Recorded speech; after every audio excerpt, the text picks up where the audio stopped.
안녕하세요. 저는 식당을 운영하며 아들과 함께 살고 있는 68세 여성입니다. 제 아들이 좀 특별하거든요. 저에게 찾아온 기적 같은 이야기를 소개해드리고자 이렇게 펜을 들게 되었습니다. 이제는 기억도 가물가물해진 제 고향 얘기부터 꺼내려 합니다. 저는 전라남도 최남단의 작은 섬에서 나고 자라 이웃 어르신의 소개로 남편을 만났어요. 집안끼리 결혼을 약속하고 저는 어른들의 의견에 따라서 남편 얼굴도 못 보고 바로 식장에 들어갔지요. 고깃배 선장이라 얼굴이 시꺼멓고 인상은 강해도 나 좋아하는 단팥빵도 수시로 사오고 임신했을 때는 배 타고 못 들어가서 먹고 싶다는 딸기까지 사온 정 많고 마음 따뜻한 남편이었어요.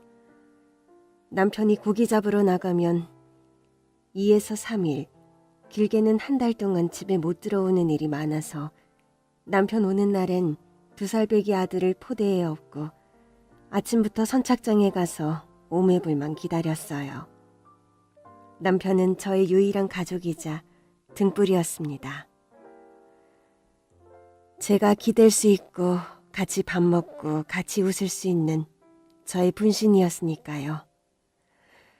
섬에 사는 게 답답하지 않겠냐지만 저에게는 평화롭고 따뜻한 가장 행복한 공간이었습니다.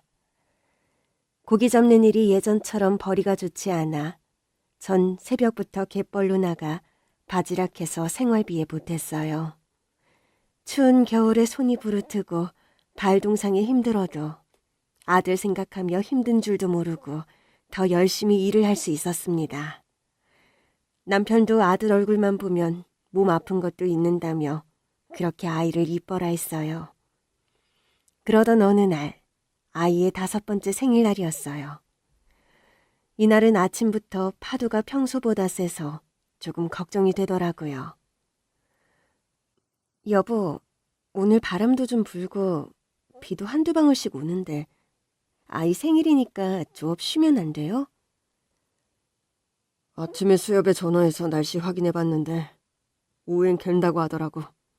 그래서 안 그래도 오전에만 조업하고 오늘은 일찍 오려고. 무태 가서 우리 아들 좋아하는 장난감도 하나 사야지. 그래도 전 영 불안하네요. 그냥 당신 오늘은 배 안 탔으면 좋겠는데. 아유, 괜찮다니까. 얼른 가야 돼. 저기 사람들 기다려. 남편은 걱정하지 말라며 아이와 절 안아주면서 배에 올랐습니다. 그날따라 전 남편이 멀어지는 뒷모습을 한참을 보며 배웅을 했어요. 남편도 손을 흔들며 환히 웃더라고요. 그런데 그게 남편의 마지막 모습이었습니다. 일기예보와 달리 갑작스런 풍랑으로 배가 뒤집혀 그렇게 남편을 떠나보내야만 했습니다. 전 산송장처럼 매일 울면서 한 달을 밖에도 안 나가고 누워만 있었습니다. 겨우 몸을 추스르고 남편의 옷가지며 물건을 정리하다가 옷장에서 검정 비닐봉투를 발견했어요. 그 안에는 남편이 직접 나무를 깎아 만든 열쇠고리였습니다. 그 열쇠고리에는 우리 세 식구 사진과 아이 이름 이니셜과 남편 이니셜이 새겨져 있었어요. 아마 생일날에 주려고 미리 사놓고 깜짝 놀래키려 했나 봐요. 전 그걸 본 순간 눈물이 왈칵 쏟아졌습니다. 머리를 한 대 맞은 것처럼 정신이 번쩍 들었죠. 남편이 이 마지막 선물을 내게 주면서 아이 잘 키워달라고 당부하고 있는 걸 알았으니까요. 알았어. 당신한테 약속할게. 우리 호철이 건강하고 훌륭하게 잘 키울게. 걱정 마. 전 남편이 마치 옆에 있는 것처럼 손가락 걸고 약속했어요. 그 이후로 전 아들만 바라보며 정말 열심히 살았습니다. 당장 먹고 살 길이 막막한 터라 돈 되는 일은 다 했죠. 아이 때문에 하루 종일 일하는 직장은 못 다니고 그나마 동네 분들이 일거리를 챙겨줘서 오전엔 그물 손질, 낮엔 팥볶이, 저녁엔 하우스에서 고추 따며 그렇게 일당을 받으며 생활을 했습니다. 100여 가구도 안 사는 작은 어촌이라 사실 돈벌이 될 만한 일이 없었어요. 그나마 동네 분들이 제가 일하는 동안에 돌아가면서 아이를 봐줘 정말 감사했죠. 저도 그렇게 일에 몰두하다 보니 2년이란 세월이 금방 지나갔습니다. 근데 고민이 하나 생겼죠. 아이가 7살이라 내년에는 학교에 가야 되는데 이 섬에는 학교가 없어서 큰 도시로 가야 하거든요. 그러려면 집도 구해야 되고 직장도 구해야 되는데 너무 막막했습니다. 다행히 동네 친한 아주머님이 자기 조카가 서울에서 큰 식당을 하고 있는데 미리 말해놨으니까 가보라는 거예요. 그렇게 30년 동안 살았던 고향을 떠나게 되었습니다. 섬에서 배를 3시간 타고 무태 도착해서 생전 처음으로 고속버스를 타고 서울로 향했습니다. 섬에만 살다가 이런 큰 도시에는 처음 온지라 아들 손 꼭 붙잡고 사람들에게 물어물어 아주머니 조카가 운영하는 해장국집을 찾아갔죠. 시장에 있는 해장국집은 꽤 컸는데요. 홀은 손님으로 꽉 찼더라고요. 24시간 영업하다 보니 직원도 많았고 식당 한 켠에 방 3개가 있는데 그중 방 1개를 저희 모자가 기거할 수 있게 사장님이 배려를 해주셨어요. 전 아직 경험이 없어서 우선은 주방 보조일부터 시작했습니다. 그러다 차츰 홀서빙을 하게 되었고 아이와 단둘이 살 단칸방이라도 장만하려면 악차까지 돈을 모아야 해서 다들 꺼리는 새벽 타임을 자진해서 하게 됐어요. 페이를 많이 쳐주거든요. 하루 종일 무거운 거 들고 앉지도 못해 온몸에 파스를 붙일 정도로 몸은 힘들지만 아이만 보면 열심히 살아야겠다 다시 힘을 내곤 했습니다. 아이는 그새 철이 들어서 엄마가 일하느라 같이 놀아주지도 못하고 신경을 못 써주는데도 한 번도 보챈 적 없고 어린이집 마치면 식당으로 와서 손님 없는 방에 들어가 혼자 그림 그리고 잠도 자고 혼자서도 잘 지냈어요. 그렇게 1년이 지나서 아이는 초등학교에 입학했습니다. 전 입학 선물로 남편이 아들에게 남긴 마지막 선물인 열쇠고리를 줬어요.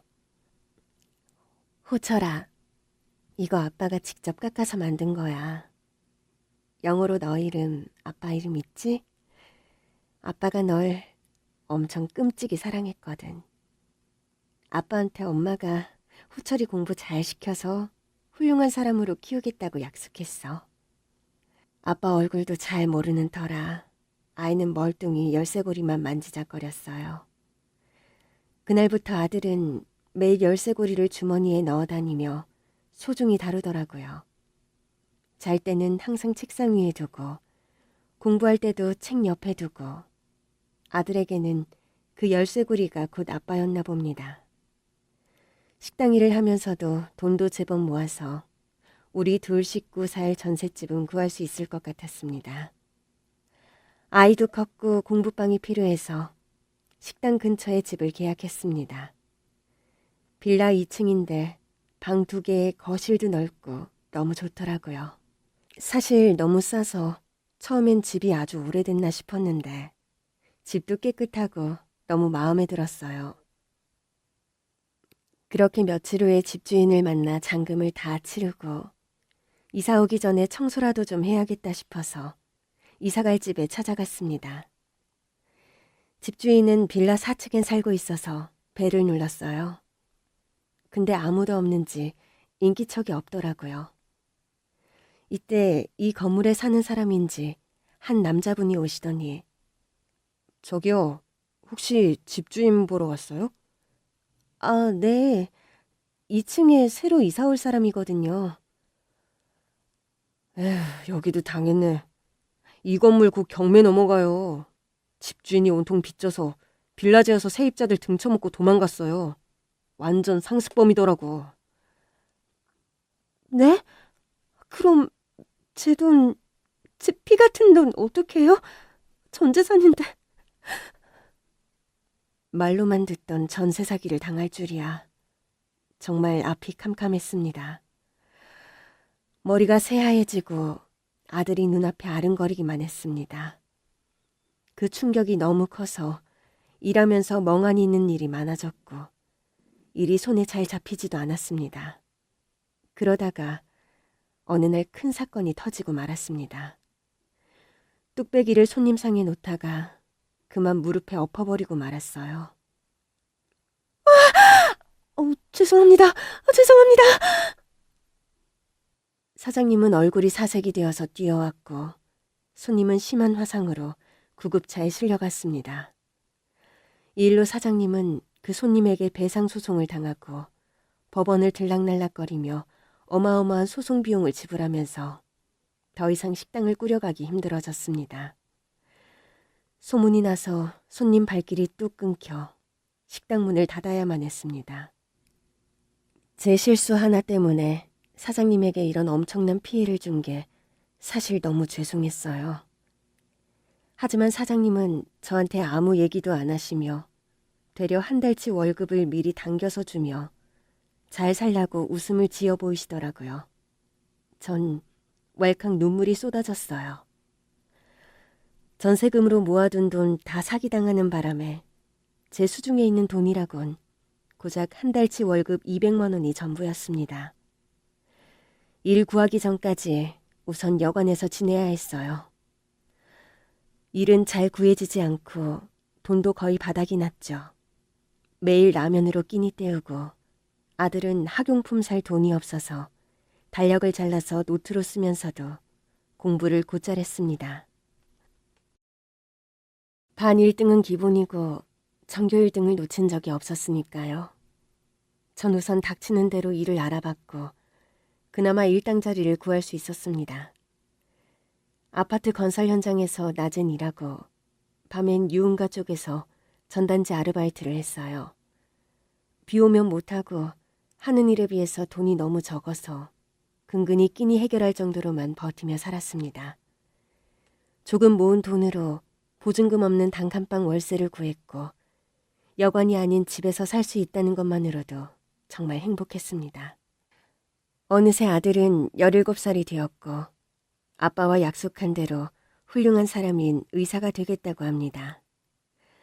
의대를 목표로 독서실에서 공부만 죽어라고 했죠.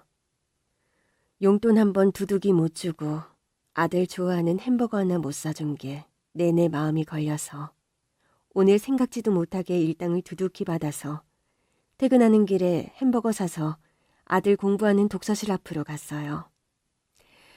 독서실에 전화해서 아들과 통화한 후 길 건너에서 아들을 기다렸어요. 바로 아들이 보이더라고요. 아들은 손을 흔들며 제가 있는 쪽으로 횡단보도로 건너오고 있는데 그 순간 갑자기 차 한 대가 전속력으로 달려와 그만 아들을 덮치고 말았습니다. 안 돼! 제가 달려갔을 때 아들은 힘없이 절 쳐다봤고 전 아들의 손을 꼭 붙잡았습니다. 아들은 남편이 준 열쇠고리를 꾹 쥐며 그렇게 남편 곁으로 떠났습니다. 저처럼 이렇게 박복한 인생이 또 있을까요? 그나마 저의 유일한 살아갈 수 있는 동아줄이 되어준 아들이 지금 제 옆에 없다는 건 제가 살아갈 이유가 없다는 겁니다. 자식 먼저 앞세운 애미가 무슨 낯짝으로 밥을 먹고 TV를 보고 잠을 자고 그렇게 살 수 있을까요? 전 그럴 수 없었습니다. 매일 아들의 열쇠고리만 쳐다보며 눈물만 하염없이 흘렸습니다. 그리고 물과 음식을 거부한 채 난방도 안 되는 찬방에서 전 가만히 누워서 스스로 생을 마감하려 했습니다. 욕실 바닥이 얼 정도로 추운 실내에서 전 젖은 옷을 입고 내일 눈이 떠지질 않기를 기다리며 잠이 들었습니다. 그런데 제가 눈을 뜬 곳은 병원 응급실이었어요. 제 앞에 보이는 얼굴은 제가 일했던 해장국집 사장님이었습니다. 저런 마! 이제 정신이 들어? 나 알아보겠어? 아이고, 이 사람아. 아유, 왜 죽어? 악착같이 살아야지. 나중에 들은 얘기로는 호철이 장례식 때 어리 빠진 절 대신에 사장님이 일을 다 처리해 주셨는데 제가 툭하면 쓰러지는 걸 보시고 한약을 지어서 주려고 그날 찾아온 거랍니다. 제가 사장님 볼 면목이 없어요. 맞지. 내가 호철 엄마 생명의 은인이지. 그럼 나한테 은혜 갚고 살아. 나 식당 망하고 나도 죽으려고 했어. 근데 애들 때문에 안 되겠더라고.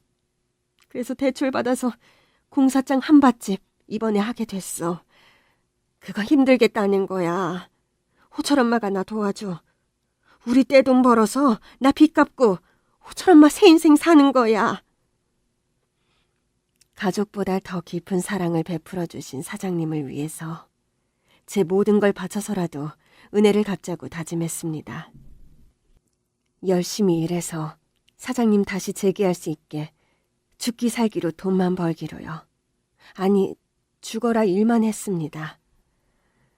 저나 사장님이나 한밭집 경험은 전부했지만 해장국집 하던 경험이 있던 터라 금세 자리 잡을 수 있었고 공사업체들마다 맛있기로 소문이 나서 대박이 났습니다.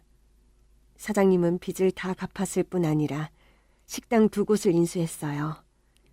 사장님은 그게 다 저 때문이라며 식당 1곳을 저한테 아주 싸게 임대해줬습니다. 보증금도 시세보다 절반보다 싸고 월세도 거의 안 내고 공짜나 다름없었죠. 가게 계약서에 도장 찍던 날 전 너무 감격해서 눈물이 나오더라고요. 기분도 좋고 사장님과 가게에서 소주 한잔 했죠. 사장님, 이제야 제 목표를 이뤘어요. 제가 왜 친구도 안 만나고 쇼핑도 안 하고 여행도 안 가고 식당 일만 했는지 아세요? 맞아. 난 그게 너무 안타깝더라고. 호철 엄마 아직 한창 젊은데 그렇게 돈 모아서 뭐 하려고. 사장님, 제가 생떼 같은 자식을 앞세워 보낸 천하의 나쁜 엄마잖아요. 우리 호철이한테 그 먹고 싶다던 햄버거 하나도 못 사주고 죽어도 내가 죽었어야죠. 하루하루 1년 365일 매 순간마다 우리 아들 얼굴이 아른거리는데 어떻게 제가 좋은 옷 사입고 맛있는 걸 사 먹고 친구랑 커피 마시면서 다 떨고 그렇게 할 수가 있겠어요. 우리 호철이한테 너무 미안한 거잖아요. 제가 아들한테 속죄할 수 있는 건 돈 많이 버는 일밖에 없었어요.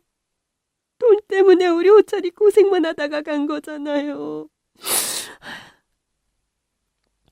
사장님은 말없이 어깨를 토닥거려 줍니다. 그렇게 작은 백반집에서 시작해 장사가 제법 잘 되어서 28년이 지난 지금은 갈비집을 운영하고 있어요. 직원도 6명이나 두고 연일 손님들로 북적이는 그야말로 줄 서서 기다리는 대박집이 되었습니다. 저희 집 인기 비결은 뭐니 해도 좋은 품질의 고기예요. 제가 워낙 깐깐해서 고기 품질이 조금만 나빠도 바로 거래를 끊어서 갈아치운 곳이 수두룩합니다. 이번에 새로 바꾼 업체는 어떨지 전 아침부터 긴장하면서 기다렸어요. 저만 치서 탑차가 들어오고 기사가 내리더라고요. 모자를 푹 눌러쓴 채 인사를 하고 고개를 드는데 순간 전 너무 놀라서 몸이 휘청거렸습니다. 사장님 괜찮으세요? 어디 불편하세요? 저 혹시 이름이 어떻게 되나요? 나이가 어떻게 되는지. 우리 사장님 고깃값 좀 깎으려고 저 처음 봤는데도 친한 척하는 거죠? 알았어요. 제가 먼저 신고할게요. 나이는 45, 김동현입니다. 45이라고요? 아유, 어떻게 이런 일이... 사장님, 무슨 이유가 있으신 거죠? 우리 아들이 살았더라면 백 나이가 됐을 거예요.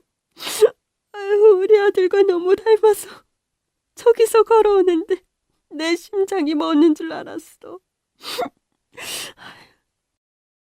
내 사정을 들은 김 기사는 자기를 아들처럼 생각하라며 특유의 명랑함으로 저한테 살갑게 대해줬습니다.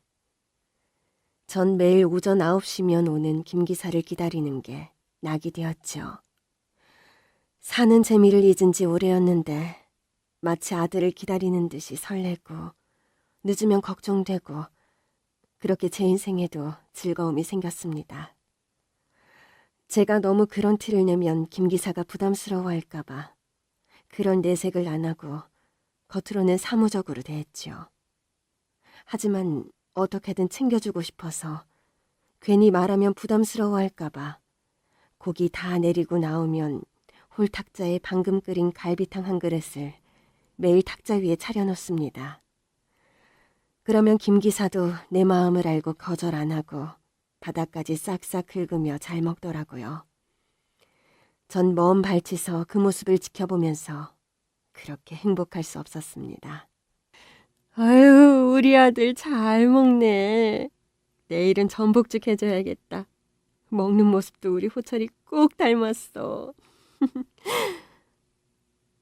그런 어느 날, 김 기사가 간호에 식탁을 치우려고 보니 비닐봉지에 슬리퍼가 있더라고요. 제가 홀에서 신는 슬리퍼가 낡아서 옆이 헤어진 걸 봤나 봐요. 이 슬리퍼도 5년은 신었나 봐요. 제가 원체 돈을 안 쓰는 성격이라 속옷도 바느질해서 기워서 입었거든요. 너무 궁상 맞죠? 김 기사가 사준 빨간 슬리퍼를 저는 가슴에 폭 안았습니다. 어떤 명품 신발보다 저에겐 너무나 값진 선물이었어요. 또 몇 달이 지난 추운 겨울날, 전 여느 때처럼 가게 문을 열려다가 그만 빙판에 미끄러지고 말았습니다. 허리가 충격을 받았는지 극심한 통증이 찾아왔어요. 직원들 출근 전이라 거리엔 아무도 없고 전 앉아서 옴짝달싹도 못하고 있었어요. 매서운 바람에 얼굴과 온몸은 점점 차가워지고 정말 이대로 있다간 큰일 나겠다 싶었습니다. 점점 눈이 감기고 정신이 몽롱해질 즈음 누군가 다급하게 절 일으켜 세웠어요. 사장님 정신 차리세요. 김 기사. 나 넘어져서 허리가 잘못된 것 같아. 일어서질 못하겠어. 어휴, 조심 좀 하시지. 내가 갑자기 이 골목으로 들어오고 싶다더니 나 안 왔으면 어쩔 뻔했어요. 사장님 빨리 병원 가야 되니까 제 등에 업히세요. 천천히. 그렇게 김 기사는 절 들쳐업고 트럭을 타고 30분 거리에 있는 병원으로 서둘러 차를 몰았어요. 허리는 아파 고통스러웠지만 아들같이 든든한 김 기사를 보고 있노라니 마냥 좋았습니다. 외로움도 무뎌질 만큼 혼자가 익숙해진 내게 우리 아들이 외롭지 말라고 김 기사를 보낸 것 같았습니다. 다행히 김 기사 덕분에 전 치료 잘 받아 얼마 후 몸도 다 회복되었어요. 그 이후로 김 기사는 허리 괜찮나, 요리할 때 붉은 척 하지 마라, 계단 내려갈 때 밑에 보고 내려가라, 완전히 잔소리쟁이가 다 됐어요. 저는 내가 애냐고 투덜대면서도 김 기사의 잔소리가 왜 그리 듣기 좋을까요? 나한테도 잔소리해주는 사람이 생겼네요. 나 이제 혼자가 아니구나. 눈물이 핑 돌았습니다. 근데 김 기사를 보면 옷이 다림질을 안에 구겨져 있고 며칠 동안 같은 바지를 입고 있기에 슬쩍 물어봤죠. 결혼 안 했냐고. 그랬더니 아내와는 얼마 전부터 따로 떨어져 살고 있고 고등학생인 아들과 둘이 산다고 하더라고요. 일이 워낙 늦게 끝나다 보니 아이 혼자 라면 끓여 먹는 날이 많다고 하더라고요.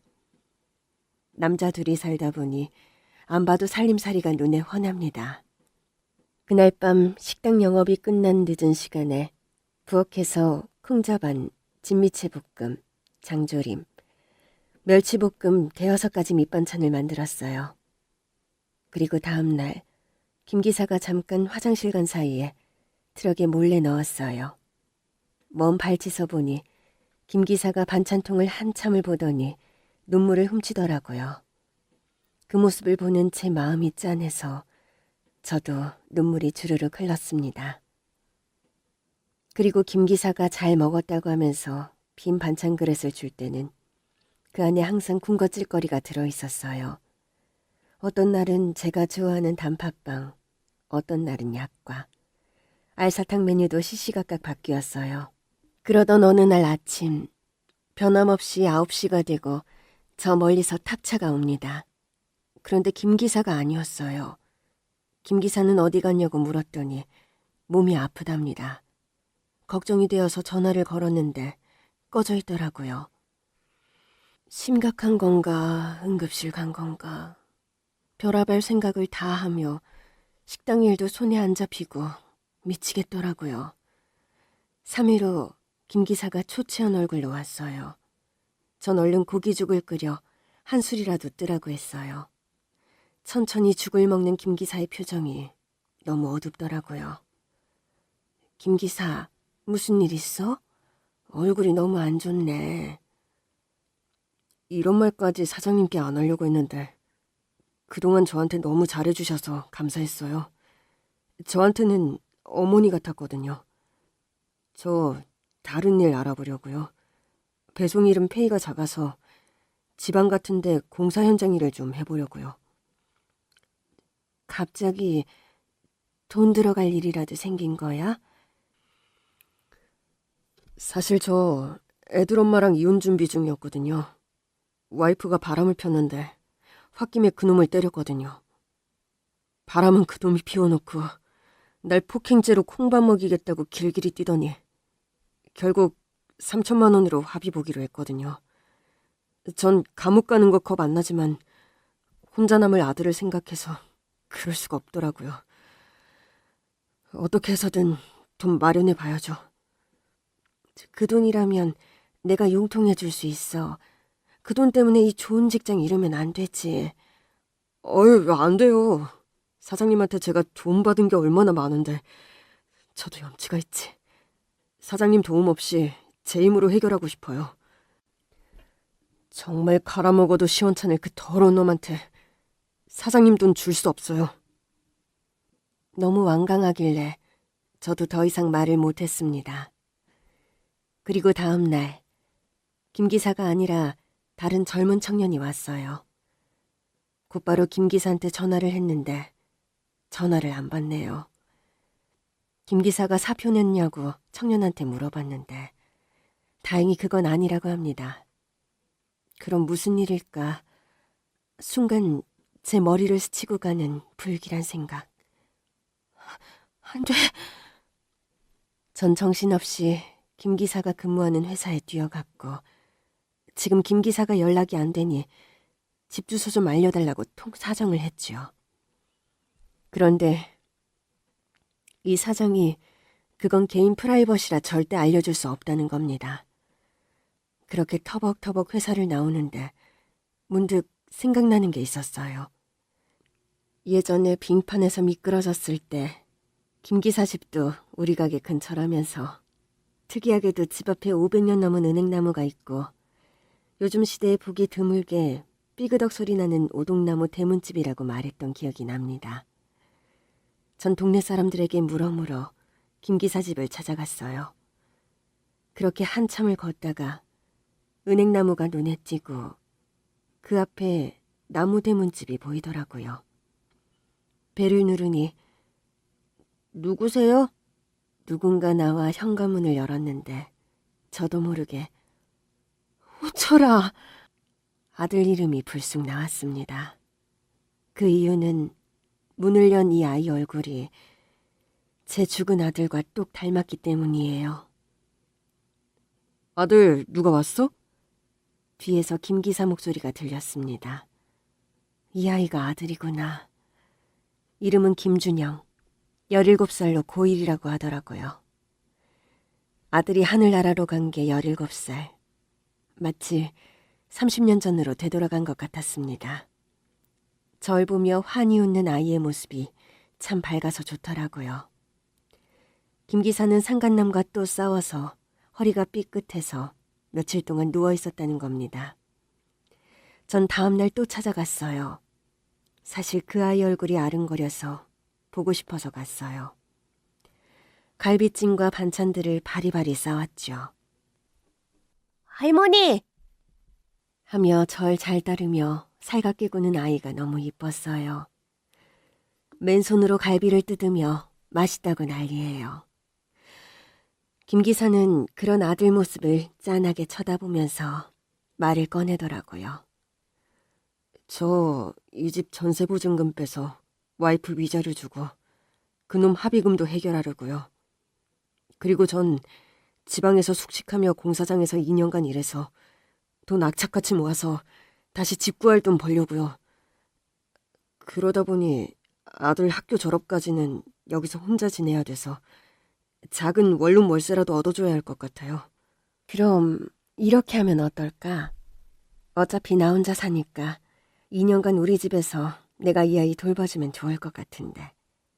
영 미안하면 생활비조로 한 달에 20만 원만 받을게.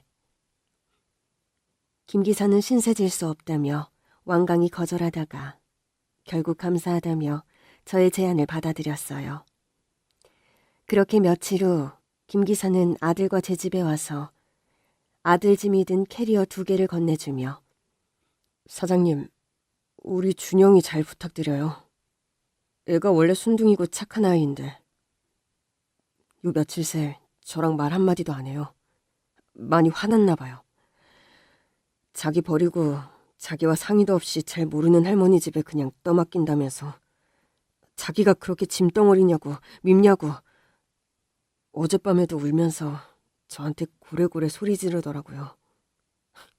다 제 탓이죠. 에휴, 지금 한창 사춘기니 민감한 때지. 내가 많이 노력할게. 걱정 말고 몸 조심해. 너무 무리하지 말고 아들 생각하면서 건강만 챙겨. 네, 사장님. 정말 이 은혜 꼭 갚을게요. 저 뒤에서 멀뚱멀뚱 서 있는 아이는 이쪽으로는 눈길도 안 줍니다. 김 기사는 트럭에 오르며 아들에게 아빠 간다고 말해도 쳐다도 안 봅니다.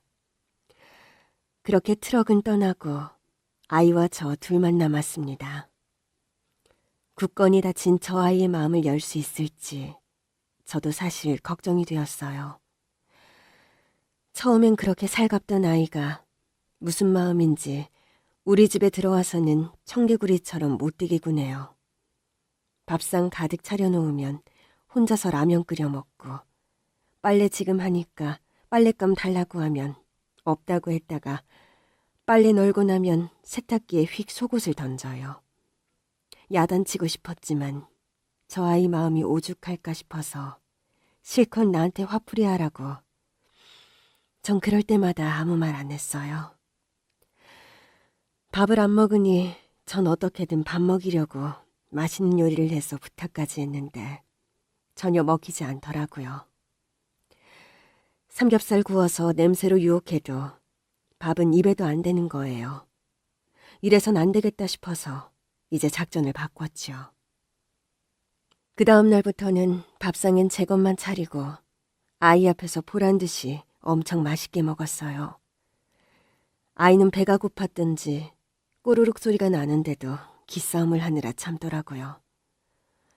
와, 이 굴비가 꿀이네 꿀이야. 준영이가 갈비찜 킬러인데 안 먹는다더니 어쩔 수 없지. 할머니가 다 먹어야지.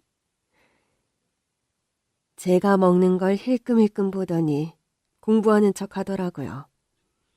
제가 밥 다 먹고 밥상 치우려고 하니까 준영이가 다급하게 와서 나 밥 먹을래요. 허겁지겁 밥을 먹는 아이를 보니 저도 모르게 웃음이 나왔고 아이도 같이 웃었어요.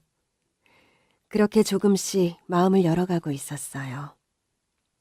며칠 후 빨래를 하려고 준영이 방에서 우시며 양말을 가져오는데 아이 청바지에 구멍이 나 있더라고요. 요즘엔 누가 구멍난 바지를 입고 다니나요? 마음이 너무 안 좋더라고요. 전 돋보기를 쓰고 손바느질을 하고 있는데 준영이가 놀라면서 할머니 지금 뭐 하는 거예요? 아, 참! 이렇게 바지가 해줬으면 할미한테 말해야지. 너가 얼마나 할미가 어려웠으면 이런 찢어진 옷을 입고 다니고. 아유, 네 아빠가 알면 얼마나 할미 원망하겠냐. 아유. 전 마음이 너무 아파서 울컥했고 아이는 당황했는지 절 멀뚱히 보다가 깔깔대며 배를 잡고 웃기 시작했어요. 할머니, 그 청바지 원래 그 디자인으로 나온 거예요. 구멍 난 게 아니고. 근데 할머니가 꿰매준 것도 나쁘지 않네. 오, 할매 스타일. 웃지 마요, 할머니. 준영이는 우는 내 모습이 웃긴지 계속 웃었고 준영이 말을 듣고 보니 저도 제 행동이 황당하고 눈물까지 뚝뚝 흘려서 멋쩍었지요. 헛기침하면서 같이 웃음이 터졌어요. 그렇게 아이는 제게 마음을 열었고 처음 본 그날처럼 밝고 살가운 원래의 준영이로 돌아왔답니다. 그렇게 1년이 지난 어느 주말에 김 기사가 찾아왔어요. 저와 준영이한테 할 말이 있다는 겁니다. 공사장에서 일하면서 한 여자를 알게 되었고 결혼을 결심했다는군요. 우선 공사 마무리할 동안은 거기서 같이 살다가 서울로 오면 준영이와 같이 살림을 합치자고 말입니다. 갑자기 재혼이라니 저도 황당한데 한마디 말도 없이 재혼한다고 폭탄 선언을 하니 준영이는 얼굴이 새하얗게 질렸습니다. 울면서 밖으로 뛰어나가더라고요. 너무 늦은 밤이라 저는 걱정이 돼서 같이 나갔어요. 벤치에 앉아 우는 아이를 보니 마음이 찢어지더라고요. 제가 말없이 어깨를 토닥거려주니 할머니, 나 이제 어떡해요? 엄마도 바람나서 나가고 이제 아빠도 재혼한다고 하고 그러면 나 같은 건 방해만 되는 찬밥이 되는 거잖아. 아빠는 내가 싫은가 봐. 아빠 재혼해도 되니라고 최소한 물어봐줘야 되는 거 아니에요? 아빠한테 난 방해만 되는 쓸모없는 존재인 거잖아요.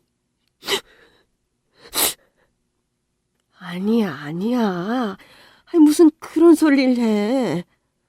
아빠가 할미한테 전화 얼마나 자주 하는데 너 잘 있냐고 오늘 밥은 잘 먹었는지 꼭 물어봐. 얼마나 널 끔찍이 생각하는데. 어떻게 해야 이 아이의 골맞은 상처를 낫게 해줄 수 있을까요? 그 이후로 아이는 절 더 많이 의지하는 게 보였어요. 제가 허리가 안 좋아서 정기적으로 병원에 가야 돼서 이날도 보통 날처럼 막 현관문을 나오는데 준영이가 따라 나오더라고요. 할머니, 이제 병원 갈 때 나랑 같이 가. 이렇게 든든한 흑기사 두고 뭐해. 사실 요즘엔 부쩍 허리가 안 좋아서 걸을 때도 구부정하고 계단 내려가는 것도 힘들었거든요. 아이가 그걸 어떻게 알았는지 오늘은 절 부축하면서 천천히 제 보폭에 맞춰서 걸으며 제 손을 꼭 붙잡고 놓질 않는 거예요. 이 따뜻한 손의 온기를 느끼며 이 아이가 없으면 안 되겠다 싶은 어떤 끓어오르는 묵직한 감정을 느꼈습니다. 할머니, 아프지 마. 내 옆에 남은 사람 할머니밖에 없어. 그렇게 우리는 서로에게 없어서는 안 될 울타리 같은 존재가 되었습니다. 2년 후 공사일이 끝나고 김 기사는 서울로 올라왔습니다. 그 사이에 아이도 생기고 돈도 많이 모았죠. 고기며 과일을 한가득 사서 김 기사가 저희 집에 찾아왔어요. 사장님, 그동안 우리 준영이 잘 돌봐주셔서 제가 이렇게 말로 표현하기에도 부족할 정도로 너무 감사드립니다. 아니야. 내 밥 먹는 거에 그냥 숟가락 하나 얹은 것 뿐인데 뭐. 애기 엄마랑은 같이 살 집은 구했어? 네, 그 사이에 직장도 구했어요. 일하던 공사 현장 감독님이 절 잘 봐주셔서 아시는 분한테 추천해줘서 서울에서 현장 감독 일을 하게 됐어요. 아유, 잘 됐네, 잘 됐어. 아유, 근데 요즘 전세가 많이 올라서 집은 구했어? 다행히 이 근처에 방 2개짜리 빌라인데 18평인데도 집이 꽤 넓게 나와서 가격도 저렴해서 계약을 했어요. 사장님 자주 뵈려고 일부러 이 근처로 구했어요. 그래서 말인데요. 이제 준영이 데려가려고요. 아, 그래? 아니, 이렇게 갑자기? 어떡하지? 조금만 기다려봐. 준영이 좋아하는 거 좀 해줘야겠다. 전 갑자기 마음이 허해져서 허둥지둥대며 부엌으로 자리를 피했어요. 눈물이 흐르는 걸 보여줄 순 없었어요. 자기 아들 데려가는 게 당연한 건데 생판남인 내가 울 자격도 없는 거잖아요. 제가 요리를 하는 동안 김 기사는 준영이에게 말을 꺼내더라고요. 준영아, 뭐해? 얼른 짐 싸. 그런데 준영이는 자기 방 침대에 누워서 휴대폰만 보면서 아빠 말은 듣는 둥 마는 둥 하는 거예요. 아예 대꾸도 안 하네요. 야, 김준영. 아빠가 말하는데 대답도 안 하고 지금 뭐 하는 거야? 김 기사는 언성이 높아지면서 아이를 다그칩니다. 분위기가 험악해지는 것 같아서 제가 준영아, 김치 냉장고에서 김치 좀 꺼내줄래? 네, 할머니. 내가 좋아하는 파김치 꺼내면 되죠? 제 말에는 살갑게 대답을 곧잘하면서 평소처럼 응석을 부리는 거예요. 아니, 제가 아빠 말에는 콧방귀도 안 뀌더니. 제가 요리하는 동안 준영이는 옆에서 보조 역할을 톡톡히 했어요. 양념들 하나하나 필요하다면 다 갖다 주고 제가 간 봐달라고 하니까 오, 스멜 굿! 그렇게 저와 준영이가 평소처럼 농담하고 웃고 그러는 걸 보는 김 기사 표정이 영 안 좋아졌습니다. 모자지간처럼 다정한 저희한테 살짝 질투가 난 것 같더라고요. 저희 사이에 끼어들어서 말도 건네고 요리도 도와주려고 하는데 준영이가 매몰차게 밀어내더라고요. 저리 가, 방해만 되잖아. 어느새 요리가 다 되어 우리 3사람은 식탁에 앉았어요. 제가 막 수저를 드니까 준영이가 고기를 젓가락으로 집어서 제 밥그릇에 놓아주더라고요. 그러고 상추쌈을 싸서 제 입에 넣어주는 거예요. 아빠한테는 전혀 말도 안 건네면서 저만 챙기는 게 제가 무안할 정도였어요. 준영아, 많이 먹어. 이게 오늘 마지막 식사니까. 아이가 화를 내면서 아니야, 할머니. 내가 아빠와 먹는 마지막 식사가 될 테니까. 뭐?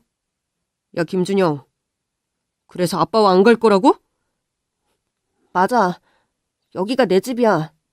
내 마음 알아주는 건 할머니밖에 없으니까. 아빠도 엄마도 나 같은 건 안중에도 없잖아. 그냥 자기들 인생에 방해꾼만 되니까 나 버린 거잖아. 그런데 이제 와서 아빠 혼자 결정해서 재혼하고 나보고 그 여자한테 엄마라고 부르라고 하고 또 이제는 아무런 상의도 없이 집에 가자고 짐 싸라고 하는데 내가 네 알았습니다 하고 그렇게 갈 줄 알았어? 나도 감정이 있다고. 적어도 날 필요로 하고 날 아껴주는 사람한테 마음이 또 가는 거라고. 할머니 돋보기 없으면 글씨 잘 안 보이니까 세금 고지서 나오면 내가 읽어줘야 돼.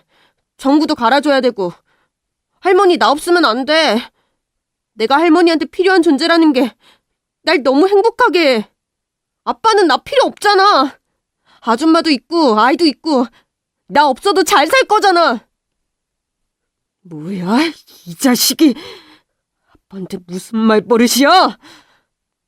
그러면서 아이 뺨을 때렸습니다. 전 깜짝 놀라서 김 기사한테 소리를 질렀어요. 아니, 지금 뭐 하는 짓이야? 여린 게 무슨 잘못을 했다고 왜 때려? 우리 준영이를 한 번이라도 생각했다면 이러면 안 돼. 너 준영이한테 관심은 있어? 준영이는 축구를 좋아해서 대학도 체대에 가고 싶어하고 앞으로 축구 선수가 되는 게 꿈이야. 준영이는 멸치볶음을 제일 좋아하는데 꼭 꽈리고추를 넣어야 먹어. 이런 거 넌 모르잖아. 준영이한테 물어본 적도 없지? 그게 아빠냐고! 준영아, 아빠가 미안하다. 정말 미안해. 김 기사는 우는 준영이에게 무릎을 꿇으며 잘못했다고 사과를 했지만 준영이는 아빠 손을 뿌리쳤어요. 나한테는 할머니가 엄마고 아빠니까 저한테 아빠 노릇하려고 하지 마세요. 그냥 가세요. 나 할머니 돌아가시기 전까지 절대 이 집 안 나갈 거니까. 아빠를 따라가지 않고 제 옆에 영원히 남는다는 아이의 말에 전 가슴이 북받쳤어요. 그렇게 김 기사는 혼자서 돌아가야만 했습니다. 전 현관까지 배웅을 해주며 김 기사를 다독거렸어요. 걱정하지 마. 준영이 말은 저렇게 모질게 해도 얼마나 아빠 보고 싶어 했는데. 아빠 어디 다친 데 없냐고 나한테 맨날 확인하고 아빠 닭볶음탕 좋아한다고 그거 만들어서 택배로 보내주면 안 되냐고 해서 저번 날 닭볶음탕 보낸 거야. 그거 몰랐지? 그 닭볶음탕. 그걸 준영이가 나 먹으라고 그런 거라고요? 전 까맣게 몰랐어요.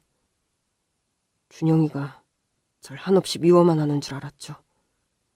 이런 아빠가 뭐가 좋다고. 원래 아들은 다 그래. 엄마가 아빠 자리를 대신해 줄 수 없더라고. 우리 아들도 그랬어. 내가 아무리 잘해주고 노력해도 100%는 안 되더라고. 죽은 아빠가 아들한테 남긴 마지막 선물인 열쇠고리를 분신처럼 맨날 들고 다니며 좋아했거든. 나중에 알았는데 아들이 사고 당하던 날 횡단보도 건너면서 주머니에 있던 열쇠고리가 떨어져. 그거 줍느라고 사고를 당한 거라 하더라고. 그것만 아니었으면 우리 아들 살 수 있었는데. 자기 목숨과도 같이 소중했던 거지. 준영이도 똑같아. 천천히 준영이한테 마음을 열어봐. 너무 급하게 다가가려고 하지 말고. 네, 사장님. 제가 너무 제 생각만 했어요. 준영이가 얼마나 힘들지 그런 건 전혀 생각을 못했어요. 사실 저 아까 준영이가 사장님과 같이 있는 모습이 너무 다정해서 마치 아들을 뺏긴 것 같아 좀 질투도 나고 심통이 났었나 봐요. 정말 저 못났죠.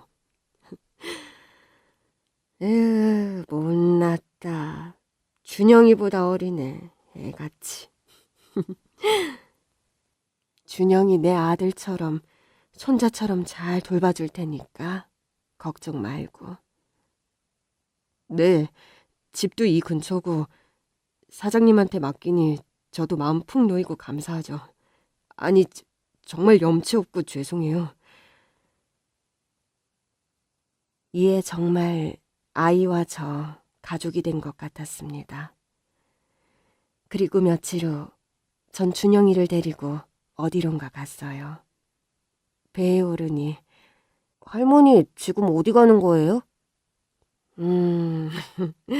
준영이한테 꼭 보여줄 사람들이 있어서 부양을 다시는 찾지 않겠노라고 도망치듯 떠난 지 근 40년 만이네요. 유난히 팔았던 파란색도 그대로고 배를 따라 날아오르는 갈매기도 여전하네요. 준영이는 바다를 보면서 야호 함성을 지르며 좋아하더라고요. 태어나서 배를 처음 타본다 하면서요. 햇볕에 환히 웃는 아이의 옆모습을 보니 길다란 속쌍꺼풀이며 얇은 입술이 마치 아들이 서 있는 것 같았어요. 그렇게 한참 후에 배는 섬에 다다랐어요. 항구에 내려 걷는데 저만 치서 누군가 뛰어오시더라고요. 에휴, 이게 누구야? 후처럼 마냐? 아주머니, 그동안 잘 지내셨어요? 40년 전에 서울 조카네 식당을 소개시켜준 그 아주머니세요. 아주머니가 서울 조카네 식당에 한 번씩 올 때마다 뵈고 간간히 연락하며 지냈거든요. 물론 제 아들도 몇 번 봤고 용돈도 줬거든요. 그런데 준영이를 한참을 쳐다보면서 호철 엄마, 나가 깜짝 놀랐어. 호철이인 줄 알고. 진짜 많이 닮았네. 누구야? 그렇죠. 정말 많이 닮았죠. 제 아는 동생 아들인데 이제 제 아들 됐어요. 준영아, 인사해. 준영이가 인사하자 착하고 이쁘다면서 아주머니가 용돈을 주시네요. 그렇게 걸어서 도착한 곳은 남편이 묻혀있는 묘소예요. 사실 전 해마다 남편 제삿날이면 이곳을 찾았어요. 이 고향은 저에게 가장 악몽 같은 곳이기도 하지만 어쩌면 저와 남편 그리고 우리 아들까지 세 식구가 가장 행복했던 추억을 간직한 곳이기도 하잖아요. 그리고 남편 묘소 옆에는 아들도 같이 묻었어요. 준영아, 여기 내 남편과 우리 아들이야. 인사해. 아들요? 할머니 아들 죽었어요?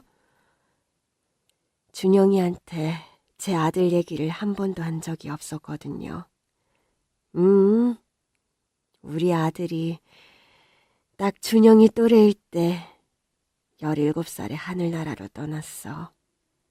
준영이처럼 착하고 밝고 엄마를 끔찍이 생각해주던 아이였어. 예전에 아빠가 저한테 그런 말 한 적 있었거든요. 잘 아는 사장님이 계신데 자기 죽은 아들과 아빠가 너무 닮아서 아들처럼 생각하고 잘해주신다고요. 할머니 아들이 우리 아빠와 닮아서 더 마음이 가신 거네요? 맞아, 그렇지. 근데 그날 널 처음 봤을 때 정말 깜짝 놀랐던 거야. 뭔가 운명이랄까? 너를 보는데 숨이 멎는 줄 알았어. 우리 아들과 닮은 건 아빠가 아닌 바로 너였던 거야. 그러면서 전 항상 제 지갑에 넣고 다니는 아들 사진을 꺼내서 보여줬어요. 아들 학생증 만든다고 찍은 사진을 하나 달라고 해서 갖고 있는 게 유일한 아들 사진이거든요. 사는 게 바빠서 아들과 같이 사진 찍을 여유 없이 살았던 게 얼마나 땅을 치며 괴로웠는지 모릅니다. 아들 사진을 보던 준영이가 깜짝 놀라면서 와, 이 사람이 할머니 아들이에요? 정말 난 줄 알았어요. 교복 입은 게 저랑 똑같아요. 머리 스타일도 어쩜 이렇게 똑같니? 할머니, 저 보면서 아들 생각 정말 많이 했겠구나. 난 그런 줄도 모르고 처음에 와서 할머니 속 엄청 속썩이고 힘들게 했던 거 정말 죄송해요. 괜찮아. 우리 아들도 화날 때는 밥도 안 먹고 그랬어. 아유, 울긴 왜 울어, 사내놈이. 마음이 여려가지고. 그리고 전 아들의 마지막 유품인 열쇠고리를 준영이한테 줬어요. 이 열쇠고리가 사연이 좀 많아. 남편이 우리 아들 5살 생일날에 주려고 직접 나무 깎아 만든 거야. 그 안에 우리 세 식구 사진 있지? 유일한 가족 사진이야. 생일날에 남편이 배사구로 우리 곁을 떠났거든. 그래서 그 열쇠를 우리 아들한테 줬고, 아들은 아빠 얼굴은 모르지만 아빠의 생일 선물을 맨날 가지고 다니며 보물처럼 소중히 여겼지. 이제 준영이가 우리 아들 해주면 안 되겠니? 이 소중한 걸 저한테 주시는 거예요? 그럼 당연히 제가 아들 해야죠, 할머니. 아니다. 이제부터는 엄마라고 불러야겠네. 엄마! 엄마 소리를 듣는 순간 코끝이 찡해지면서 눈물이 핑 돌았어요. 얼마 만에 듣는 엄마 소리인지 그 감정을 말로 다 표현할 수 없이 벅찼습니다. 그래, 준영아. 내가 너 엄마야. 고마워. 엄마라고 불러줘서. 그렇게 전 준영이를 안아줬고 준영이도 어깨를 들썩이며 한참을 울었습니다. 가족이 된 소중한 날, 이번에는 준영이가 제 손을 끌고 어디론가 데려가더라고요. 따라 들어간 곳은 사진관이었어요. 와, 이 사진관이 아직도 있네. 남편과 결혼사진 찍었던 곳인데. 준영아, 너가 여긴 어떻게 알고? 하여튼 우리 엄마 구식이라니까. 요즘에 핸드폰으로 안 되는 게 어디 있어? 이 핸드폰이 찾아줬지. 엄마, 우리 사진 찍어. 엄마 아들하고 같이 사진 못 찍어서 한이 됐다며. 이 아들 평생 닳고 닳도록 보라고. 내가 더 어른이 되어 얼굴이 변하기 전에 사진 찍어서 평생 간직하라고. 엄마 아들 나이와 내가 비슷하다며. 어쩜 이렇게 기특한 생각을 했을까요? 잘 웃지 않던 전 준영이가 웃겨줘서 환하게 한박웃음 짓는 얼굴로 사진이 나왔어요. 사진 속에 행복하게 환히 웃는 제 모습이 정말 낯설었어요. 그 사진을 준영이는 열쇠고리 안에 꾹꾹 구겨서 넣었어요. 저에게 새 아들이 생긴 이날을 전 평생 잊을 수 없습니다. 제가 신기했던 건 죽은 아들이 제일 좋아했던 게 우렁이 넣은 된장찌개인데 준영이도 우렁 된장국을 유독 좋아한다는 거예요. 매일 밥상에선 된장찌개가 빠지지 않고 오늘 점심도 우리 아들과 된장찌개를 먹었답니다. 전 하루하루가 요즘 행복해서 때로는 눈물이 날 때도 있어요. 제겐 너무 특별한 아들이자 가장 사랑하는 가족인 거죠. 오랫동안 제 이야기 들어주시느라 감사합니다. 다들 건강 챙기시고 행복하세요.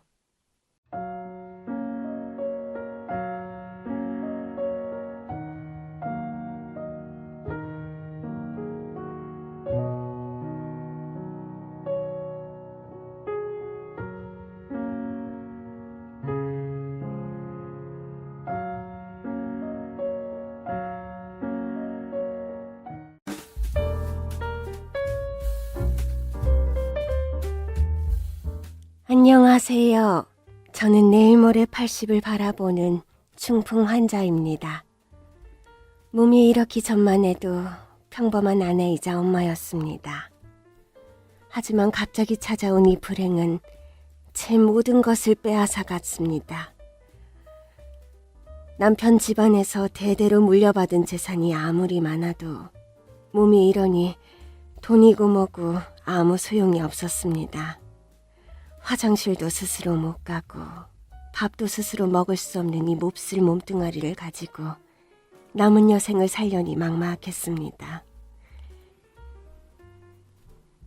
거기에다가 남편도 중풍에 걸려 수족을 아예 쓰질 못하고 저렇게 산송정처럼 누워있으니 매일매일이 지옥이었죠. 하지만 이렇게 세상을 등지지 않고 사연을 쓰게 된 이유는 이 못난 우리 부부를 버리지 않고 지극정성으로 돌봐준 한 사람에게 참회를 하기 위함입니다. 제가 한때 세상에서 가장 미워하고 증오했던 사람이 지극정성으로 돌봐주고 있다면 여러분은 믿으시겠습니까? 혈육도 아니고 제게 있어 가장 소중한 사람을 빼앗아간 이 사람. 이 여자는 도대체 우리 식구들과 무슨 인연 때문에 평생 고생만 하고 살아야 하는지 이제부터 이 이야기를 들려드리려 합니다. 저에겐 세상 그 무엇과도 바꿀 수 없는 아들이 하나 있습니다. 이제는 새아이의 아빠로 평범하게 살고 있지만 35년 전만 해도 우리 집안의 웃음소리를 전혀 들을 수 없었습니다. 그 이유는 바로 왼팔이 없는 제 며느리 때문이었습니다. 22살에 만난 며느리는 벌써 환갑을 바라보는 나이가 됐습니다. 며느리 자랑을 좀 하자면 몸이 불편한 시부모 수발은 물론 제가 생각도 하기 전에 음식이든 집안일이든 척척 해내는 우리 며느리는 정말 지금은 제게 있어 가장 소중한 사람입니다. 며느리에게 사랑을 듬뿍 줘도 이렇게 시부모에게 할까 말까인데 우리 며느리는 군말 하나 없이 저희 부부 수발을 하루도 빼놓지 않고 하고 있습니다. 본인도 몸이 불편한데도 말이죠. 전 솔직히 남편이 치매 걸리기 전만 해도 며느리를 제 며느리로 인정도 하지 않으려 했고 온갖 수단과 방법을 써 아들에게서 떼어내려 했던 아주 악독한 시어머니였습니다. 며느리를 처음 만난 건 35년 전 어느 추운 겨울이었습니다. 며느라이는 어릴 때 사고로 왼팔을 잃고 사돈어른들에게는 아픈 손가락이었습니다. 사고만 아니었다면 정말 어느 것 하나 빠질 것 없는 참한 아가씨였습니다. 며느리 이름은 정수정. 수정이는 자신의 삶을 비관하기보단 비극적인 상황에서도 어떻게든 살아보려고 자신의 마음을 많이 다스리고 다독일 줄 아는 아이였습니다. 그날도 수정이는 인근 산속 기도원으로 기도를 드리러 가는 길이었다고 합니다. 벌써 이렇게 해가 졌네? 어디가 어딘지... 큰일이네. 수정이는 전국의 기도원을 찾아 기도를 드리는 신실한 신자였는데 그날따라 눈이 너무 많이 내렸고 해도 금방 지는 바람에 하산하기에는 어려움이 많은 상황이었습니다. 그렇게 산속을 헤매다 저희 가족이 머무는 작은 산장을 발견했고 우리 식구에게 도움을 요청했습니다. 누구세요? 실례합니다. 제가 요 근처 기도원에 기도를 마치고 하산을 하려고 했는데 눈도 너무 많이 오고 날도 어두워져서 도저히 움직일 수가 없어서요. 정말 죄송하지만 하룻밤만 묵어도 괜찮을까요? 부탁드립니다. 전 그때 왼팔이 없는 걸 발견했고 어려운 사람을 돕는 건 당연한 거라는 생각에 저희 집에 머물도록 하게 허락해 줬습니다. 하얀 얼굴에 웃는 모습이 참 예쁜 아이였습니다. 누가 봐도 반할 만한 예쁜 얼굴이었죠. 저기, 팔이 어쩌다가 그렇게 됐어요? 어릴 때 심한 피부병을 앓았었는데 별거 아니라고 놔두었다가 병이 심각해져서 결국 팔에 독이 퍼져서 이렇게 됐습니다. 아이고, 저런... 그런데 저 젊은 사람이 이런 깊은 산속 기도원은 왜 찾아온 거예요? 제가 몸이 이러니 부모님이 절 보기가 좀 많이 힘드셨나 봐요. 그래서 전국에 좋은 기도원이나 수도원 아니면 절이라도 들어가라고 하셔서 이렇게 떠돌게 됐네요. 부모님도 제 이런 상황을 좀 받아들이시고 마음이 편안해지시면 그때 다시 부모님과 함께 살려고요. 저런... 부모님은 제가 머물 곳이 정해지면 그곳에 기부를 하고 제가 마음 편히 사는 게 소원이라고 하셨어요. 그런데 전국을 돌아보니 여기 기도원이 참 마음에 들어서 지금 기도원 근처에 집을 짓고 있어요. 그럼 그동안은 어디서 지내려고? 산 밑에 작은 모텔을 얻었는데 거기서 지내야죠. 아이고, 젊은 아가씨가 혼자서 모텔에서 어떻게 지내요? 몸도 그리 불편한데. 그리고 또 기도하러 산에 오를 거잖아요. 일단 눈이 좀 멈틀 때까지 우리 집에 머물러요. 아니에요. 저 내일 해 뜨면 내려가야죠. 내가 딸 같아서 그래요. 난 자식이라고는 아들 하나뿐이에요. 항상 딸이 있었으면 좋겠다 생각했는데 아가씨를 보니까 참 마음이 많이 가네요. 방도 많으니까 집 다 지을 때까지 우리 집에 머물러요. 알겠죠? 참 그때는 그 아가씨가 제 딸같이 예뻐 보였습니다. 말투며 하는 행동 하나하나가 정말 어디 하나 흠잡을 데가 없었죠. 팔만 제대로 있었다면 정말 며느리 삼고 싶을 만큼 착한 아이였습니다. 수정이는 근처 기도원을 다시 다녀온 뒤 고즈넉하고 사람 발길도 없는 곳이라 참 마음에 든다고 했습니다. 또 수정이 부모님이 기부까지 한다고 하니 그 기도원에서도 마다할 이유가 없었죠. 아주 잘 됐네. 나도 가끔 그 기도원에 가보는데 원장님이 아주 좋으신 분이더라고. 이제 우리 이웃 되겠네? 네, 이제 집만 다 지어지면 열심히 기도하며 살아야죠. 그래, 언젠가는 수정씨 마음이 하늘에 닿아서 좋은 일을 꼭 내려주실 거야. 부모님과도 언젠가 함께 살 수 있을 거고. 네, 그래야죠. 수정이는 우리 집에서 하숙을 하며 몇 개월을 지냈습니다. 청소며 빨래, 그리고 부엌일까지 도와주며 정말 딸처럼 저랑 너무 친해졌습니다. 그리고 당시에 아들이 대학 진학을 준비하고 있었는데 수정이가 한 번씩 아들의 숙제를 봐주는 걸 보고 저는 참 똑똑한 아가씨구나 생각했습니다. 엄마, 수정이 누나 저번에 왔던 서울대 과외쌤보다 엄청 쉽게 잘 가르쳐줘. 완전 머리 좋은 것 같아. 그래? 듣기에는 몸이 그래서 중학교밖에 안 나왔다고 하는데 몸만 멀쩡했으면 하버드 대학도 갔을걸? 진짜 머리 좋은 것 같아. 전 아들의 대학 진학 때문에 고민이 많았는데 수정이가 아들 공부까지 봐준다고 하니 저는 너무 고마웠습니다.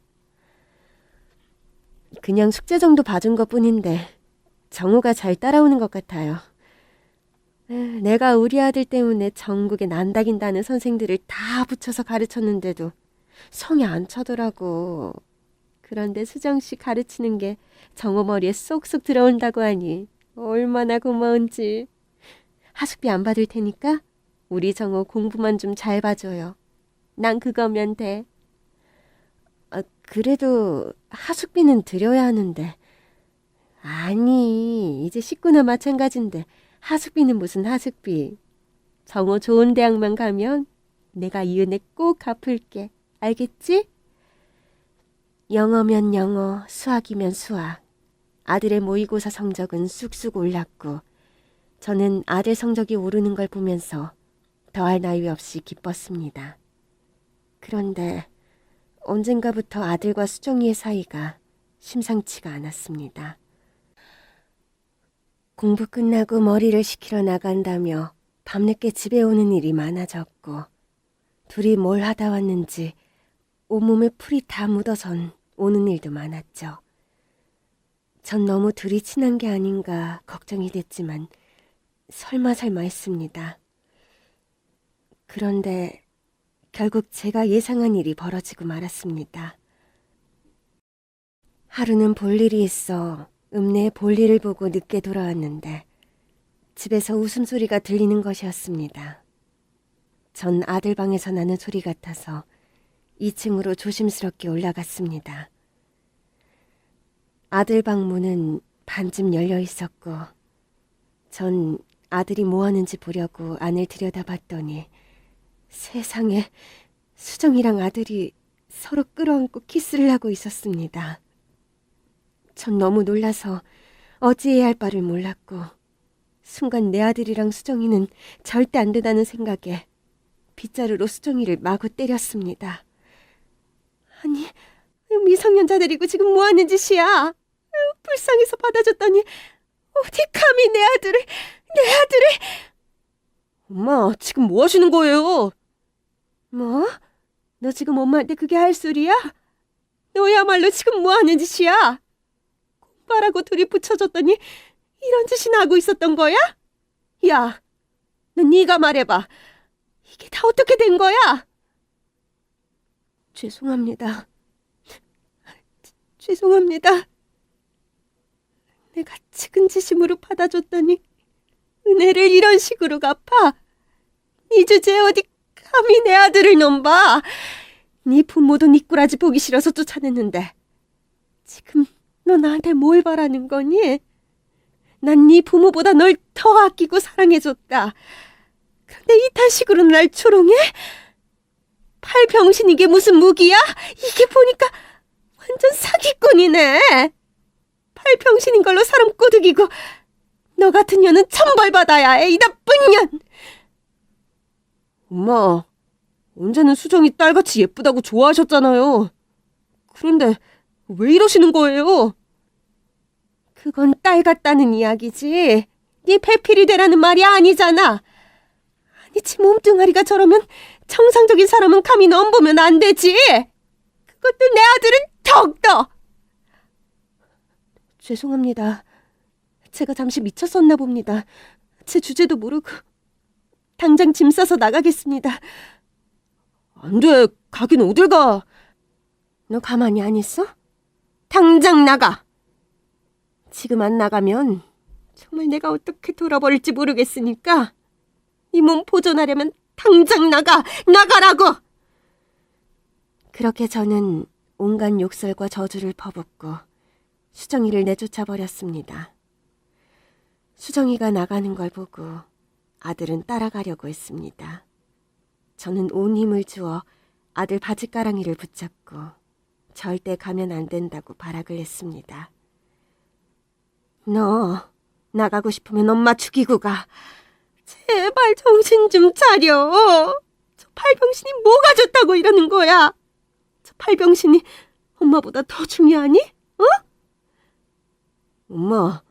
엄마가 수정이 예뻐했잖아요. 그거 다 거짓말이었어요? 네? 네 짝으로 생각해 본 적은 한 번도 없어. 그리고 넌 미성년자야, 미성년자. 미성년자 꼬셔서 이러는 게 말이 되니? 제가 좋아서 쫓아다닌 거예요. 수정이는 안 된다고 했는데 제가 좋아서 그런 거라고요. 그런 거 다 꽃뱀들이 하는 짓이야. 불쌍한 척하면서 남자 마음 휘두르는 뱀 같은 것들.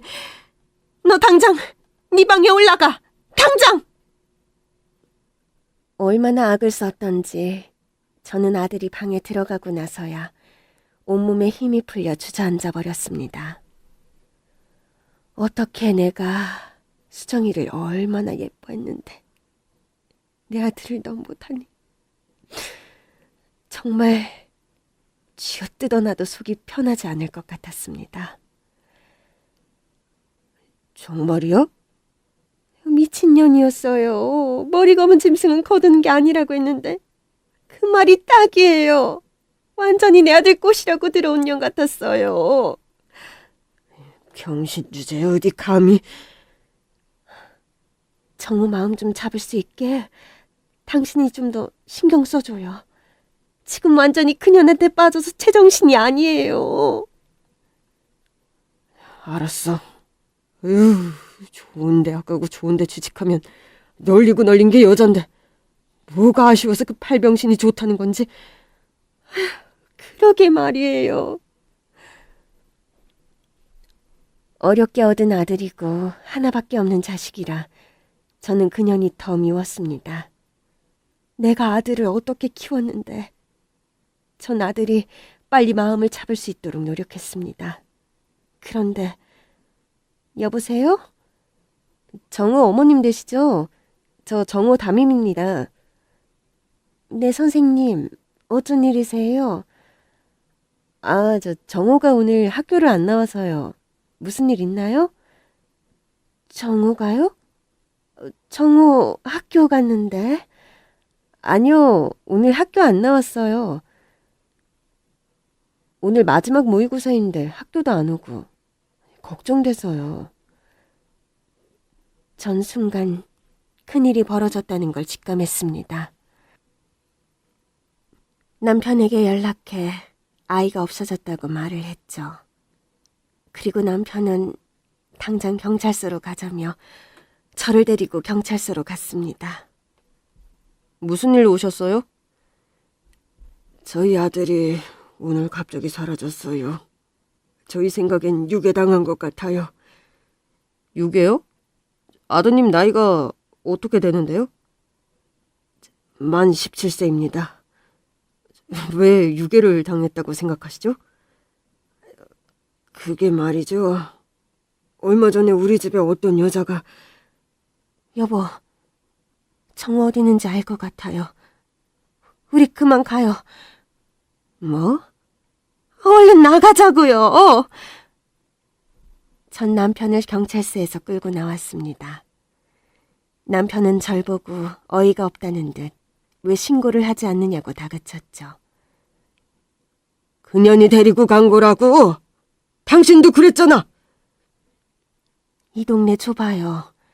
그리고 소문나면 우리 아들 앞날에 흠집 생기는 거 몰라요? 내가 알아서 찾을 테니까 학교에는 정호가 몸이 안 좋아서 며칠 학교 못 나간다고 이야기하세요. 내가 꼭 찾을 거예요. 반드시. 전 경찰서에 가서 순간 제가 생각이 짧았다는 생각이 들었습니다. 아들이 그런 여자한테 빠져서 집을 나갔다는 둥, 이런 소문이 나면 내 아들 앞날에 분명히 오점이 남을 거란 생각이 들어 혼자서 조용히 아들을 찾는 게 낫다는 판단이 들었습니다. 아들을 찾아 전국을 다 뒤졌지만 아들은 온데간데 없이 사라졌고 저는 아들을 찾는 게 생각보다 시간이 많이 걸릴 것 같아 학교에 자퇴서를 냈습니다. 어머니, 정호가 몸이 많이 안 좋은가요? 자퇴서까지 내시고. 네, 좀 많이 안 좋아서 애가 좀 낫고 나면 검정고시를 보든해서 대학 꼭 보내야죠. 학기 초에 성적이 참 많이 올라서 기대했었는데 안타깝습니다. 정우 간호 잘해주시고 필요한 일 있으면 언제든 연락 주세요. 네, 알겠습니다, 선생님. 전 아들의 자퇴서를 내고 학교를 나서는데 정말 원통하고 분해서 참을 수가 없었습니다. 그년이 내 아들 인생을 망쳤다는 생각에 찾아내면 죽여버리고 싶을 만큼 분노가 치밀었었죠. 도저히 저 혼자 힘으로는 아들을 찾기가 힘들기도 했고 마을에 자꾸 흉흉한 소문이 돌아 이사를 가기로 결심했습니다. 아니, 요즘 정호가 안 보이네. 그리고 그 팔 없는 아가씨도 안 보이고. 아, 우리 정호 서울 갔어요. 서울에 좋은 선생이 있다 해서 거기서 공부하라고 보냈어요. 그럼 그 아가씨는 어디 갔어? 모르죠. 어느 날 나가겠다고 해서 그러라고 했어요. 미안하네. 둘이 같이 없어지니까 꼭 둘이 같이 도망간 것 같잖아. 저기요. 말씀이 지나치시네요. 아니, 이제 말이 그렇다고. 사실 동네에 그런 말이 많이 돌고 있어. 야반도주를 했다느니 뭐 이런 말. 그런 일 없으니까 허튼 소리 하면 정말 다음엔 가만히 안 있을 거예요. 아셨어요? 아니, 왜 나한테 성질이야? 전 사람들의 눈을 피해 고향을 떠나기로 결심했습니다. 여기 더 있다간 아들에 대한 소문만 자꾸 눈덩이처럼 불어날 것 같아서 떠나는 게 맞다고 생각했죠. 그렇게 고향을 떠나 살면서 저는 아들을 찾기 위해 안 해본 일이 없었습니다. 전단지도 돌리고 전국 기도원마다 찾아다니기도 했죠. 하지만 아들은 어디에도 없었습니다. 그래서 저는 사설 탐정을 고용했습니다. 아들을 찾아야 했으니까요. 멀리는 못 갔을 것 같은데. 정말 전국을 돌아다니며 다 찾았어요. 어디에도 없어요. 우리 아들 좀 제발 찾아주세요, 제발. 알겠습니다. 저 아드님 사진이랑 그 여자 사진도 있으면 좀 같이 주세요. 아마도 그 여자랑 같이 있는 게 분명한 것 같습니다. 만약 그 여자랑 같이 있으면 꼭 그 현장에 저도 불러주세요. 아셨죠? 한 달쯤 지났을 때 탐정으로부터 연락이 왔습니다. 아드님 찾았습니다. 예상대로 그 여자랑 같이 살고 있더군요. 그래요? 거기가 어딘데요? 제가 지금 당장 갈게요. 전 전화를 받자마자 아들이 있는 곳으로 달려갔습니다. 아들은 작은 시골 마을 시장통에서 짐꾼으로 일을 했고 그녀는 아들을 도와서 폐지를 줍고 다녔습니다. 전 그 둘을 보니 우라가 치밀어 주변 신경은 하나도 안 쓰고 그 자리에서 패악을 부렸습니다. 이 나쁜 놈! 이 나쁜 놈! 아이고, 나 엄마 죽는 걸 보려고 이러는 거야! 너 그렇게 없어지면 엄마가 어떨 것 같아? 어? 너 엄마 생각은 눈꼽만큼도 안 하니? 이 호로 자식아! 어? 아유. 엄마, 죄송해요. 야, 이년아. 너 이리 와! 전 시장통 한가운데서 그녀 머리를 잡고 이리저리 패대기를 쳤습니다. 하지만 그녀는 소리 한 번 안 지르고 반항도 하지 않았습니다. 야, 네가 팔병신이지 펑어리냐? 왜 말을 안 해, 말을! 내 아들 꼬드겨서 이렇게 사니까 행복하니? 너만 아니었으면 우리 아들 이러지도 않아. 단 2년 때문에 내 아들 인생 망쳤다고, 이 나쁜 년아! 온 얼굴이 흙과 피로 범벅이 된 수정이는 제 앞에 무릎을 꿇었습니다. 그리고 울면서 하소연했습니다. 어머님, 정말 죽을 죄를 진 거 압니다. 하지만 저도 정호를 너무 사랑합니다. 저를 이렇게 여자로 봐주고 절 아껴주는 사람은 정말 정호가 처음입니다. 저희 너무 사랑하고 있습니다. 엄마, 수정이는 아무 잘못 없어요. 내가 좋아서 집 나온 거라고요. 수정이가 저 모르게 숨어버려서 저도 수정이 찾느라 전국을 헤맸어요. 수정이 없으면 도저히 살 수가 없었거든요. 수정이는 절 자꾸 밀어내려 했어요. 근데 제가 약 먹고 죽겠다고 울며 불며 매달려서 이렇게 된 거예요. 수정이는 저더러 빨리 집으로 돌아가라고 오히려 절 밀어냈어요. 그러니 수정이는 아무 잘못 없어요. 수정이 뭐라 하지 마세요, 제발요.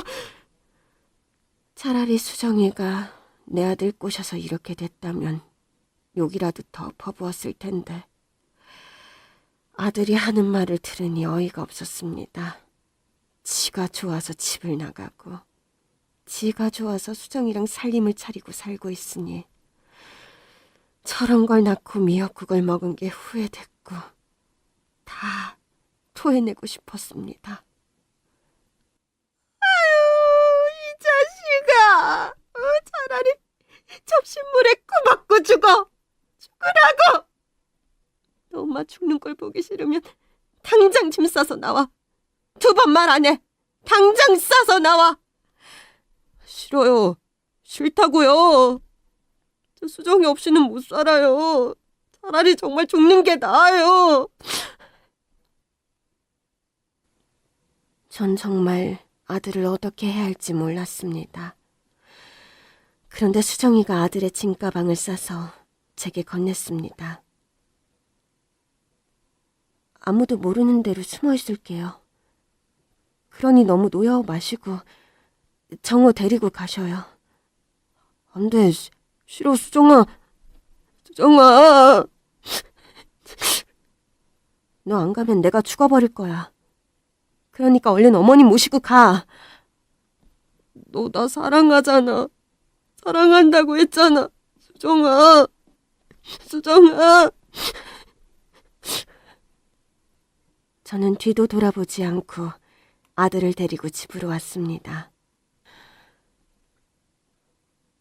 아들은 몇 날 며칠 먹지도 않고 누워만 있었습니다. 너 진짜 엄마 죽는 꼴 볼래?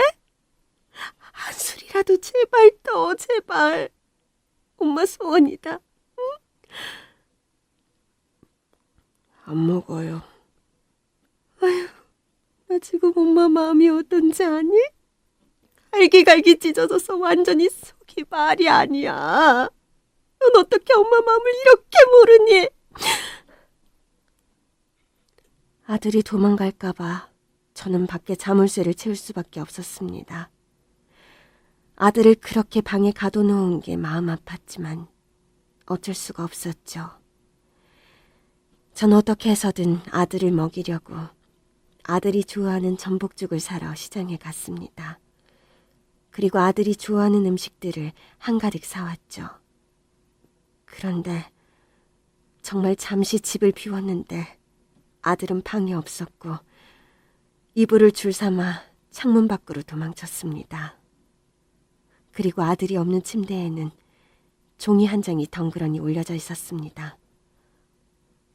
엄마, 아들 없다고 생각하세요. 전 수정이 없이는 살 이유가 없어요. 죄송해요. 전 아들이 적어두고 간 편지를 보고 답답한 가슴을 정말 후벼파고 싶을 만큼 고통스러웠습니다. 하지만 전 포기하지 않았습니다. 아들이 이러면 이럴수록 저는 세상 끝까지 쫓아가 아들을 찾아낼 거라고 결심했습니다. 이번엔 광주래. 당장 준비해. 갈 길이 멀어. 다시 5개월 만에 저희 부부는 아들이 있는 곳을 찾게 됐고 아들이 저희에게 잡혔을 땐 이미 아이를 출산한 때였습니다. 정말 갈수록 태산이었습니다. 아무것도 모르는 것들이 애까지 낳고 살겠다니. 전 그 애가 아무리 내 아들 핏줄이라 해도 내 아들 앞길 막는 것으로밖에 안 보였습니다. 엄마, 아버지, 보세요. 우리 딸 너무 예쁘죠? 제가 이런 애를 두고 어딜 가요. 저도 이제 성인 됐어요. 그러니까 제발 저희 인정해 주세요. 걸레 같은 년, 어디 몸을 함부로 굴려서 애까지 낳아. 네가 이러면 내 아들을 가질 수 있을 것 같아? 어림없어. 너 같은 거한테서 낳은 애는 우리 핏줄로 인정할 수도 없고 인정하기도 싫어. 정호, 너 빨리 나와. 나오라고. 싫어요. 싫다고요. 제가 아빠인데 우리 딸을 두고 어디 간다는 거예요? 못 간다고요. 못 가. 이 자식이 정말. 이봐, 얼른 데리고 나와. 남편은 아들을 데리고 오기 쉽지 않을 것 같아 사람을 써서 아들을 거의 끌고 오다시피 집으로 데리고 왔습니다. 한 팔로 우는 애를 안고 있는 수정이를 보니 정말 화가 나서 미칠 지경이었죠. 내가 예정 생각해서 이야기하마. 그 애 네가 절대 못 키워. 네 꼴이 그런데 네 아이가 널 엄마로 인정하겠니? 애 미래를 위해서라도 고아원에 보내든지 해라. 치안문 건사하는 것도 힘든데 애를 키운다고? 너 정말 아무 생각이 없구나. 다신 보지 말자. 제발 부탁이다. 전 그렇게 모진 말을 내뱉고 다시 수정이를 버렸습니다. 하지만 둘은 전세계 무슨 인연이었는지 아들은 또다시 집을 나갔습니다. 이러다 평생 아들만 찾으러 다니다가 제 인생 끝나겠구나 생각이 들었죠. 또 나갔단 말이야? 그래, 나 어떡하면 좋으니. 네 매형 보기도 너무 부끄럽고 이제 정호 찾으러 나갈 힘도 없어. 만약에 이번에 또 다시 찾아와서 데려오면 또 나갈 건데 이걸 어떻게 해야 하니? 누나, 내가 정호 찾아볼게. 정우, 나 좋아하잖아. 아, 그래 볼래? 그래도 외삼촌은 잘 따랐으니까 네가 좀 잡아서 데리고 있어주라. 도저히 내 말은 듣지를 않아. 걱정 마. 내가 다 생각이 있으니까. 제 남동생은 제가 힘들어하는 걸 보고 아들을 찾으러 다녔고 1년 만에 아들을 찾았습니다. 그런데 찾고 보니 둘째를 낳고 살고 있었습니다. 너 지금 뭐 하는 거야? 어? 애를 둘이나 낳고 어쩌자는 거냐고? 어? 야, 너 정말 내 아들 잡아먹으려고 작정했어? 내 아들이랑 헤어질 마음이 있으면 이러면 안 되는 거잖아. 어? 이 병신 같은 년아!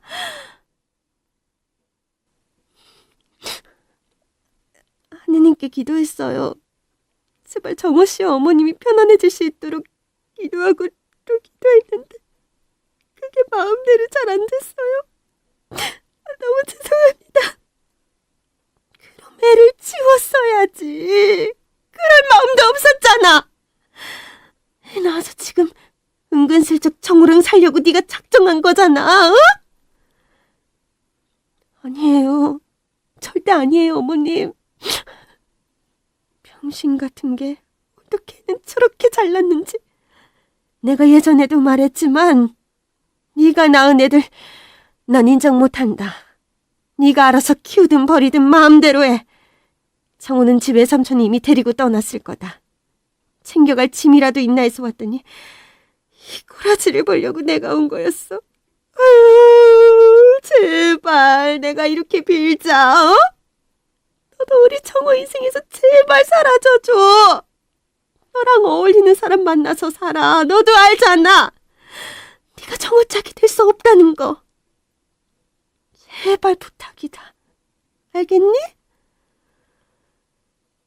전 이제는 수정이랑 마지막이다는 생각으로 협박을 했다가 부탁도 했다가 제발 서로 보지 말자고 부탁했습니다. 그리고 아들은 외삼촌 집으로 가서 지내게 됐죠. 정호, 별일 없지? 내가 일단 서로 좀 떨어져 지내면서 생각해보라고 했어. 그래도 안 되면 둘이 살라고. 뭐? 너 지금 그게 할 말이야? 누나, 지금 무조건 떼놓는다고 해서 해결되는 게 아니야. 일단 몸에서 멀어지면 마음도 멀어진다고. 일단 정우 안정시키고 내가 좋은 배필 만나게 해줄 거야. 일단 애를 진정을 시켜야 해.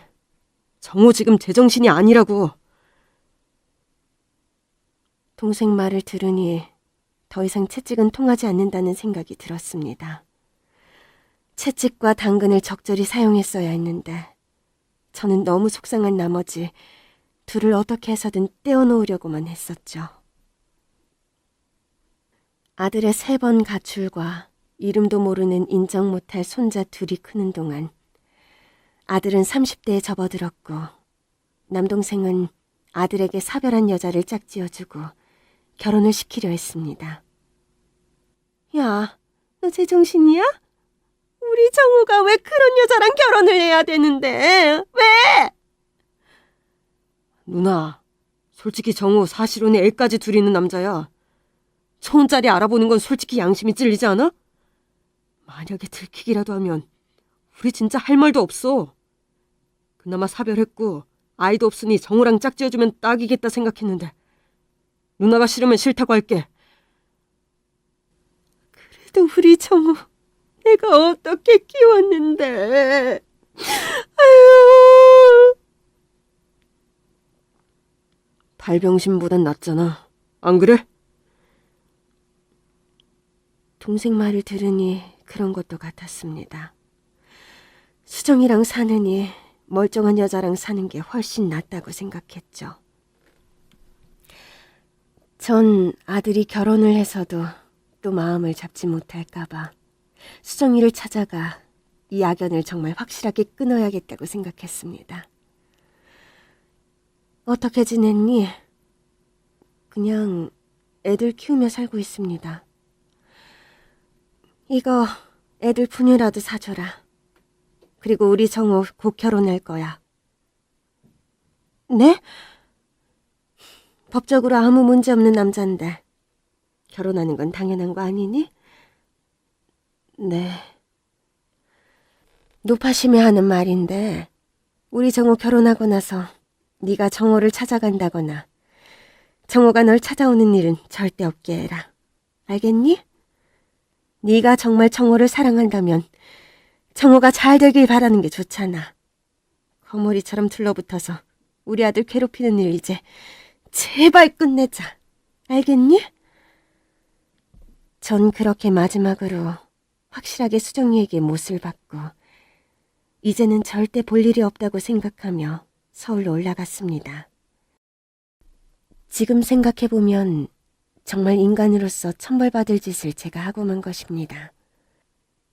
하지만 그땐 아들밖에 보이질 않았고 팔 없는 여자애랑 우리 아들이 산다는 것 상상만 해도 끔찍했습니다. 한 달 후 집으로 편지 한 통이 왔습니다. 제 이름 앞으로 된 편지였고 전 그 편지를 열어봤습니다. 수정이었습니다. 어머님과 처음 만났던 날이 아직도 생생하게 기억납니다. 보잘것없는 저를 항상 웃으며 대해주시고 따뜻한 말로 지친 제 마음을 위로해 주셨죠. 그런 어머님의 사랑도 모르고 저는 넘지 말아야 할 선을 넘었고 어머님께 씻을 수 없는 상처를 드렸습니다. 그 어떤 걸로 용서받을 수 없다는 거 압니다. 솔직히 애들 아빠가 도망쳐 다시 절 찾아올 때마다 밀어내려고 노력했지만 제 노력이 부족했나 봅니다. 그리고 절대 생각해서는 안 될 욕심도 잠시 부렸습니다. 정호랑 우리 아이들이 오순도순 잘 살 거란 욕심 말이죠. 이제 전 모든 것을 내려놓고 속세와 인연을 끊으려 합니다. 아이들을 데리고 아무도 모르는 곳으로 가 오직 아이들만 바라보고 살 생각입니다.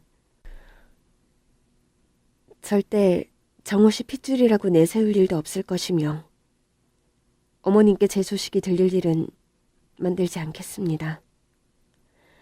그동안 너무 감사했고 부디 건강하십시오.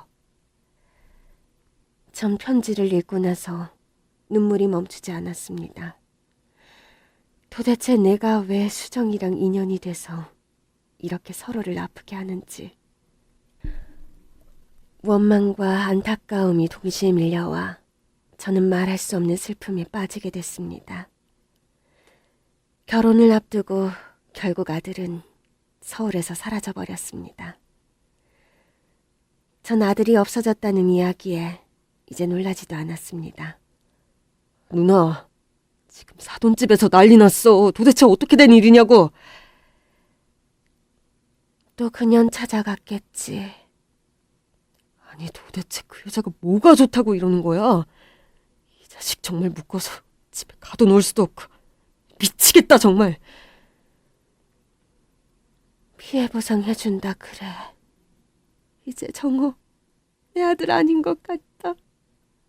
이제 나도 지친다 지쳐. 처음에는 아들을 빼앗아간 수정이가 너무너무 믿고 원망스러웠습니다. 하지만 세월이 흐르니 내 아들도 잘못한 게 많다는 생각이 점점 커져갔죠. 부모에게 이렇게 상처를 주고 지 살고 싶은 대로 살려는 놈이 어떻게 자식이라 할 수 있는지. 내 속으로 나온 내 아들 잘못이고 내 아들 잘못은 곧 내 잘못이라는 생각이 들었습니다. 몇 개월 후 동생을 통해 아들의 소식을 듣게 됐습니다. 아들은 절에 들어가 불교에 귀의했고 머리를 깎고 수행을 하고 있다고 했습니다. 그런데 그 사찰이 바로 수정이가 있는 기도원과 같은 산에 있는 것이었습니다. 정우 만나보니 얼굴이 굉장히 편해 보이더라. 아무 생각도 안 하고 명상만 하고 있대.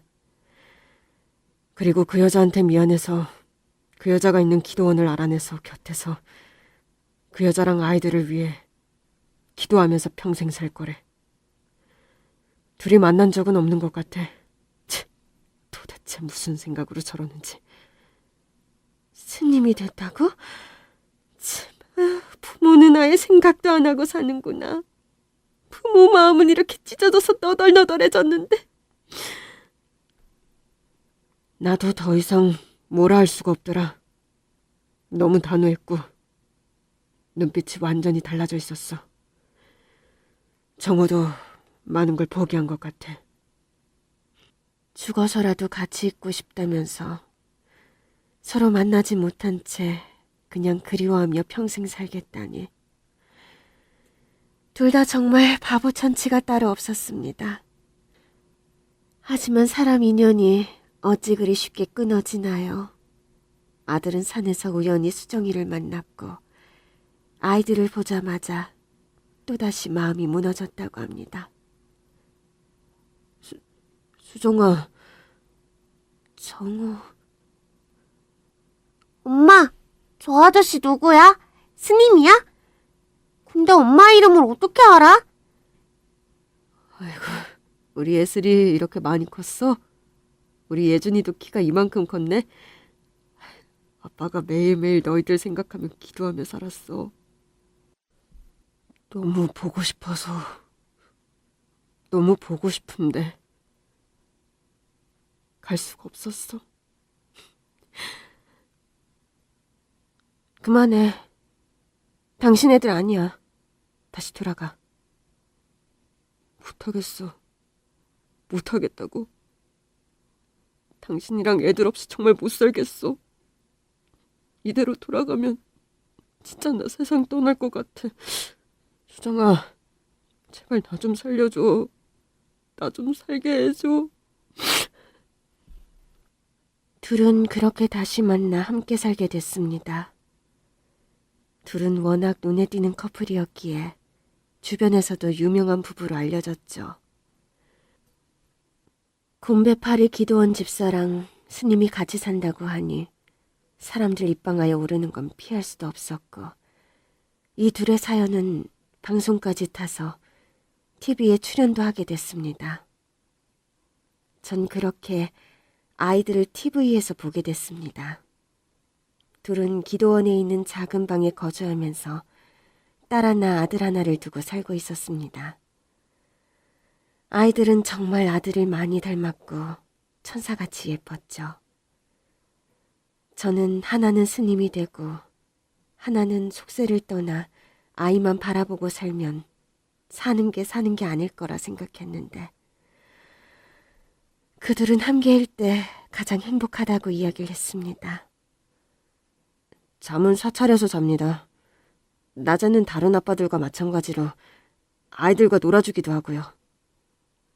아내분이 몸이 많이 불편하신데 걱정이 많으시겠어요? 아내는 저보다 더 강한 사람입니다. 몸이 불편하지만 저보다 더 많은 일을 하는 사람이고 더 똑똑한 사람입니다. 저한테는 과분한 사람이죠. 제가 오히려 아내한테 걱정거리가 되고 있어서 부끄럽습니다. 속 타는 애미 생각은 하나도 안 하는 것 같아 보였습니다. 저는 그것들이 TV에 나오는 걸 보면서 만약 먼 훗날 애들을 데리고 날 찾아오면 가만두지 않을 거라고 나쁜 마음을 또 먹게 되었습니다. 세월은 속절없이 지나가고 저는 어느덧 팔순을 앞두고 있었고 남편은 80을 넘은 할아버지가 됐습니다. 자식 없이 둘이 살다 보니 그냥 하루하루 숨만 쉬고 사는 게 일상이 돼버렸습니다. 웃을 일도 없고 누가 찾아온다거나 그런 일도 없었습니다. 매년 명절을 앞두고 이것들이 오나 안 오나 저는 내심 기다렸습니다. 하지만 아이들은 20년이란 시간이 다 되어가도록 소식이 없었고, 전 이번 추석도 또 노인네 둘이 지내겠구나 생각했죠. 그런데 남편이 시간이 지나면 지날수록 예전 같지가 않았습니다. 화장실을 갔다 와서도 안 갔다며 다시 가고, 밥을 먹었는데도 안 먹었다고 성질을 내며 다시 밥상을 차리라는 일이 다반수였습니다. 저는 분명히 남편에게 문제가 있다고 생각해 병원으로 데리고 갔습니다. 치매가 상당히 많이 진행이 되었네요. 치매예요? 네, 여기 보시면 뇌가 거의 상당 부분 죽어 있다고 보시면 돼요. 치매 중에서도 좀 심한 상태입니다. 아니지, 그냥 건망증인 줄 알았는데. 이렇게 될 때까지 건망증인 줄 알고 방치하시는 분들이 많습니다. 처방해드린 약 꾸준히 드시고 말벗 자주 해드리세요. 예전에 좋은 기억들도 자주 이야기해 주시고요. 전 청천벽력 같은 이야기에 막막했습니다. 남편이 치매라니. 남편은 치매 판정을 받고 나서 그 증상이 더 심해졌습니다. 마음대로 집 밖을 나가 집이 어딘지 몰라 경찰에 신고해 찾는 일이 일쑤였고, 대변을 보고 벽에다 그림을 그린다면서 온 집안을 엉망으로 만들어놨죠. 간병인을 불러도 소용이 없었습니다. 워낙 성격이 강하고 몸도 건장한 체격이라 간병인들이 전부 힘들어서 도망가기 바빴죠. 그래서 남편을 돌보는 일은 모두 제 몫이 되었습니다. 그렇게 1년을 남편 간호만 하며 살다 보니 제 건강에도 이상이 찾아왔습니다. 그날도 남편을 목욕시키고 너무 힘들어 잠시 앉아있는데 뭔가 어지럽더니 갑자기 정신을 잃고 쓰러져 버렸습니다. 눈을 떠보니 오른쪽 얼굴이 전혀 움직이질 않았고 팔이며 다리 모두 감각이 없었습니다. 누나, 우리 누나 불쌍해서 어떡해. 나 왜 이래? 응? 응? 뇌출혈이 와서 오른쪽에 마비가 온 거야. 조금만 일찍 발견했더라도 이런 일이 없었을 텐데. 그러면 나 팔 못 써? 못 걸어? 누나, 내가 꼭 낫게 해줄게. 꼭 낫게 해줄게. 전 뇌출혈로 쓰러졌고 반나절을 그렇게 방치된 채로 있었다 보니 오른쪽 수족에 마비가 오게 된 겁니다. 하루아침에 몸이 이렇게 되니 저 자신도 너무 충격이었습니다. 그렇게 치료를 받고 퇴원하던 날, 동생이 뭔가 머뭇거리며 제게 무언가 말을 하려 했습니다. 가자, 집에. 누나, 내가 모시고 가려고 했는데. 전 그때 제 병실로 누군가 들어오는 걸 보게 됐습니다. 저는 믿을 수가 없었습니다. 20년 가까이 보지 못했던 아들이 제 앞에 서 있는 겁니다. 엄마, 죄송해요. 우리 엄마, 불쌍한 우리 엄마. 저는 도대체 이게 무슨 일인가 했고 뒤따라서 너무 예쁘고 잘생긴 아이 둘이 절 꼭 안아주었습니다. 할머니, 보고 싶었어요. 저희 기억나세요? 제가 중풍으로 쓰러졌다는 소식을 듣고 아들은 아이들을 데리고 절 만나러 온 것이었습니다. 그리고 병실 문 앞에서 들어오지도 못하고 머뭇거리는 한 사람, 바로 수정이었습니다. 엄마, 애들 엄마랑 제가 몇 번이나 찾아가려고 했지만 엄마가 우릴 용서하지 않으실 것 같아서 매년 먼 발치에서만 두 분을 보고 돌아갔어요. 더 이상 엄마 아버지한테 상처드리기 싫었거든요. 근데 제가 너무 늦었나 봐요. 엄마가 이렇게 될 줄은 상상도 못했어요. 앞으로 엄마 아버지 제가 모실게요. 그러니까 너무 걱정하지 마시고 두 분 건강만 생각하세요. 아셨죠? 전 너무 묻고 싶은 한 가지가 있었지만 입이 떨어지지 않았습니다. 그런데 꼭 해야만 했던 이야기였죠. 혜미, 수정이. 제 어눌한 목소리를 들은 며느리는 그제서야 제 앞에 나타나 무릎을 꿇고 통곡을 하기 시작했습니다. 죄송해요, 어머님.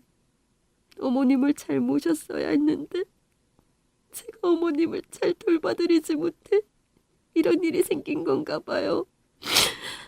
제가 평생 속죄하며 살겠습니다.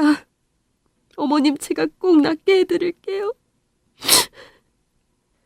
그 많은 세월을 증오와 원망으로 며느리를 대했던 것이 그날 눈 녹듯 사라지고 저 또한 며느리에 대한 미안함과 그리움이 밀려와 눈물을 하염없이 흘렸습니다. 내가 미안하다. 이렇게 착한 너를 모질게 대해서 미안하다, 며느라. 어머님. 전 30년이 가까운 시간이 지나서 처음으로 아들의 아내, 그리고 내 손자들의 엄마인 수정이를 처음으로 며느리라고 불렀습니다. 아이들은 며느리가 자기 손으로 직접 지은 집으로 우리 부부를 데리고 갔고, 집에 들어서니 마치 원래 제가 살던 집처럼 포근하고 따뜻했습니다. 저는 이 집을 보면서 내가 진작 마음을 내려놨으면 아이들과 행복하게 살았을 텐데 라는 후회가 밀려왔습니다. 하지만 치매 시부에 중풍 걸린 시모를 모시는 며느리를 보니 그동안의 원망과 후회는 싹 없어졌습니다. 거동이 불편하니 한 번씩 실수를 해도 며느리는 단 한 번도 싫은 내색 없이 절 데리고 목욕을 시켜주었습니다. 두 손으로 해도 힘든 일을 한 손으로 말이죠. 어머니, 좋으시죠? 좋아. 이따가 아버님 목욕도 시켜드려야 하는데 제가 손이 하나라. 어머님이 도와주실 수 있죠? 우리는 그렇게 서로에게 부족한 부분을 채워가며 사이좋은 고부간이 되었습니다. 저는 며느리에게 없는 왼팔을, 며느리는 제가 못 쓰는 오른팔을 내밀었고 남편의 간병호뿐만 아니라 늘 함께 서로의 팔이 되어주면서 그렇게 행복하게 살고 있답니다. 지금 나이 50이 된 며느리를 보니 그렇게 악을 쓰고 저주를 퍼붓기만 했던 지난 날이 너무 후회가 됩니다. 제가 몸이 멀쩡했다면 며느리에게 더 잘해주고 좋은 말만 해주었을 텐데 몸이 이렇게 되니 정말 매일매일 며느리에게 속죄하며 살고 있습니다. 여러분, 사람의 겉모습만 보고 판단하지 마세요. 그리고 내 자식이 중요한 만큼 남의 자식도 소중하다는 걸 알아주세요. 이런 욕심을 씻어내면 하루라도 더 행복할 수 있고 하루라도 더 사랑하는 가족들과 웃을 수 있습니다. 며느리가 이 방송을 들을지 모르겠지만 용기 내 말해봅니다. 세상에서 가장 착한 우리 며느리 정말 사랑한다.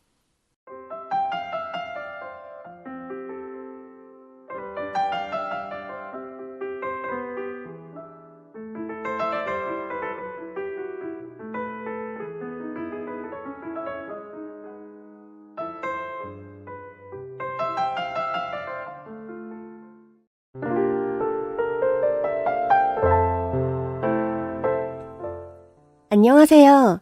저는 빵을 너무 좋아하는 빵순이에요. 빵이 너무 좋아서 제가 직접 빵을 만드는 게 꿈이었는데 결국 제과 제빵사가 되었답니다. 제가 특히 잘 만드는 빵은 버터향이 입안 가득 퍼지는 버터 크루아상과 달콤함이 사르르 녹아드는 마카롱, 에클레어와 무스 케이크입니다. 오븐에서 갓 구워낸 겉은 바삭하고 속은 촉촉, 쫀득한 식빵을 자를 때의 행복이란 이루 말할 수 없어요. 하지만 제가 제일 좋아하는 빵은 따로 있어요. 바로 카스테라인데요. 기본 중에 기본인 빵을 제대로 만드는 것이 중요하기도 하지만요. 저희 할머니가 제일 좋아하셨던 빵이거든요. 할머니가 카스테라를 좋아한 이유는 좀 슬퍼요. 할머니가 다른 빵을 접할 기회가 별로 없어서 다른 빵은 손대기가 무서워서 오직 카스테라만 드셨다는 걸 나중에 알게 되었거든요. 아무튼 비자발적 카스테라 덕후라고 할 수 있는 할머니의 손에서 저는 자랐습니다. 아빠가 교통사고로 돌아가시고 엄마는 돈 번다고 집을 나간 뒤 소식이 끊겼거든요.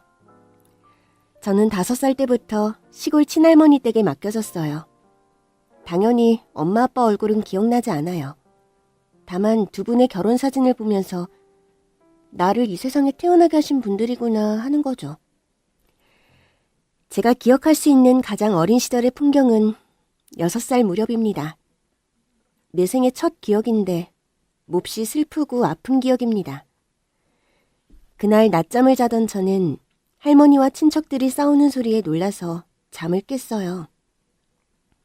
시골집 안방과 툇마루에 친척들이 와서 북적북적했고 정확하지는 않지만 아마도 제 거취 문제로 할머니와 친척들이 언성을 높여가며 다투는 소리가 났습니다. 큰어머니, 고집 피우실 거 피우세요. 연세도 있으시고 막말로 모아놓은 돈도 달랑 이 집밖에 없으시면서 아이를 어찌 키운단 말입니까? 내 아직 가정 팔팔한데 왜들 이랴? 내 새끼 내가 거둔다는데 니들이 뭔 상관이요? 이게 다 큰어머니가 걱정돼서 그런 거죠. 저희들 사는 게 힘들어서 그래요. 누굴 데려다 키울 형편이 안 되는 거 잘 아시잖아요. 니들한테 돈을 달라 했냐? 대신 길러달라 했냐? 내 하고 싶은 대로 냅둬. 노인네는 하루하루가 다르잖아요. 오늘 팔팔해도 내일 어찌 될지 모르는 게 노인네 아닙니까? 고아원도 아니고 애가 없어서 입양하려는 사람들입니다. 송이도 그런 집에 사는 게 더 낫고요. 할머니보다 젊은 부모가 더 낫잖아요. 안 된다. 왜 내 새끼를 생판 모르는 놈들한테 맡긴단 말이냐? 내 눈에 흙이 들어가기 전에는 그리 못한다. 할머니는 계속해서 안 된다는 말씀만 반복하셨고 친척들은 사는 게 힘들어서 도와줄 수 없다는 말만 거듭했습니다. 급기야 친척 한 분이 저에게 오더니 안 되겠다. 눈에서 멀어지면 마음에서도 멀어지는 법이야. 얼른 가자. 아주머니가 저에게 새 옷을 입혀주고 새신을 신겨주며 이렇게 말했습니다. 송이야, 너 이제 좋은 집에 가서 살자. 엄마도 있고 아빠도 있어. 책상도 있고 자동차도 있단다. 너무 좋지? 저는 친척분의 손에 이끌려 할머니에게 인사도 못하고 대문 밖을 나섰습니다. 그때였습니다. 할머니가 버선발로 뛰쳐나와 저를 끌어안고 우셨습니다. 못 보낸다. 절대 못 보낸다. 고아원에도 애 없는 집에도 나는 못 보낸다. 죽은 내 아들 불쌍해서 내 새끼 못 보낸다. 니들한테 절대 도와달라고 안 할 테니 그냥 내가 키우게 놔둬라. 할머니는 그렇게 말씀하시며 목 놓아 우셨습니다. 저도 할머니를 따라 엉엉 울음을 터뜨렸습니다. 할머니, 안 갈래요. 나도 할머니랑 살래요. 할머니 울지 마. 우냐. 아유, 내 새끼. 절대 헤어지지 말자. 이 할미랑 손 꼭 붙들고 살자잉. 할머니의 눈물 덕분에 저는 할머니 손에서 자랄 수 있었습니다. 고아원에 가지 않고 아이 없는 집에 입양되지 않고 할머니 손에서 마음껏 어리광을 피우며 자랐습니다. 할머니는 없는 살림에도 저를 금이야 오기야 예뻐해 주셨어요. 어릴 땐 몰랐지만 할머니가 저를 거두고 키워주신 은혜가 얼마나 감사한 일인지 나중에 철이 들고서야 알았습니다. 할머니는 약속대로 정말 10원 한 푼도 받지 않고 저를 키우셨거든요. 하루도 거르지 않고 남의 집으로 일을 다니시며 받아오신 품삯으로 생활을 꾸려가셨습니다. 남의 집으로 일을 가시는 날에는 새참으로 나온 단팥빵을 드시지 않고 집으로 가져오셨어요. 제가 어려서부터 밥보다 빵을 더 좋아하는 빵순이였거든요. 우리 빵순이 빵 먹자 하는 할머니 목소리가 제일 좋았어요. 언젠가 제가 빵이 먹고 싶어서 할머니에게 막무가내로 떼를 쓰다가 종아리를 맞은 기억도 있어요. 왜 그랬는지 모르겠는데 제가 철이 없어서 할머니가 가방에 빵을 숨겨두고 안 준다고 생각했던 것 같아요. 빵! 할머니 가방에 있잖아! 왜? 할머니만 먹으려고 그러지. 할머니 미워. 할머니 욕심쟁이. 아니요. 봐. 가방 안에 아무것도 없잖여. 아가, 이 할미가 감자 좀 부쳐줄 테니 그거 먹자잉. 싫어. 누가 감자전 그딴 거 먹고 싶대? 전 말고 빵. 빵 달라고. 빵 먹고 싶다고. 빵 내놔. 오늘따라 왜 이렇게 땡깡을 부렸었노? 할미가 있으면 주지. 왜 안 주겠냐? 죽었다 깨나도 없는디 못 준다냐? 이씨발, 할머니가 돼서 빵도 못 사주냐? 정말 싫어. 너무 싫어. 저는 어린 마음에 해서는 안 될 쌍욕까지 하면서 울며불며 땡깡을 부렸고 할머니는 어린 제가 욕하는 것에 놀라서 회초리로 제 종아리를 매우 세게 치셨어요. 어디서 배운 거요? 어디 가서 욕을 배운 거요? 네가 욕을 하고 다니면 어떡혀? 애미애비 없는 자식이라서 그렇다고 할 텐디 이 할미 속 터지는 꼴 보고 잡은겨? 하면서 태어나서 처음으로 호되게 저를 혼내셨습니다. 난생 처음으로 할머니한테 심하게 맞은 저는 서럽고 억울한 마음에 엉엉 서럽게 울었습니다. 할머니는 회초리를 거두시고 붉은 줄이 그어진 제 종아리에 연고를 발라주시면서 굵은 눈물을 뚝뚝 흘리셨어요. 송이야, 미안혀. 내 새끼가 그리 좋아하는 맛있는 과자빵을 못 사줘서 할미가 미안혀. 하고 소리 죽여 우셨습니다. 그러고는 부엌에 가서 가마솥 누룽지에 설탕을 뿌려주시기도 했고요. 찜기로 식감도 모양도 떡인 것 같은데 신기하게 빵맛이 나는 카스테라도 만들어주셨어요. 빵만 보면 좋았던 저는 언제 회초리로 맞았나 싶게 눈물을 뚝 그치고 빵실빵실 웃으며 할머니에게 큰 소리로 외쳤습니다. 할머니, 맛있어요. 더 주세요. 우메, 이쁜 거. 그려, 많이 먹으라잉. 저는 할머니가 만들어주신 카스테라와 할머니가 일하고 받아오시는 단팥빵과 교회에 가면 나눠주던 소보루빵이 좋아서 나중에 빵을 만드는 사람이 되어야겠다고 결심했습니다. 이렇게 할머니는 저를 위해서 모든 걸 다 해주시려고 했는데 어릴 땐 정말 몰랐어요. 소풍 갈 때 용돈이 없어서 속상했고 친구들과 같이 과자를 사 먹을 수 없어서 속상했고 새 옷 한 벌 없이 이웃집 언니 옷들을 얻어 입는 것이 불만이었고 운동회 때 젊고 예쁜 엄마가 아닌 할머니랑 함께 달리는 것이 부끄러웠습니다. 할머니 밑에서 자란다는 이유로 학교에서 선생님에게, 친구들에게 불쌍한 아이 취급받는 것이 싫었습니다. 그래서 초등학교 운동회 날 할머니가 나를 찾다 못 찾고 그냥 집으로 돌아가시길 간절히 바랐습니다. 아이들은 왁자지껄 떠들며 자기 부모님이나 가족을 찾느라 연신 두리번거렸지만 저는 고개를 푹 숙이고 땅만 보고 있었습니다. 시골이라도 전교 학생 수가 300명은 좋긴 없는데 고만고만한 아이들 중에서 나를 찾아내기란 눈썰미 좋은 젊은 엄마도 어려운 일일 터. 제가 모른 척하면 10중 8구 못 찾고 할머니가 헛걸음을 하실 거라고 생각했어요. 그래서 고개를 더 푹 숙이고 애꿎은 땅바닥만 발로 차고 있었어요. 드디어 엄마와 함께 달리기를 하는 시간이 되었고 선생님이 호루라기를 불어서 우리를 모았습니다. 사열 종대로 나란히! 운동장에 섰습니다. 나는 앞에선 아이 뒤통수만 노려보고 있었어요. 그때였어요. 어디서 송이야! 송이야! 하고 부르는 할머니의 목소리가 들렸습니다. 저는 모른 척 고개를 떨구고 있었습니다. 송이야! 송이야!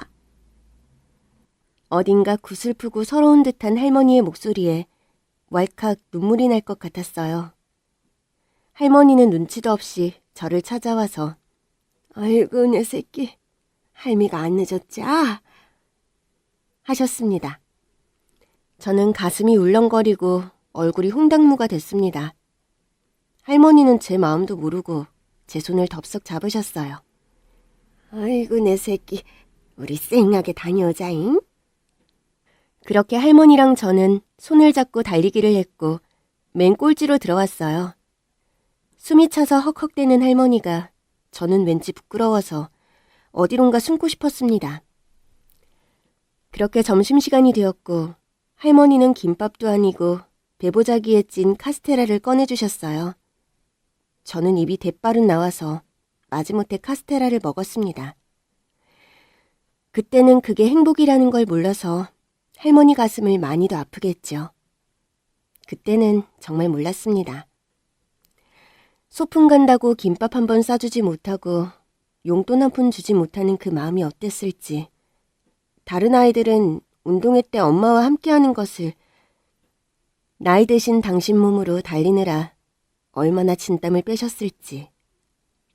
어디 가나 애미애비 없다고 손가락질 받는 손녀를 보며 얼마나 가슴을 쳤을지. 그때는 철이 없어서 몰랐습니다.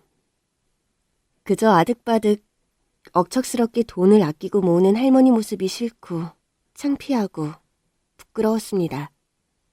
그래도 지금 생각해보면 그때 할머니와 함께했던 시간이 28, 제 인생에서 가장 행복했습니다.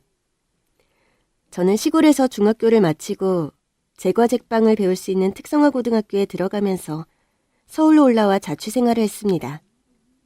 저는 밥보다 빵이 더 좋았고 빵이 오븐에 들어가서 구울 때 고소한 그 향기를 맡으면 기분이 좋아지고 마음이 편안해졌어요. 제과제빵을 배우는 것이 너무 즐거웠습니다. 그리고 주말마다 할머니 집으로 내려갔는데 그때마다 제가 만든 빵을 가지고 내려갔어요. 그런데도 할머니 냉장고를 열어보면 그 안에 빵과 우유가 가득했습니다. 남의 집으로 일을 다니셨던 할머니가 새참으로 나온 빵과 우유를 드시지 않고 집으로 가져오셔서 냉장고에 넣어놓으신 거였습니다. 저는 속상한 마음에 화부터 냈습니다. 할머니, 이 빵 뭐야? 냉장고에 한가득 넣어둔 빵 뭐냐고. 왜 그랴? 니 먹으라고 넣어놨는디. 어여 먹어. 네가 좋아하는 카스테라잖여. 할머니 드시지. 왜 이걸 냉장고에 넣어놓으셨어요? 유통기한 다 지났잖아. 어메 어째스까. 날짜가 다 지났어야? 어쩐디야. 니 오면 줄라고 넣어놨는디. 어째스까잉. 할머니, 이제 내가 빵 만드는 사람이야. 맨날 첫날 빵 만들고 먹는다고. 그러니까 제발 새참으로 나오는 빵 할머니가 드셔. 그려 알았어. 화만 내지 말고 할미가 만든 요 카스테라 좀 먹으라잉. 자취생활 한다고 우찌 아가 뼈밖에 없어.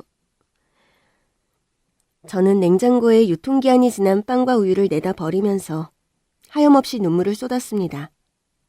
할머니의 무한한 사랑에 가슴 저 밑바닥에서 뜨거운 것이 북받쳐 올랐습니다.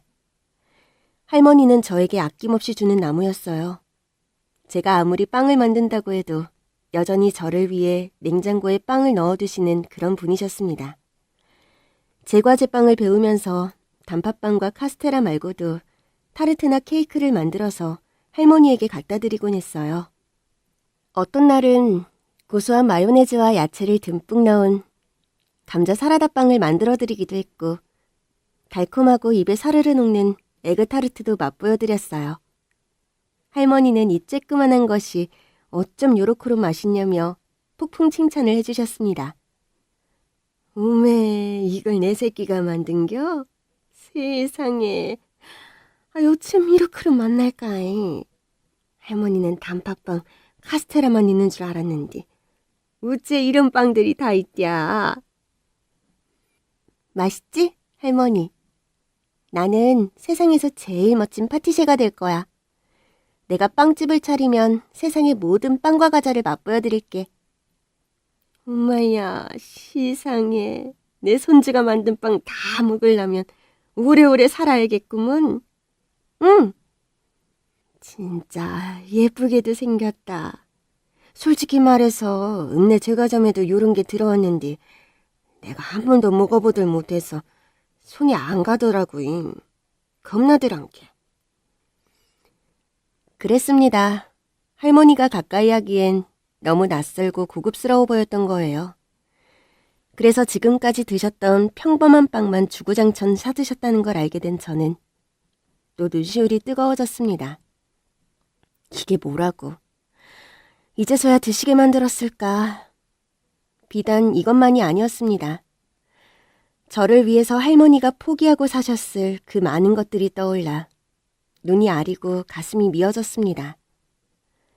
이제 할머니에게 받은 사랑을 되돌려드려야겠다 다짐했습니다. 앞으로 더 만나고 좋은 것, 예쁘고 고급스러운 것들, 내가 돈을 벌어서 할머니에게 다 해주리라 마음먹었습니다. 그래서 누구보다 더 열심히 제과제빵을 배우고 공부를 했습니다.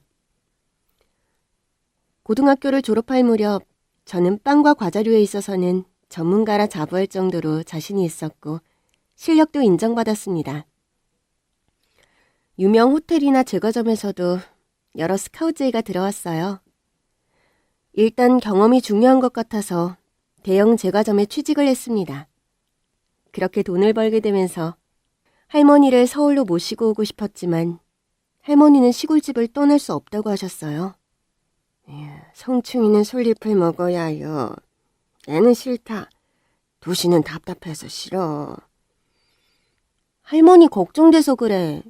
할머니 무릎도 아프고 허리도 아프다며. 병원 가까운 데 살면 좋잖아. 에휴, 내 새끼. 할미 걱정해서 그러는 거 다 아는데 할미는 여기가 좋아. 할머니는 나랑 사는 거 싫어? 어때? 내 새끼랑 살고 잡지. 어째 그런 말을 하냐? 속상해서 그래. 할머니 혼자 두고 가려니까 속상해서. 이 할미는 네가 유명한 제빵사가 돼서 우리 동네에 내려와서 빵집을 짓고 같이 살 때까지 오래오래 살 테니까 걱정을 하들 말아. 알았어. 얼른 돈 왕창 벌어서 내려올게. 그때까지 할머니 건강하게 오래오래 사셔야 해. 알았지? 당연하지. 저 세상에서 나를 데리러 오거들랑 내 새끼 두고 못 간다고 전해라. 할 거요. 됐냐? 그렇게 의기양양하게 오래 살겠노라 약속했던 할머니는 급성 심근경색으로 갑자기 돌아가셨어요. 제가 취직하고 열심히 일하던 3년째 어느 날이었어요. 대형 제과점은 격주로 쉬었지만 엄청난 노동 강도에 한 달에 한 번 시골에 내려가는 것도 체력에 부대끼어 차일피일 미루던 그런 나날이었어요. 그날도 할머니는 이웃집에 딸기를 따러 가겠다고 약속하고 이른 아침에 채비를 하시다가 병고를 당하셨습니다. 날품 팔러 오기로 약속하고 오지 않는 할머니를 찾으러 왔던 이웃집 아주머니가 쓰러져 있던 저희 할머니를 발견했고 이미 할머니의 몸은 싸늘하게 굳어 있었다고 합니다. 저는 천혜고아가 됐다는 슬픔보다 할머니의 임종도 지키지 못했다는 죄책감에 더 많은 눈물을 흘렸습니다. 이제 제가 제빵사가 되어서 할머니를 호강시켜드리겠다고 다짐하고 열심히 일했건만 할머니는 저를 기다려주지 않으셨습니다. 이럴 줄 알았다면 좀 더 자주 찾아뵙고 더 맛난 것도 사드리고 용돈도 더 많이 드릴걸 하면서 자책하고 후회했지만 할머니는 이미 이 세상에 안 계셨습니다. 그래서 지금도 할머니를 생각하면 가슴이 아프고 자꾸만 눈물이 납니다. 할머니는 끝까지 저를 울리셨어요. 할머니는 돌아가시면서도 저에게 아낌없이 주고 가셨습니다. 할머니의 집을 제가 빵집을 차리라고 물려주셨거든요. 방 2칸짜리 작은 시골집이었지만 할머니가 물려주신 유산을 붙잡고 또 목 놓아 울었습니다. 그런데 당장 독립을 할 처지가 못 됐습니다. 마음은 당장 내려오고 싶었지만 그래선 안 될 일이었죠. 무작정 내려와서 빵집을 차렸다가는 보기 좋게 망하기 십상이니까요. 동네 빵집의 운영 시스템과 특별한 기술이 필요했습니다. 제가 일했던 대형 제과점에서는 파트별로 나뉘어서 작업을 했어요. 오븐과 케이크, 빵 성형과 반죽, 파이 제품과 제과, 크림 만드는 분야별로 제빵사들이 있었고 저는 한 단계 한 단계 올라가면서 책임자가 되기만을 기다리고 있었어요. 그런데 이런 방식으로는 종합적으로 보는 눈을 기르기엔 좀 부족하다 싶었습니다. 빵만 만들던 사람이 1인 매장을 차리면 빵만 만들 줄 알고 나머지는 볼 줄 몰라서 망하는 경우가 꽤 있거든요. 경험이 필요했습니다. 커피도 해보고 홀도 종종 보고 전체적으로 어찌 돌아가는지 경험을 많이 쌓아야 했어요. 그렇게 저는 작은 동네 빵집에서 일해야겠다고 생각했고 그때 제일 먼저 떠오른 곳이 지금 제가 일하는 빵집이었습니다. 예전에 동네 산책을 하면서 만난 빵집이었는데요. 주택가의 소박한 건물 외관과 편안한 분위기가 인상적인 곳이에요. 사실 빵이라고 하면 맛은 있으나 밀가루를 많이 사용해서 건강에 좋지 않다는 인식이 있는데요. 장이 민감해서 소화가 잘 안 되는 분들도 빵을 맛있게 즐길 수 있도록 건강한 빵을 만드는 곳이었어요. 오직 빵으로 승부하는 이 집의 시그니처 메뉴는 딸기 케이크였는데요. 이 정도 가격에 딸기가 이렇게나 많이 들어간다고? 소리가 절로 나오는 해저스러운 딸기 케이크였어요. 무엇보다 이 빵집이 좋았던 이유는 사장님 때문이었는데요. 여성의 몸으로 제과 제빵 기능장 자격증을 취득하고 제빵 경력만 30년이 넘는 분이셨어요. 한자리에서 20년 넘게 최고의 빵을 만들어 오신 데다 유제품과 식재료를 모두 최상급으로 사용해 화학 첨가제와 방부제가 없는 빵을 만드는 장인이셨죠. 제가 꿈꾸는 이상적인 빵집에서 마침 직원을 모집 중이었어요. 한 달이 지나도록 전단지가 붙어있는 걸 보면 채용 기준이 엄청 까다로운 것 같았어요. 손님의 입장으로 들렀던 곳을 취업을 하려고 들어가니 몹시 떨렸습니다. 게다가 사장님은 우린 고급 케이크와 질 좋은 빵을 저렴하게 팔기 때문에 형편이 별로 좋지 않아. 저는 이력서를 내밀며 간청했습니다. 사장님, 저 초짜 아니에요. 어려서부터 빵 만들어 왔어요. 전공도 제과 제빵이고 자격증도 있고 대형 제과점에서 3년 일했습니다. 사장님은 그제야 저를 유심히 쳐다보시고는 그럼 우리 집 시그니처 케이크 한번 만들어 볼래? 하셨습니다. 저는 당장 옷을 갈아입고 머리도 깔끔하게 올려묶고 만들고자 하는 케이크의 레시피를 들여다보며 준비할 도구와 사용할 재료, 만드는 순서에 대해서 꼼꼼하게 하나하나 짚어가며 체크했습니다. 재료와 사용할 도구들을 꺼내는 동안 마음으로 순서를 짚어가며 어떤 과정에서 어떤 재료와 어떤 도구가 필요한가를 정확하게 계산을 했고 손은 습관처럼 빠르게 머릿속 지시사항을 따라주었습니다. 달걀 거품을 만들고 밀가루를 섞고 반죽을 모두 미싱해서 틀에 넣고 그렇게 정성을 들여서 딸기 생크림 케이크를 만들었습니다. 사장님이 한 조각 떼어서 드셔보시고는 크림 반죽이 좀 질다. 요것만 잡으면 제법이네. 언제부터 나올 수 있어? 네, 일주일만 시간을 주세요. 인수인계하고 올게요. 그래, 근데 여기는 작은 가게라서 빵만 만들 수 없어. 홀도 봐야 하고 카운터도 봐야 해. 괜찮겠니? 제가 원하는 바입니다. 저는 1인 빵집의 모든 것을 배우고 싶어요. 그래, 패기 있네. 그래도 열정이 너무 지나치면 쉽게 꺾이는 법이야. 놀맨 하는 법을 배우자. 사장님은 원래 1인 빵집으로만 운영하시려고 했는데 첫째 아들이 이혼을 하면서 어린 손자 둘을 사장님이 맡게 되셨고 갑자기 손자들을 기르게 되어 홀로 빵집을 지키기가 어렵게 되셨대요. 그렇다고 초짜나 실력 없는 제빵사를 들여서는 안 되겠기에 까다롭게 면접을 봤다고 합니다. 그렇게 저는 새벽같이 출근해서 빵을 만들어 내놓고 오후엔 매장에 나가서 카운터를 보기도 했어요. 저희 빵집은 기본적으로 밀가루가 유발하는 부작용을 막기 위해 발효빵을 제공하고 모든 빵에는 화학 첨가제가 들어가지 않았는데요. 제가 들어온 뒤로 빵 맛이 더 좋아졌고 입소문을 타게 되어 꽤 유명해졌습니다. 사장님과 저는 다양한 디저트들도 개발해서 신메뉴를 내놓았습니다.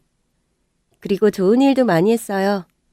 연말이나 크리스마스가 되면 빵을 보육원에 보내기도 하고 양로원에 보내기도 하고 독거노인과 불우이웃을 돕기 위해서 보내기도 하고 아무튼 선한 기부를 많이 했습니다.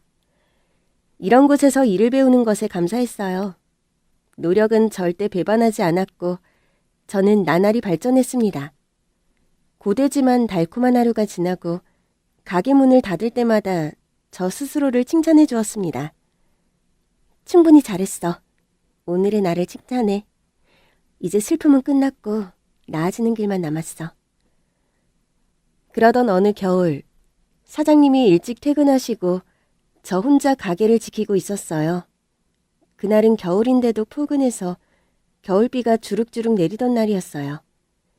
한겨울인데도 눈이 펑펑 내리는 게 아니라 비가 소나기처럼 내려서 희한하다는 생각을 하며 평소보다 일찍 가게 문을 닫으려고 했어요. 그때 똑똑하고 유리문을 두드리는 소리가 들려서 뭐지? 싶은 마음에 밖을 내다보니 세상에 누군가 비를 흠뻑 맞고 서 있었어요. 놀라서 가게 문을 열고 보니 백발의 할머니가 비를 쫄딱 맞은 채로 서 있었습니다. 저는 깜짝 놀라서 할머니를 일단 안으로 들이고 마른 수건을 건네주었습니다. 다행히 가게 안은 히터가 빵빵하게 틀어져 있어서 따스했고 저는 할머니가 추위에 떨지 않게 마른 수건으로 비에 젖은 머리와 얼굴을 다 닦을 때까지 조용히 기다렸습니다. 그리고 나서 따뜻한 옥수수차 한 잔을 따라서 드렸습니다. 할머니, 안 추우세요? 이 차 한 잔 드세요. 몸이 좀 따뜻해질 거예요. 고맙소. 아가씨가 참 착하기도 하네. 김이 모락모락 나는 차를 후후 불어가면서 마시는 왜소한 할머니를 보고 있자니 돌아가신 할머니가 생각났어요. 저도 모르게 눈에 눈물이 글썽글썽 고였습니다. 할머니, 비가 억수같이 오는데 우산도 없이 어떻게 오셨어요? 아유, 맞다. 내 정신 좀 봐. 우리 손녀 좋아하는 빵 사려고 왔는데 여기가 우리 단골빵집이거든. 아, 그러세요? 손녀분이 어떤 빵 좋아하세요? 제가 담아드릴게요. 어? 아유, 우리 손녀가 좋아하는 빵이 뭐였더라? 할머니는 바로 떠오르지 않는지 생각을 골똘히 하시더니 분홍색 체리가 그려져 있는 동전 지갑을 제 손에 쥐어주셨습니다. 여기에 든 금액만큼 아가씨가 좀 골라줘요. 빵 이름이 입에서 맴돌기만 하고 기억이 안 나는 거랴. 늙으면 기억이 점점 흐릿해. 예, 알겠습니다. 제가 어린 친구들이 좋아하는 빵으로 골라볼게요. 저는 지갑을 열고 안을 들여다보았습니다. 그 지갑 안에는 아무것도 들어있지 않고 텅텅 비어 있었습니다. 할머니, 여기에 돈이 들어있는 거 맞아요? 그럼 동전이 몇 개 들어있을 텐데 그걸로 여기서 살 수 있는 게 있을까? 쿠키 하나라도 괜찮은데. 갑자기 제 눈치를 보는 듯한 할머니의 애잔한 목소리를 들으니 마음이 더 짠했습니다. 돌아가신 할머니와 너무 겹쳐 보였거든요. 우리 할머니도 빵집에 가서 주문을 못해서 늘 사던 빵만 들고 돌아오셨는데 이 할머니도 손녀를 위해 큰 용기를 내어 오셨나 보다. 그래서 저는 사장님한테 허락은 안 받았지만 가게에서 제일 잘 팔리는 빵들과 맛있는 쿠키들을 수북하게 담아 예쁘게 포장한 다음 할머니께 드렸습니다. 어차피 가게 문은 일찍 닫을 요량이기도 했고 만든 빵들은 당일날 판매하는 게 더 맛있으니까 이렇게 드려도 되지 않을까 싶었고 아니면 제가 이 할머니를 위해서 대신 빵을 사드려도 되겠다 싶었거든요. 그렇게 빵과 쿠키를 한 보따리에 안고 할머니는 어린아이처럼 기뻐하셨어요. 아유, 세상에 동전 지갑에 든 돈으로 이렇게 많은 것들을 살 수 있어요? 네, 할머니. 지갑에 돈이 엄청 들어있던데요. 어서 댁으로 가셔서 손녀분이랑 맛있게 드세요. 바깥은 아직 겨울비가 추적추적 내리고 있어서 제 우산을 꺼내 할머니에게 쥐어드렸습니다. 그렇게 큰 길까지 할머니를 배웅해드리고 돌아와서 문을 닫았어요. 그리고 집으로 돌아와서 작은 방 이불 속으로 몸을 뉘었을 때 돌아가신 할머니 생각에 또르르 눈물을 흘렸습니다. 6살 때 친척들이 양자로 보내려던 저를 버선발로 막으셨던 할머니의 가슴이 빵 사달라고 울다 지친 저를 위해 카스테라를 쪄주시던 할머니의 억센 손길이 운동회 때 할머니를 피해 고개를 떨구고 있던 나를 끝까지 불러세우던 할머니의 서글픈 목소리가 엄마 대신 달리고 숨을 헐떡이며 괴로워하던 할머니의 굽은 등이 내가 만든 마카롱을 처음 먹어보고 행복해하던 할머니의 주름진 얼굴이 떠올라서 저는 베갯닛을 적시며 울었습니다. 할머니가 너무 보고 싶은데 할머니는 꿈에도 나오지 않아서 더 그립고 그리웠습니다. 저도 모르게 소리내어 말하고 말았어요.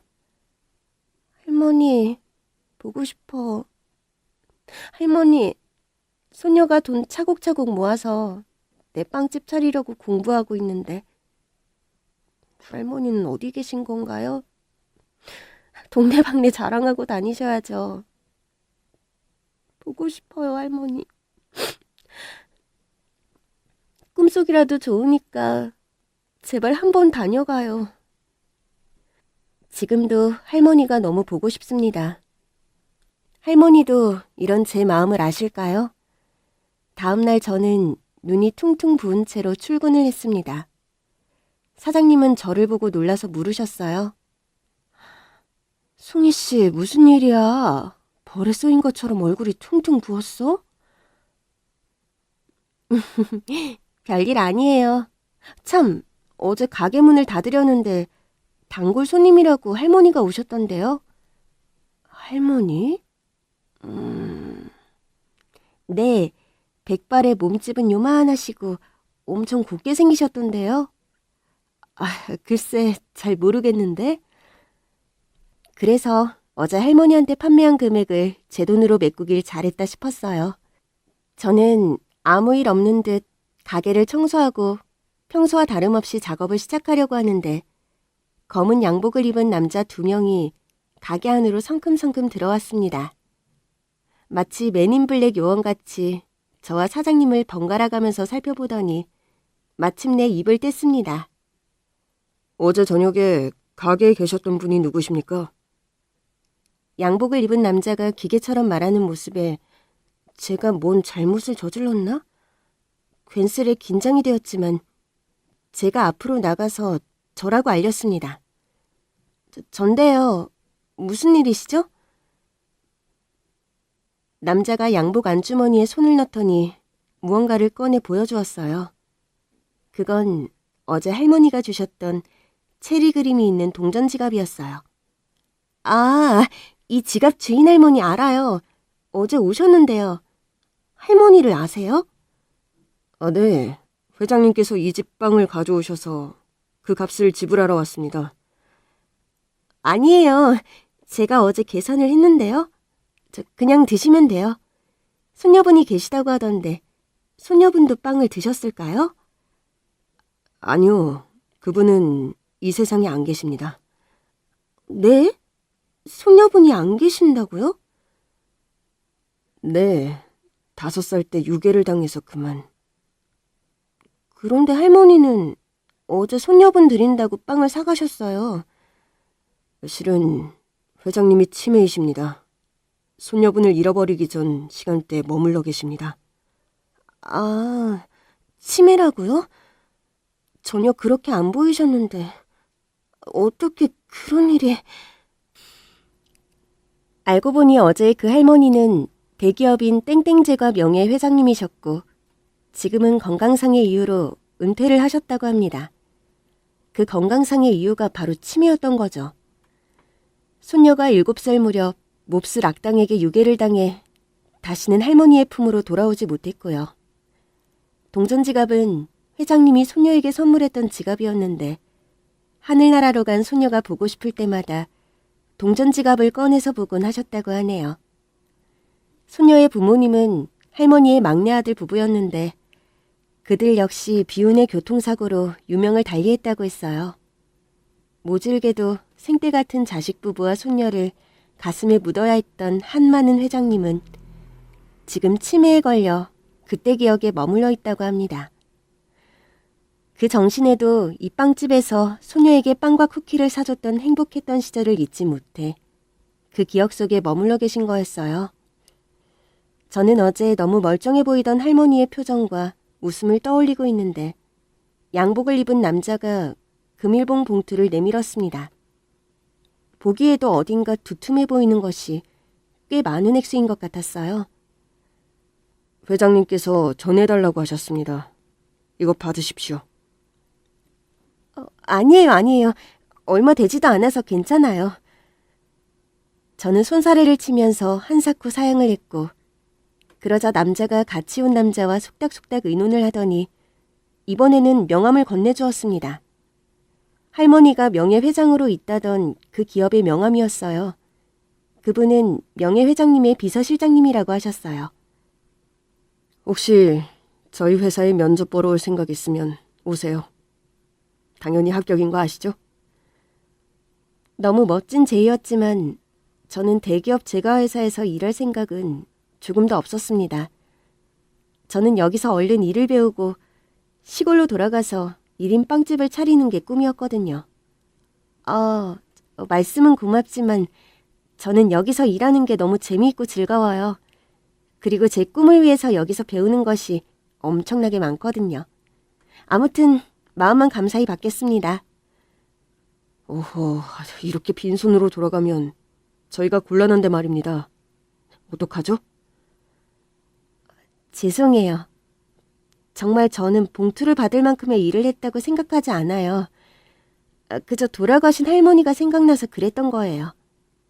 그리고 여기서 일하는 게 너무 좋고요. 아이고 참. 정 그러시면 이건 어떨까요? 저희 사장님이 엄청 좋은 일을 많이 하시거든요. 식재료도 엄청 좋은 것만 사용하시고요. 천연 효모까지 사용해서 속이 편안한 빵을 만드세요. 그런 빵을 보육원이나 양로원에도 보내주시고 독거노인도 돕고 계세요. 제가 주시려던 그 봉투를 불우이웃 돕기 성금으로 내어주시면 어때요? 알겠습니다. 돌아가서 회장님께 그리 말씀드리고 그렇게 진행하도록 하겠습니다. 그럼 이만. 그리고 일주일 뒤 그 회장님이 또 저희 빵집을 찾아오셨어요. 다행히도 이번에는 비서실장님과 함께 오셨어요. 회장님은 해맑은 얼굴로 동전지갑을 꺼내 저에게 주시며 이렇게 말씀하셨어요. 여기에 든 액수만큼 빵을 좀 주시겠소? 우리 손녀가 여기 빵을 엄청 좋아하거든. 네, 알겠습니다. 할머니, 제가 빵을 포장하는 동안 저기 앉으셔서 기다리시면 어떠세요? 그래도 돼요? 그럼요. 손님들은 누구나 이용할 수 있는 자리인걸요? 저는 사장님에게 눈짓을 하고 어르신들이 먹어도 속이 편안한 건강식빵과 에그타르트를 할머니 앞 테이블에 놓아드렸어요. 비서실장님이 옆에서 할머니를 잘 보필하시는 걸 보고 안심하고 빵과 쿠키를 한가득 포장해드렸습니다. 그렇게 회장님은 보호자와 함께 일주일에 한 번씩 빵집을 찾아오셨고 그때마다 저는 마치 친할머니와 손녀처럼 빵도 사이좋게 나눠 먹고 사진도 같이 찍고 시간을 같이 보내곤 했습니다. 그렇게 두어 달이 지났을 무렵 제가 출근하는데 창 유리까지 까맣게 썬팅을 난 새까만 세단 한 대가 미끄러지듯 제 앞에 와서 섰습니다. 세단은 뒷문 유리창이 스르르륵 내려왔고 그 안에는 복스럽게 생겼으나 눈빛은 아주 매서운 귀부인이 앉아 계셨어요. 임송희 씨 맞나요? 네, 전데요. 누구시죠? 땡땡제과 명예회장님 아시죠? 네, 그런데요. 그분 딸이에요. 타세요. 이야기 좀 하시죠. 그렇게 저는 납치되다시피 회장님 댁으로 가게 됐습니다. 의리의리한 대저택으로 들어서면서 죄를 지은 것도 없는데 다리가 후덜덜 떨렸습니다. 왜 저를 보자고 하셨을까? 너무 궁금했거든요. 회장님의 따님은 정원이 내려다 보이는 환하고 조용한 응접실 소파로 저를 이끌었습니다. 무슨 말씀이시길래 저를 여기까지... 궁금했어요. 어머니가 치매인데도 매주 만나러 가는 분이 누군지. 저도 할머니가 치매이신 줄은 전혀 몰랐어요. 정말 멀쩡해 보이거든요. 맞아요. 치매라는데 아무리 봐도 치매가 아닌 것 같거든. 치매 노인네 대접받으면서 알고 보면 자기 뜻대로 다 해먹으려는 것 같아서 말이지. 예? 듣자하니 저희가 드린 사례비를 불우이웃 돕기 성금으로 내라고 했다던데. 맞나요? 네. 빵과 쿠키는 제 선의로 선물했을 뿐인데 주신 봉투가 너무 두꺼워서 받을 수가 없더라고요. 그래서 저희 사장님이 좋은 일을 많이 하시니까 그렇게 해주십사 말씀드렸죠. 요즘 보기 드문 젊은이네요. 그런데 귀부인의 말투가 어딘가 비꼬는 듯하게 들려서 기분이 점점 나빠져서 저는 좌불안석이 됐습니다. 네. 저희 집에는 날파리가 많이 꼬여요. 그냥 주면 주는 대로 사례비 먹고 떨어지면 좋겠는데. 그러지 않고 개기면서 더 많은 돈을 요구하는 날파리들 말이에요. 네? 아니, 그럼 제가 일부러 그랬다는 건가요? 그렇잖아. 취업을 해주겠다고 해도 거절하고 돈 봉투를 줘도 안 받겠다고 그러고 온갖 착한 척은 다 하는데 수상하지 않겠어요? 정말 불쾌합니다. 저는 저희 돌아가신 할머니가 생각나서 더 다정하게 챙겨드렸을 뿐이에요. 뭐 죽은 손녀 흉내내고 싶었던 거야? 아니에요. 사람이 어떻게 그런 생각을 해요? 그래? 그렇다면 여기 사인 하나 하고 가요. 사인이요? 앞으로 더 이상 금품을 요구하거나 바라지 않겠다는 각서. 우리 회장님이랑 친해져서 나중에 어떤 여우짓을 할지 알게 뭐야. 안 그래요? 너무하시네요. 돈 있는 사람들은 다 이러고 살아요? 만사부려 든든이니까. 거기 사인해요. 안 해요? 안 한다면요? 안 한다면 어떡하실 건데요? 네, 이럴 줄 알았어. 다들 이런 식이거든. 이제 앞으로 회장님 만날 일은 없을 거야. 외출 금지령을 내리면 되니까. 치매 환자잖아? 진짜 친딸이 맞는지 의심이 될 정도로 냉정하고 매정하게 말을 했습니다. 저는 회장님 할머니가 너무 가여웠어요. 금품을 요구하지 않겠다는 각서에 사인을 하는 것은 제겐 너무나 모욕적인 일이었지만 할머니를 위해서, 할머니의 자유로운 일상을 위해서 저는 각서에 사인을 했습니다. 그리고 저는 빵집으로 돌아와 사장님에게 이 일을 말씀드리면서 치를 떨었습니다. 할머니를 오직 돈줄로 보는 자식들이 최악이라서 할머니가 너무 걱정된다고 저는 부들부들 떨었습니다. 가진 게 너무 많아서 정작 중요한 것이 뭔지 모르는 사람들이네. 잊어버려. 하고 사장님은 저를 위로해 주셨습니다. 앞으로 회장님은 저희 가게에 오지 않을 거라는 예상대로 일주일이 지나고 한 달이 지나도 나타나지 않으셨습니다. 그렇게 연락이 끊긴 채 시간이 흐르고 저는 예전처럼 시골집을 고쳐서 빵집을 만들 계획에 분주했습니다.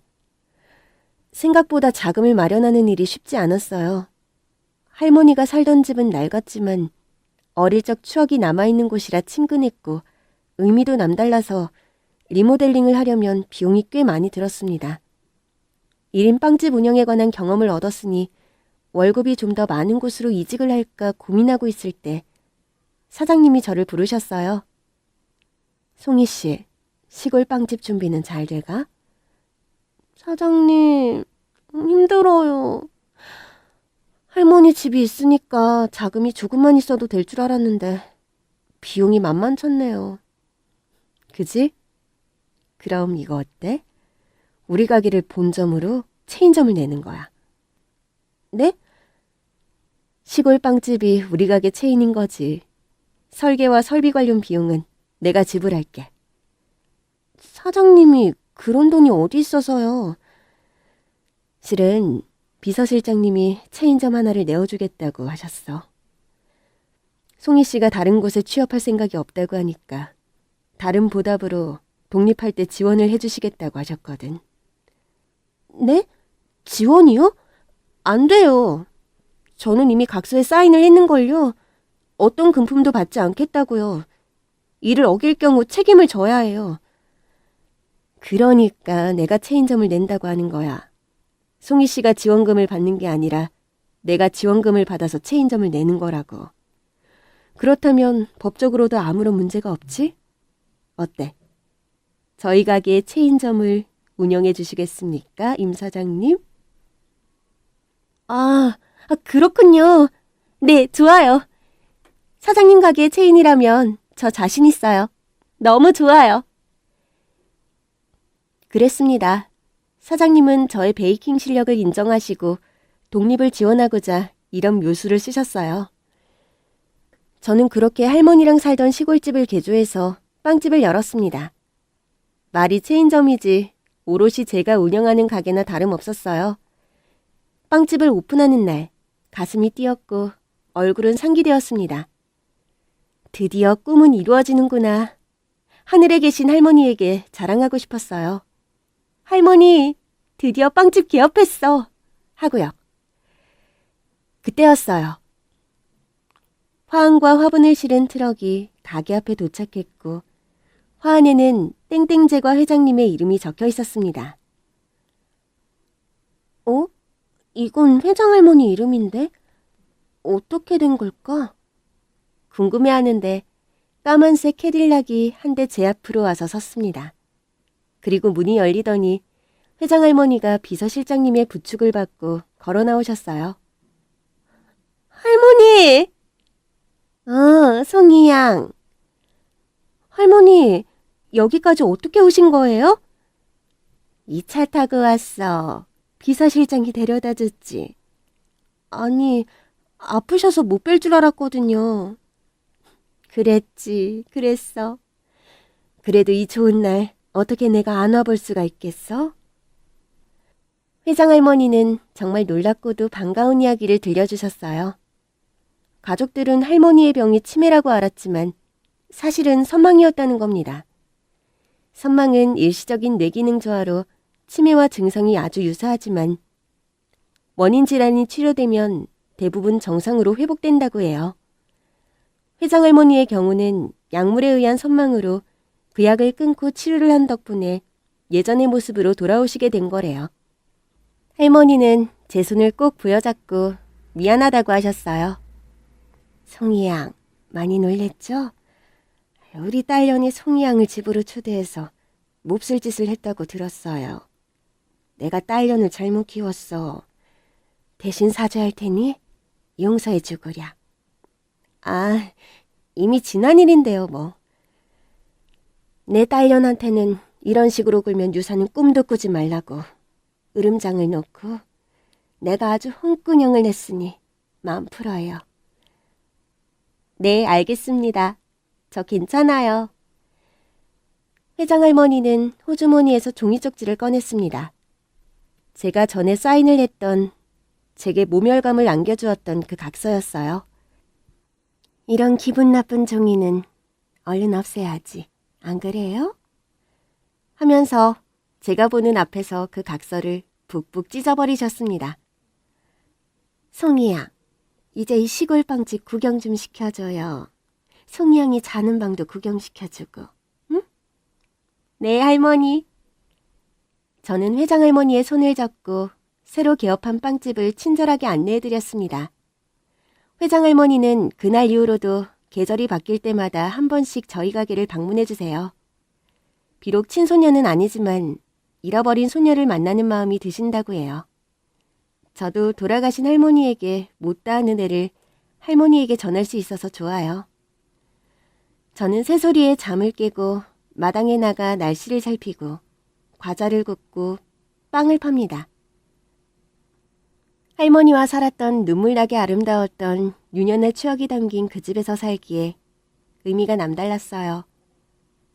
할머니도 지금의 제 모습을 보면 엄청 흐뭇해하시겠죠? 빵순이가 결국 빵을 만든다고요. 단맛만 있어선 훌륭한 디저트가 될 수 없다고 합니다. 짠맛, 신맛, 쓴맛도 고루 어우러져야 훌륭한 디저트가 된다고 하는데요. 우리 인생도 그런 것 같습니다. 제 이야기가 누군가에게는 위로가 되길 바라며 편지를 마치겠습니다. 안녕히 계세요.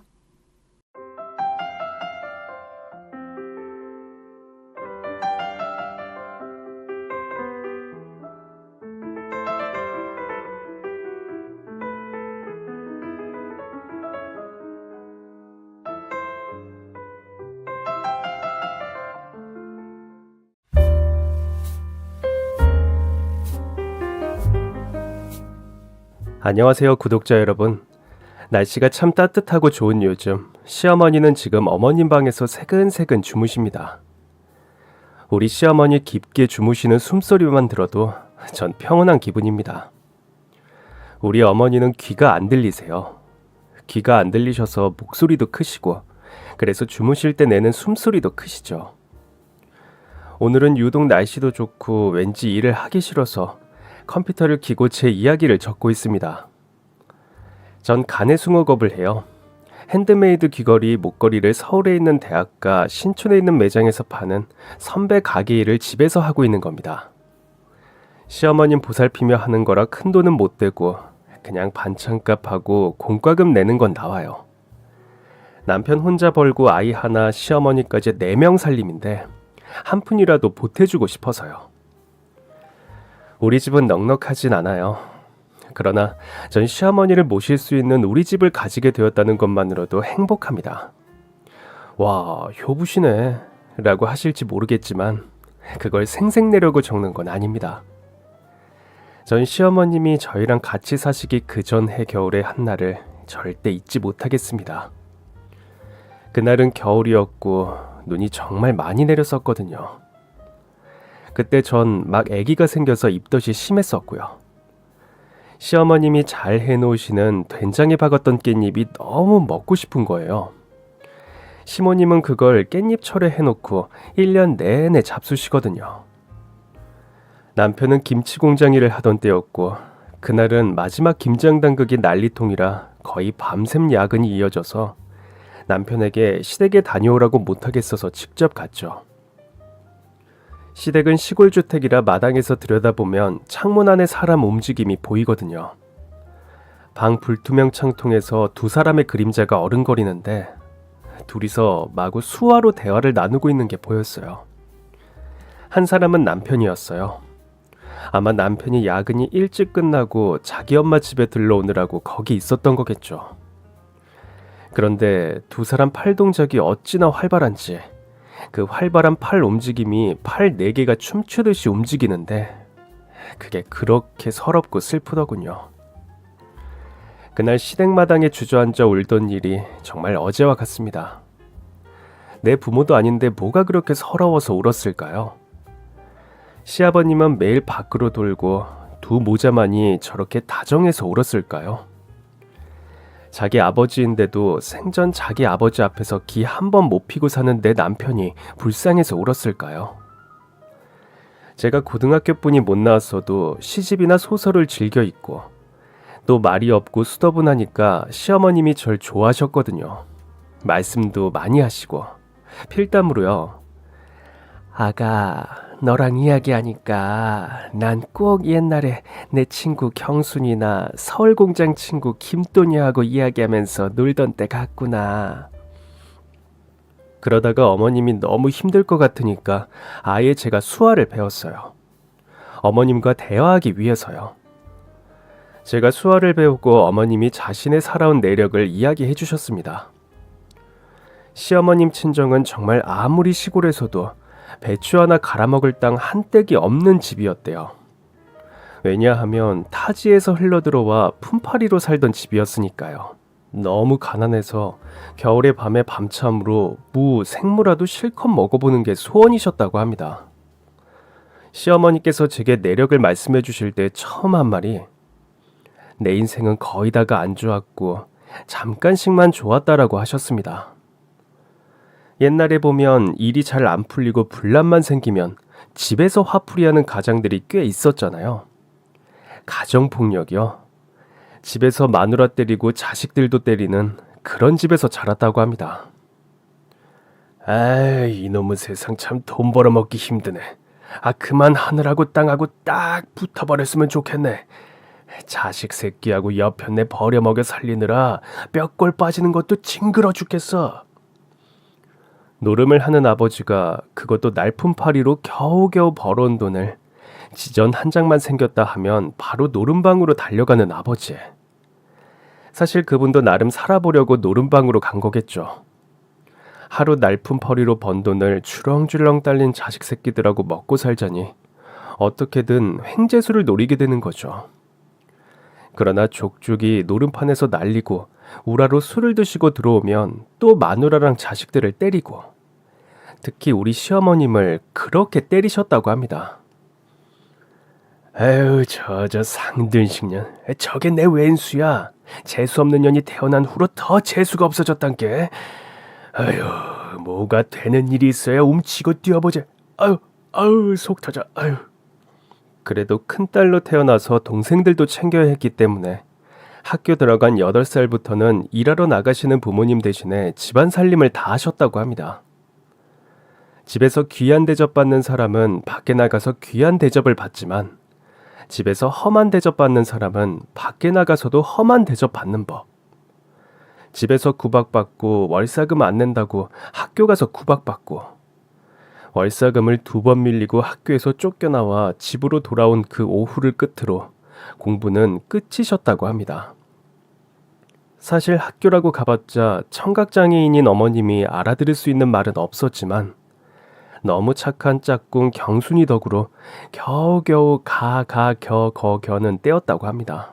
그 경순이 아주머니는 아직도 시어머님과 연락을 하고 1년에 한 번 고향 동생 댁에 다니러 가실 때마다 인근으로 시집간 경순이 아주머님과는 꼭 만나고 오죠. 내가 경순이 덕에 사람 노릇하는 거지. 안 그러면 한글도 모르고 살 뻔했다니까. 글자는 머릿속 여물 때 배워야지. 늙으면 어려워서 못 배워. 더하기, 빼기, 곱하기, 나누기는 집에서 동생들에게 배우셨다고 합니다.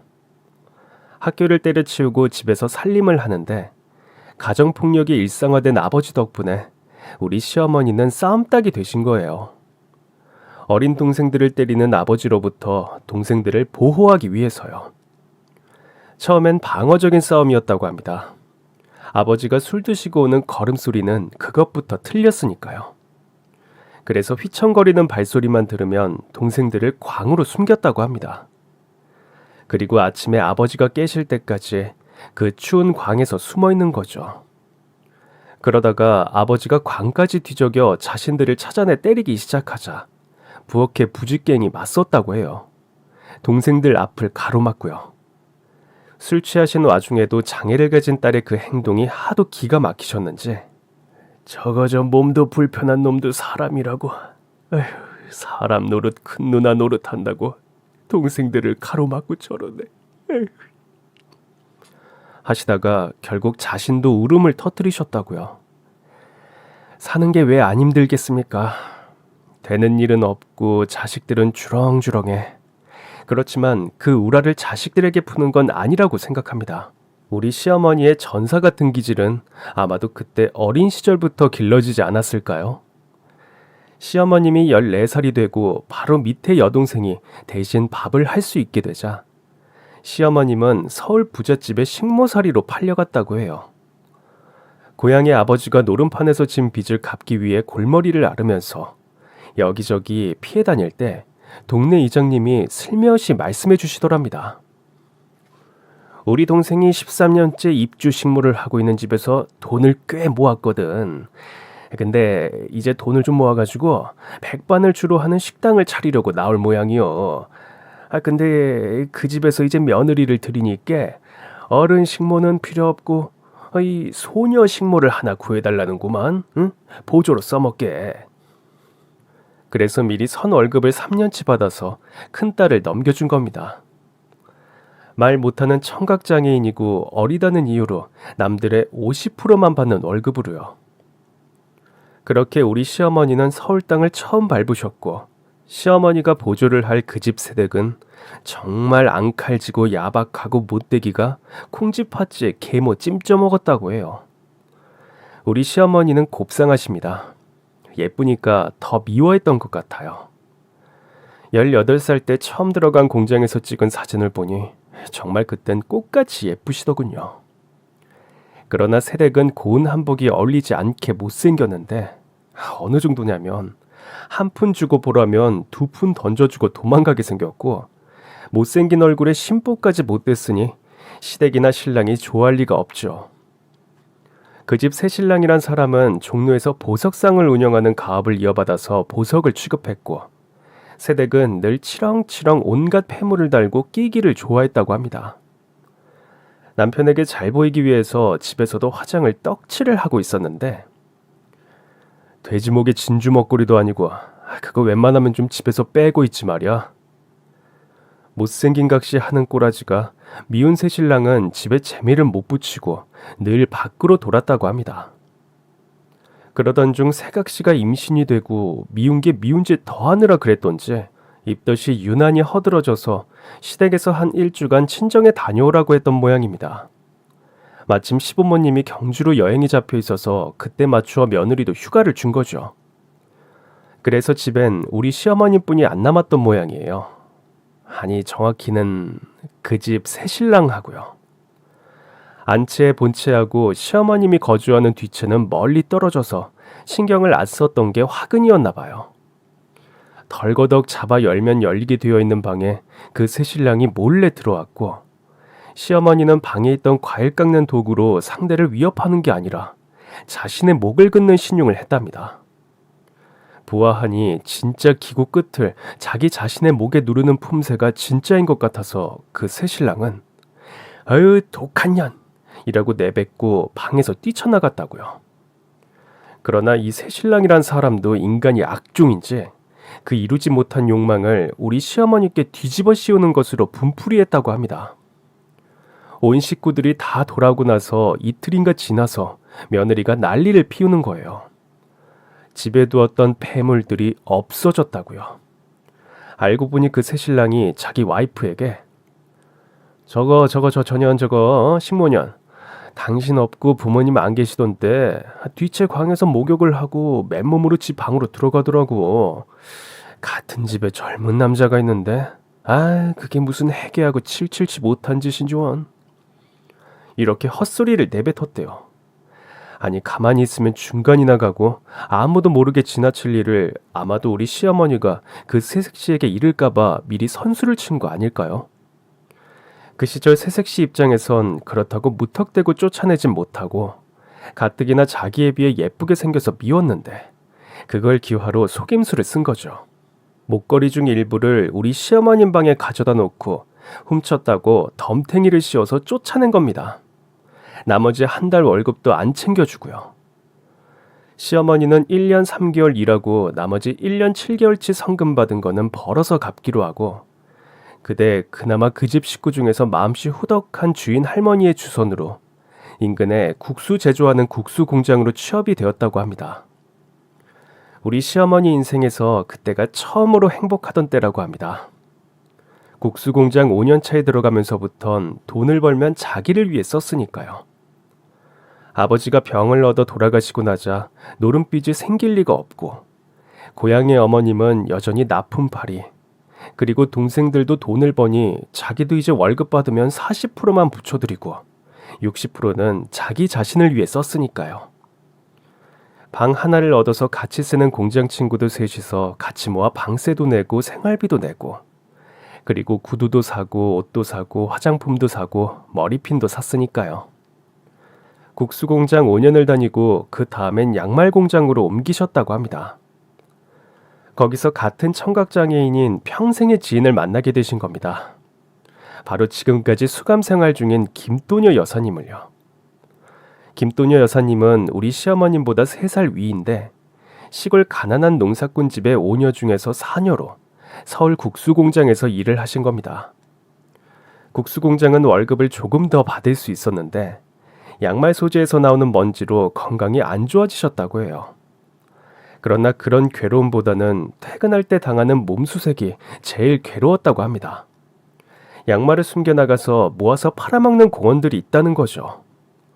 30대 초반 남성 둘이서 공장 문 앞에서 하는 일인데 가방을 열어 보이고 나가야 했다고 해요. 그런데 새로운 관리과장 한 명이 40대 초반인데 이 과장은 앞에 그 작업을 강도 세게 했다고 해요. 아주 본격적으로 몸을 더듬었대요. 몸속 깊숙하게 숨겼을지 모른다고요. 내가 이렇게 몸을 만진다고 기분 나빠하지 마. 서로 의심 같은 거 사는 것보단 좋잖아. 그거에 항의해서 여성들 몸을 그런 명목하에 함부로 만질 수는 없다고 여성공원 2-3명이 회사에 항의를 했는데, 그 중에 우리 어머님이 선두였다고 합니다. 그 관리과장이 회사에서 경고를 받고 쫓겨날 위기에 처하자 술을 마시고 나서 우리 시어머님 퇴근길에 따라와서 했던 말이라고 합니다. 에이, 이런 병신, 듣지도 못하는 병신이 아주 정의의 사도로 나셨구만. 그건 시작에 불과했죠. 내가 니년들 셋을 가만히 둘 줄 알아? 내가 잘리기만 해봐.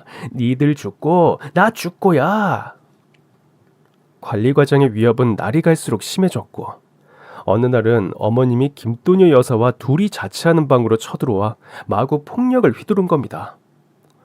그때 김도녀 여사는 이웃 피혁 제조 공장 남성과 연애를 하고 있었고, 데이트를 하느라 늦게 들어오다가 우리 어머님이 맞으시는 거 보고 달려들어서 남자를 마구 핥히고 깨물고 난리도 아니었다고 합니다. 김도녀 여사와 우리 어머님은 둘 다 청각장애인, 말을 제대로 못하시고 괴상한 고함만 지르고, 이 관리과장은 술이 잔뜩 취해 마구 폭력을 휘두르는 상황이 된 거예요. 이년들 오늘 그래 한번 제대로 해보자. 어? 내가 저 자식이 줄줄이 딸려서 회사를 잘렸는데 내가 어디 못할 짓이었겠어. 관리과장이 눈에 잡히는 밥상을 들어올려 우리 어머님의 머리를 치려는 순간 김도녀 여사가 달려들어 관리과장을 밀어버린 거래요. 관리과장이 중심을 잃고 쓰러지다가 자기가 들고 있던 밥상 모서리에 머리를 찧어 그대로 쓰러진 거죠. 그래서 머리가 다쳐서 식물인간이 된 겁니다. 숨만 쉬는 그 식물인간이요. 경찰이 오고 이 사건은 과장 몸에 낙인 찍힌 김도녀 여사의 이빨 자국과 또 김도녀 여사의 자진 진술로 갇히는 신세로 살아가게 된 겁니다. 어쨌든 우리 어머님은 김도녀 여사로 인해 목숨을 구하게 된 거죠. 안 그러면 식물인간 그 꼴을 우리 어머님이 당하셔야 했으니까요. 우리 어머님은 그때부터 김도녀 여사 바라지를 했습니다. 그렇게 지금까지 살아오신 거예요. 어머님의 결혼 생활도 순탄치가 않았습니다. 제가 시집 왔을 때만 해도 우리 시할머님이 살아계셨어요. 중매로 결혼을 했는데 청각장애를 앓으시니까 나이 2배 가까이 많은 노총각한테 시집을 오신 거죠. 그런데 나이 많다고 나이 어린 색시를 귀하게 여겨주기는커녕 외도에 남편 시집살이에 그렇게 혹독하게 고생을 시키셨답니다. 우리 시할머니 진짜 해도 해도 너무하시더군요. 저희 시어머니를 부르는 호칭도 년에서 시작해 년자로 끝나시는 거예요. 재수 없는 년이 시집와서 오자마자 지 시아버지 잡아먹었다고요. 우리 어머님이 시집 오자마자 시할아버님이 교통사고로 돌아가셨거든요. 아니, 아침에 멀쩡하고 밥 잡숫고 나간 양반이 멀쩡히 돌아와야 할 양반이 뭔 교통사고를 당할 거야. 다 저 재수 없는 년이 시집 오자마자 2개월 만에 지 시아버지를 잡아먹은 거지. 그걸 시작으로 우리 시어머님을 신발짝으로 때리시고 손에 든 부채로 머리를 툭툭 치시고 파리채로 팔뚝을 그냥 때리시고, 그걸 손자 며느리 보시는 앞에서 하셨으니 그 전엔 오죽하셨겠나요. 그뿐 아니라 나이 많은 신랑은 저희 시어머니 시집 오자마자 외도를 밥 먹듯이 하고 집에도 안 들어오시니 시할머님이 더 미워하신 거예요. 집구석 되는 건 어떤 사람 들어오느냐에 틀리단 말이 괜한 말이 아니여. 천연 시집 오고 나서, 아니 그렇게 집에만 있고 가정적이던 애비가 왜 밖으로 내돌겠냐고 이년아, 이 재수없는 년아. 그런 시할머님도 시어머님께는 시어머님이셨는지 가족이셨는지, 시할머님이 빙판길에 동네 마실 나가셨다가 미끄러져 그대로 드러누워 화장실 출입도 못하게 되신 거 시어머님께서 요강으로 다 받아내셨어요. 시할머님이 자리 보존하다 2년 만에 돌아가시자 울기는 또 왜 그렇게 우시는지 제가 다 화가 나서, 어머님 그만 우세요. 어머님께 그렇게 막하시고 구박하신 할머님인데 뭐가 그렇게 슬프시다고 우시다가 몸 상하세요. 라고 했었습니다. 미운 정도 구박 정도 정이었는지 우리 시어머님 많이 우시는 거 보고 생각이 많더군요. 우리 남편은 지금 27살입니다. 전 26살이고요. 우리 부부는 동네 소꿉친구였어요. 6년 전에 결혼했습니다. 세상에, 요즘 세상에 20살이면 아기인데 아기가 무슨 결혼이냐고 하시겠지만 제가 이웃에 있는 고아원에서 자랐거든요. 고아원은 시골 읍 초입에 세워졌고 고아원 친구들과 이웃마을 친구들과 어울려서 놀았습니다. 전 친부모가 누구인지 전혀 모릅니다. 같이 시성에 있던 친구들 중에서 가끔 친부모들이 찾아와 가방도 사주고 옷도 사주고 피자도 사주고, 그렇게 사 먹인 다음에 다시 시설로 들여보내고 그 다음 주에 또 찾아오고 그러는 친구들도 있긴 했어요. 그뿐인가요? 여름이면 고모나 이모 집에 가서 며칠씩 지내고 오는 친구들도 있었지만 전 철저하게 혼자였습니다. 365일 시설의 공용방에서 잤으니까요. 그래서 너무 외로워서 가족을 만들고 싶어서 고등학교 졸업하고 다음 해에 남편에게 시집 왔어요. 내가 오빠의 가족이 되어줄게. 오빠도 나의 가족이 되어줘. 우리 되도록 빨리 아기도 갖자. 둘째, 셋째 많이 낳자. 그래서 든든한 우리만의 가족을 만들어서 행복하게 살자. 남편도 형제 하나 없이 자라서 외로워했었고요. 그래도 시부모님 허락받고 정식으로 결혼식도 올렸습니다. 우린 가난했지만 외식이라곤 한 달에 한 번도 제대로 못했지만, 그래서 돈을 모아야 했지만 너무 평온하고 행복했습니다. 남편과 저 모두 부드러운 사람들이었고 또 서로를 사랑했으니까요. 무엇보다 젊은 사람들이라 순탄하게 아이도 생겼습니다. 우리의 하루하루는 그렇게 물 흐르듯이 흘러갔습니다. 그런데 말입니다. 제가 시집 온 지 5년째인 작년에 우리 시어머님께서 평생토록 남편 시집살이를 시키는 남편에게서 벗어나고자 장사를 하기로 결심을 하신 거예요. 집에서 취미로 찍어내던 손두부로 두부전골도 내놓으면서 비빔밥도 내놓는 두부전골 백반집을 하시겠다고요. 멍청한 마누라 내치지도 않고 참아가면서 평생 끼고 살았더니 뭐? 돈을 내놓으라고? 내가 니년 장사시켜줄 돈이 어디 있어? 그렇게 반대하셔서 수그러드신 시어머님. 작년에 허리디스크 수술로 입원을 하셨을 때 우리 시아버지가 그 연세에도 바람이 나신 걸 우리 시어머님께 바로 들키신 거예요. 어머님이 13일간 입원하심으로 집을 비우셨을 때 글쎄 내리 외박을 하신 겁니다. 읍에서 혼자 사는 육순잡수신 여성에게 바람이 나신 거죠. 집구석이라고 들어가 봐야 듣지도 못하는 옆에 내랑 내가 평생에 무슨 재미가 있었겠어. 그걸 이웃집 할머님이 알려주셔서 우리 어머님은 수화로 아주 단칼에 말씀하신 겁니다. 이혼을 해줄래? 장사를 시켜줄래? 그렇게 해서 늙어서 이혼당하면 자기만 손해라는 생각에서인지 결국 돈을 내주셔서 두부전골집을 차리신 겁니다. 그런데요, 산골로 가는 입구 다 무너져가는 허름한 가게에 차린 이 두부전골집이 장사가 빵빵하게 잘 되는 겁니다. 주위에 허허벌판의 산골 입구거든요. 그런데 인근 심리 안팎에 사는 농사짓는 모든 분들이 농사를 짓다 말고 경운기를 타고 트럭을 타고 휘리리릭 와서 밥 먹고 가는 집이 된 거예요. 매일 바뀌는 가지각색 나물에 버섯에 새우젓에 청양초에 대파로 칼칼하게 끓여내는 손두부 전골. 이 두 개를 합치니 손님들이 들끓는 겁니다. 장사가 기가 막히게 잘 되니 남편은 김치 공장을 그만두고 여기에 매달리고 전 아이를 어린이집에 보내고 나면 바로 가게로 출근을 했습니다. 가족 장사로 밀고 나가자가 된 겁니다. 어머님과 저 남편은 정말 열심히 일했습니다. 이건 정말 재료가 반은 먹고 들어가고 재료값만 아껴도 순전히 우리 돈이 되니까 집 뒤쪽에 텃밭에서 각종 야채를 키우고 옛날식으로 온도를 맞춘 광에선 콩나물을 키우고 온 식구가 여기에 매달리게 되었습니다. 허허벌판 인근에 다른 밥집도 없으니 정말 독점을 하게 된 거예요. 다들 각 집에서 국수 삶아내오고 멀리 읍에서 짜장면 불러먹고 하던 논농사, 밭농사, 새참집이 된 거죠.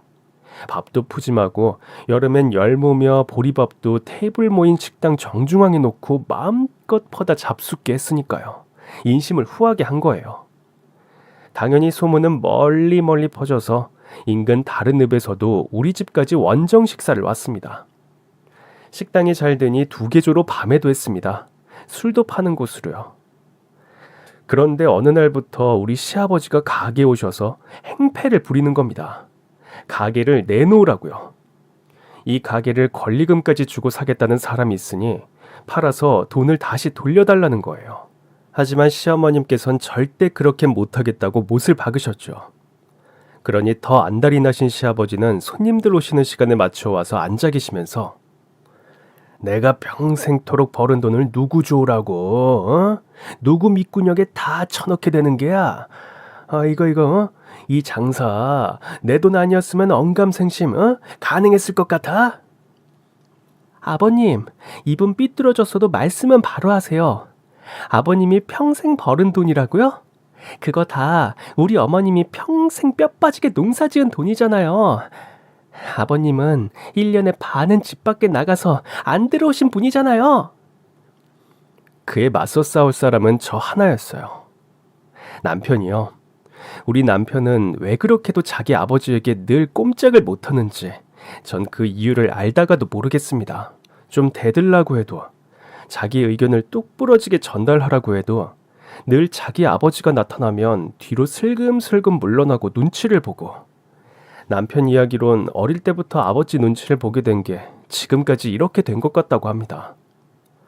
어릴 때 남편과 동네 골목에서 장난을 치고 놀고 있어도 이상하게 시아버님은 자기 단 하나 아들을 남보듯 하고 지나쳐서 들어가시더라고요. 부자의 정이라곤 단 한 번도 보여주질 않고요. 그렇게 남편은 이번에도 자기 아버지 문제엔 뒤로 빠지고 시어머님과 저만이 시아버님 맞기에 여념이 없는 나날이 이어졌습니다. 꼭 한참 손님 많은 11시 30분부터 와서 식당 한 칸을 차지하고 외장치면서 떠드시는 시아버지였습니다. 진연이 무슨 수로 이 밥집을 내냐고, 어? 내 돈으로 내놓고 남편 밥도 안 해주고 가게만 들러붙는 게, 그딴 게 옆편네야? 아주 그냥 돈 버는 거에 미쳐서 말이지. 가장 나고 돈 났지? 돈 나고 가장 났냐? 여러분, 여기는 시골 마을입니다. 시골 마을 어르신들 왜 가부장적이고 특히 여자가 남편 밥 안 해주는 거랑 자식 못 낳은 걸 큰 죄로 여기잖아요. 그렇게 외장치면 식사하시던 손님들 중 반은 우리 어머니를 쳐다보십니다. 한 할아버지는 아이고 아줌마 그렇게 안 봤는데 대개 양반밥은 해주고 나와서 장사를 하던지 해야지. 남자가 일평생 처자식 벌어먹여 살리느라 얼마나 고생을 하는데. 저희 시아버지 그러시지 않으시면 아침부터 소주를 드시고 와서 꼭 작정하신 듯 큰 소리를 내시니 손님들이 식사하시다가도 불안하고 불편해서 그냥 나가시거든요. 자꾸 그러는 게 반복되니 들끓던 손님들이 하나둘씩 떨어져 나가기 시작했습니다. 그래도 우리 어머님 음식 솜씨가 워낙에 좋으니 늘 기본 손님은 오셨습니다. 식당을 운영해 본 분들은 아시겠지만 밥 장사하는 거 정말 중노동입니다. 새벽에 일어나서 음식 재료 준비하고 보통 힘든 게 아닌데 우리 어머님은 집에 가시면 쉬시지도 못하고 아버님 등살을 당하셔야 했어요. 아버님은 정말이지 우리 어머니 가게 못하게 작정하신 듯 가게 내놓으라고 들들 볶으시고요. 우리 어머님이 수화로 대드셨대요. 장사 잘 돼서 돈 많이 벌면 당신 좋고 나 좋지. 그 돈이 다 어디로 간다고 그래요. 그 돈 벌면 내가 좋다고 누가 그래? 니네 셋이서 나눠 처먹잖아. 내 통장에 돈이 당신 돈이지 누구 돈이라고 그래요. 그렇게 맨날 가게 넘겨라.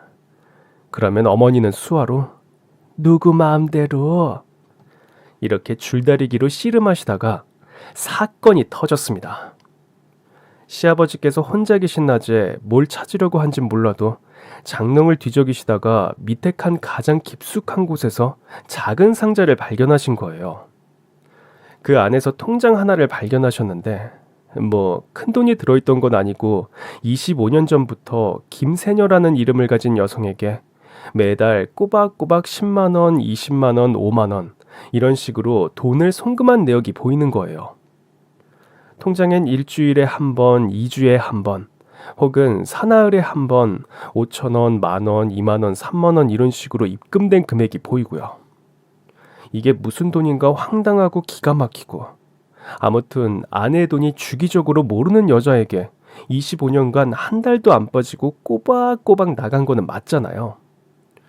그날 낮에 종일토록 방에 들어 누우셔서 이국리 저국리 이 돈이 무슨 돈일까? 어떻게 잡아 족칠까 생각하시다가 어머니가 들어가시자마자 쥐잡듯이 잡으신 거죠. 그 돈 당신 돈으로 나간 거 아니야. 당신이 25년간 돈을 벌길 했어 뭘 했어? 아니긴 뭐가 아냐? 내 집구석에서 돈을 붙였으면 내 돈으로 나간 거지 안 그래? 여기 뒤에 텃밭에서 콩 심고 배추 심고 고추 심고 대파 심고 마늘 심고 깨 털어서 팔고 그래서 그거 수확하면 장에 내다 판 돈이야. 그리고 가을엔 뒷산 올라가서 밤 주워서 그거 내다 팔고 도토리 주워서 도토리 묵해서 내다 팔고 그래서 내 땅에서 내 종자로 했으면 그게 내 돈이지. 그리고 김세녀가 누구요? 어? 누군데 25년간 나 몰래 꼬박꼬박 돈을 붙였냐고. 시어머니는 그때서야 진실을 고백한 겁니다. 김세녀는 우리 아들 이모요. 우리 양자 이모라고. 그 김세녀가 우리 양자 생모에게 가져다 주라고 내가 돈을 붙인 거야. 네, 여러분. 우리 남편은 우리 시부모님의 양자였습니다. 우리 시어머니가 나이 20살 가까이 차이 나는 남편에게 시집 갔을 때 게다가 어릴 때 나무에서 떨어져 사고로 씨앗이 없는 놈이 되었다고 소문난 남편한테 시집 왔을 때 조건은 딱 하나였다고 합니다. 아무리 청각장애였다고 해도 그런 남자에게 시집 오기는 힘든 거니까요. 그 조건이 친구 아들을 데리고 갈 테니 양자로 삼아달라였다고 합니다. 어차피 자기도 다른 데서 양자를 드려야 할 판 이왕이면 내 친구로 양자를 삼아달라 이렇게 이야기가 된 거라고 해요. 그러니 우리 시아버지는 아내는 필요하고 그 조건을 받아들였지만 남의 집 아들에게 정이 갈 리가 만무했죠. 그러니 일평생 그렇게 쌀쌀맞게 대한 거고요.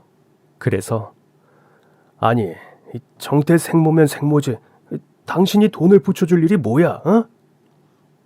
그 사람이 지금 감옥에 갇혀가지고 25년째 갇혀 살아요. 아니 그럼 큰 죄를 지은 사람이라는 말이야? 그래서 25년 전에 그 사건이 이야기된 거예요. 그리고 당시 김도녀님은 애인이랑 사이에서 임신을 한 상태였기 때문에 그 안에서 출산을 하게 되고 아기는 우리 어머니 손으로 넘겨진 거예요. 목숨의 은인의 아이. 당연히 내가 맡아 키워야 한다는 의무감에 불탄 어머니는 그 아이 어머니가 중범죄란 사실도 숨겨야 했고 출신에 대해서 비밀을 지켰어야 했기 때문에 당장의 혼인 자리를 알아본 겁니다. 중매장이들에게 시어머니가 부탁을 한 거예요. 빨리 좀 알아보고 신랑 자리를 좀 흠이 많은 사람으로 골라달라고요. 그래서 무조건 양자를 받아들인다는 조건에서 결혼을 한 거고요. 그래서 우리 시할머님이 며느리를 청각장애로도 구박을 했고 양자를 데리고 들어온 며느리라고 년년거리면서 더 미워하신 거죠. 그때부터 시아버지는 중범죄자의 자식을 25년간 키우게 했다는 것과 25년간 비상금을 차고 엉뚱한 사람에게 매달 꼬박꼬박 돈을 붙였다는 명목하에 소송을 진행하신 거예요. 부부가 이혼할 때 재판상의 경제 문제나 비상금은 명시적인 이혼 사유로 규정되어 있지 않고 혼인을 유지하기 어려운 중대한 사유에도 이런 비상금 문제는 이유가 되기 어렵다고 했답니다. 배우자가 부모에게 몰래 용돈을 드렸다고 이혼 사유가 될 수 없다고 합니다. 양자의 생모에게 돈을 주었다고 해서 그건 이혼 사유가 될 수 없는 거죠. 단지 배우자에게 동의를 얻는 것이 바람직할 뿐 법적인 문제는 없다는 겁니다. 다만 문제는 양자의 부모가 중범죄인 걸 고이든 타이든 속이고 결혼한 건 상대 배우자에 대한 범죄 행위라고 볼 수 있다고 합니다. 그래서 그걸 가지고 소송을 걸겠다고 시아버지가 으름장을 놓았고 시어머님이 비록 전사 같은 기질은 있으시지만 사랑하는 아들에게 정신적인 피해가 갈 것이 끔찍하셨던가 봅니다. 그래서 소송을 취하하는 조건으로 그 가게를 넘겨주기로 하신 겁니다. 하지만 그걸로 그치지 않은 시아버지는 다 필요 없고 이혼도 해. 도장 찍어. 내가 이젠 니년을 믿곤 못 살겠어. 그 잘난 양자 데리고 당장 내 집에서 썩 꺼져. 시아버지는 피해의식도 있는 것 같았습니다. 니년하고 양자놈한테 며느리년하고 셋이 꿍짝꿍짝 맨날 나만 따돌린 거 아냐. 다 늙어서 마누라에게 이혼당할까봐 겁나서 가게를 차려주었던 시아버지의 마음이 바뀐 이유가 뭘까요? 왜냐하면 육순 여성이 이혼하고 와서 조강지처 자리를 준다면 결혼을 하겠다고 했다고 합니다. 그러면 그 잘되는 두부전골 장사를 받아서 할 수가 있고 또한 조강지처 자리를 차지하면 자식 없는 시아버지 재산은 오로지 자신 차지가 될 수 있으니까요. 나이 많은 사람은 먼저 일찍 죽을 테니까요. 무일푼으로 방 한 칸 얻어서 살던 나이 육순의 그 여성은 때 아닌 횡재를 하게 된 겁니다. 시어머니께서 아들이 상처 입는 것을 피하려고 멀쩡한 가게도 넘기고 이혼까지 당하게 된 사실을 알게 된 제 남편은 며칠째 밥도 안 먹고 집에서 술만 마셨습니다. 어찌나 슬픈 표정으로 술만 먹던지 전 가슴이 찢어지는 것 같았어요. 남편이 밥도 안 먹고 술만 마신다는 걸 안 시어머니께서 집으로 찾아와 남편이 술 마시는 안방으로 들어가 우셨어요. 남편도 울고요. 두 사람이 부둥켜 안고 소리내서 우는데 전 가슴이 찢어졌습니다. 그래서 방을 기우시 들여다보니 둘이서 서로를 향해 마구 수화를 하면서 팔짓을 하며 대화를 하는 겁니다. 대화를 하다 말고 둘 다 울고 웃다가 다시 서로를 향해 수화를 하고요. 아유, 아유 라고 하시면 남편이 대답합니다.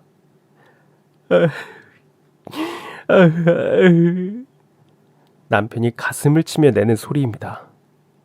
여러분, 네, 이쯤에서 눈치채셨겠지만 제 남편도 청각장애자입니다. 제 남편의 생모도 청각장애였다는 것은 위에서 말씀드렸죠. 청각장애였던 생모의 유전자를 물려받아 청각장애를 앓게 된 거죠. 제 남편이 지금의 시아버지에게 주눅들어 산 것도 이 이유입니다. 여편네도 장애인, 자식놈도 장애인. 아이고 내 팔자야. 이 소리에 가슴에 대못이 박혀서 아버지 앞에 가기 싫고 슬금슬금 피해 다닌 건가 봐요. 시어머니는 양자를 위로했고 또한 네 생모는 전혀 나쁜 사람이 아니고 정의로운 사람이었고 내 목숨을 구해준 의인이었다고 남편을 달래고 또 달랬습니다. 그렇게 가게를 내주고 이혼을 하시고 시어머니는 저희 집으로 옮겨왔어요. 그게 3달 전입니다. 저희는 그래도 그 가게 할 동안에 벌어놓은 돈 조금하고 남편이 김치 공장 다닐 때 모아둔 돈하고 위자료 한답시고 시아버지가 쥐어준 돈하고 해서 18평짜리 빌라를 사서 이사했습니다. 어머니 오신 주 바로 다음 주예요. 시어머니는 처음엔 저희 신세를 안 지시려고 했습니다. 어디 식당 설거지라도 하는 자리를 알아보겠다는 거예요. 저희 남편은 펄펄 뛰었습니다. 수화로요. 제가 실업의 아들놈도 아니고 멀쩡한 몸으로 홀어머니를 식당 설거지를 내보낼 것 같아요. 집에서 가만히 쉬세요. 빌어먹더라도 제가 모실 거예요. 그 생각은 저도 마찬가지였어요. 시어머니를 남의 식당 설거지하는 일에 보낼 수는 없었습니다. 어머님, 제가 집에서 부업을 할게요. 어머니, 저랑 그거 같이 해요. 남편은 다시 김치 공장에를 나가기 시작했고 전 부업을 시작한 겁니다. 시어머니도 도와주세요. 우리는 다시 예전에 쪼들리는 살림으로 돌아갔지만 분하지는 않았습니다. 우리를 이렇게 슬프게 내몬 시아버지는 지금 요양원에 들어가서 죽을 날만 기다리거든요. 왜냐고요? 새 여자랑 새 갈림 가꿀 생각에 신이 나서 있던 시아버지였습니다. 그러나 그 젊은 할머니는 두부전골 가게를 이어받고 한 달도 채 못 있어 시아버지 몰래 가게를 외지 사람에게 그대로 팔아넘기고 그 돈을 가지고 도망을 가셨습니다. 이래서 귀신은 귀신이 잡는다고 했던가요? 사실 시아버지 주위엔 개인 재산 안 날린 것만 해도 어디냐고 위로하시는 어르신들도 계시지만 그게 아닌가 봅니다. 이제 인생 다 산 나이에 여자에게 당해서 가게도 날리고 무엇보다 애인이었던 여자에게 찍소리 못하게 그대로 고스란히 당했다는 그 절망감은 늙은 시아버지를 절망에 빠뜨린 것 같습니다. 충격과 더불어서요.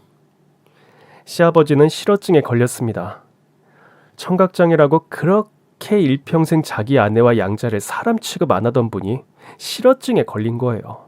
실어증은 혼자 살게 된 시아버지를 우울증에 빠뜨렸고 급기야 치매까지 불러온 거죠. 복지센터에선 치매 걸린 독거노인을 홀로 계시게 할 수 없다는 판단 하에 시아버지 재산을 모두 정리해서 시설 좋은 요양원에 보내드린 겁니다. 전 그냥 우리 가진 것에 만족하며 남편 열심히 벌고 제가 집에서 부업하면서 반찬값과 공과금에 보태고 우리 시어머니 남은 여생 편안하게 살게 해드릴 겁니다. 그리고 1년에 4번은 남편의 생모를 찾아뵙기로 시어머님과 약속을 했습니다. 그러던 어느 날 저희는 김정한 씨라는 분의 변호사에게 연락을 받았습니다. 김정한 씨는 우리나라 피혁제조 회사의 5손가락 안에 꼽히는 모 주식회사의 회장이라고 하십니다. 그분이 그 회사의 회장님인 거하고 우리 집에 변호사님이 전화하는 게 무슨 상관인가요? 김정한 선생님의 사생아가 한정태 씨라고 밝혀졌고 우린 한정태 씨에게 김정한 회장님의 유언장을 다 들려드리고 그분의 유산 중 일부를 한정태 씨에게 드릴 법적인 의무가 있습니다. 알고 보니 우리 남편의 생모이신 김도녀님의 25년 전 애인은 김정한 씨였는데 김정한 씨는 당시 피혁제조 공장의 공원이자 피혁커트 담당 기술자였다고 우리 시어머님이 알려주셨습니다. 그때 당시 사람을 상하게 한 죄로 김도녀님은 갇히게 되었고 김정한 씨는 정남이가 떨어져서 김도녀님하고 헤어졌는데 당시 뱃속에 든 아기가 있었는지 모른 겁니다. 김정한 씨는 고향의 부모님이 소개해준 여자와 결혼을 해서 자식을 낳고 자기 개인 피혁 공장을 만들고 그렇게 서서히 사업을 키우면서 오늘날에 이르게 된 거라고 합니다. 그런데 몇 년 전에 범죄자들 대상으로 천연염색재단에 대한 사업 계획서를 세우다가 한 여성 재소자가 뛰어난 피혁 커트 기술을 가진 걸 알게 되었고 그렇게 김도녀 씨와 다시 인연이 닿았던 겁니다. 그녀에게서 뒤늦게 안 소식, 자기에게 사생아 자식이 있다는 사실을 알게 된 거죠. 그때 이미 깊은 병에 걸려 죽을 날이 얼마 안 남았다는 사실을 알고 있던 김정환 씨는 너무나 가슴이 찢어지는 김 회장님은 그때부터 자기의 사생아 자식에 대한 걸 뒷조사했고 지금 양모 밑에서 충분히 자기만의 삶을 누리며 비록 부자는 아니지만 자기의 생활을 사는 아들에게 어떤 영향도 끼치고 싶지 않았던 거죠. 다만 이 세상을 떠날 때 유산만 제대로 물려주고 싶었던 겁니다. 그렇게 유산을 남겨주게 된 거죠. 현재 김 회장님의 조강지처의 자식들이 길길이 뛰며 반대했지만 이미 유언장은 작성된 거, 변호사를 통해서 우리 남편에게 전해진 겁니다. 그 돈이 무려 30억입니다. 세금 처리까지 완벽하게 되어 있어서 우리는 졸지에 30억을 가진 부자가 된 겁니다. 변호사로부터 만나자는 연락을 받고 우린 변호사 사무실로 찾아가서 수표로 받았습니다. 회장님은 한정태 씨가 청각장애를 가진 걸 알고 계셨습니다. 그래서 당신 재산의 3분의 1을 모조리 청각장애인을 후원하는 재단에 기부를 하셨습니다. 근데 굳이 이걸 알려드릴 필요는 없지만 한정태 씨가 알고 계신다면 25년간 친아버지 없이 자라야만 했던 서러운 세월에 조금이나마 위로가 될까 싶어서 알려드립니다. 우리 남편은 그 자리에서 울었습니다.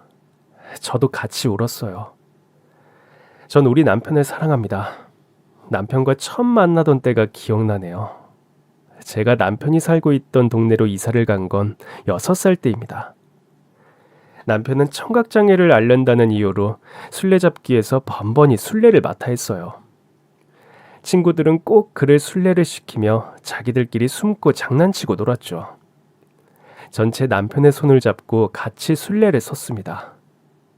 그 이후로 지금까지 20년입니다. 저는 제 남편과 앞으로 100년은 해로를 하면서 남편의 손을 잡고 살고 싶습니다. 남편이 30억을 가지지 않은 지금의 김치공장 공원이라도 그렇게 살 것을 추후에 의심이 없습니다. 그리고 시어머님을 편하게 모시고 김도녀님, 즉 우리 남편의 생모이신 생시어머니도 편하게 모실 계획입니다. 이제 곧 그분이 사회에 나올 날이 5년밖에 안 남았거든요. 그럼 지금까지 제 사연 들어주셔서 정말 감사합니다.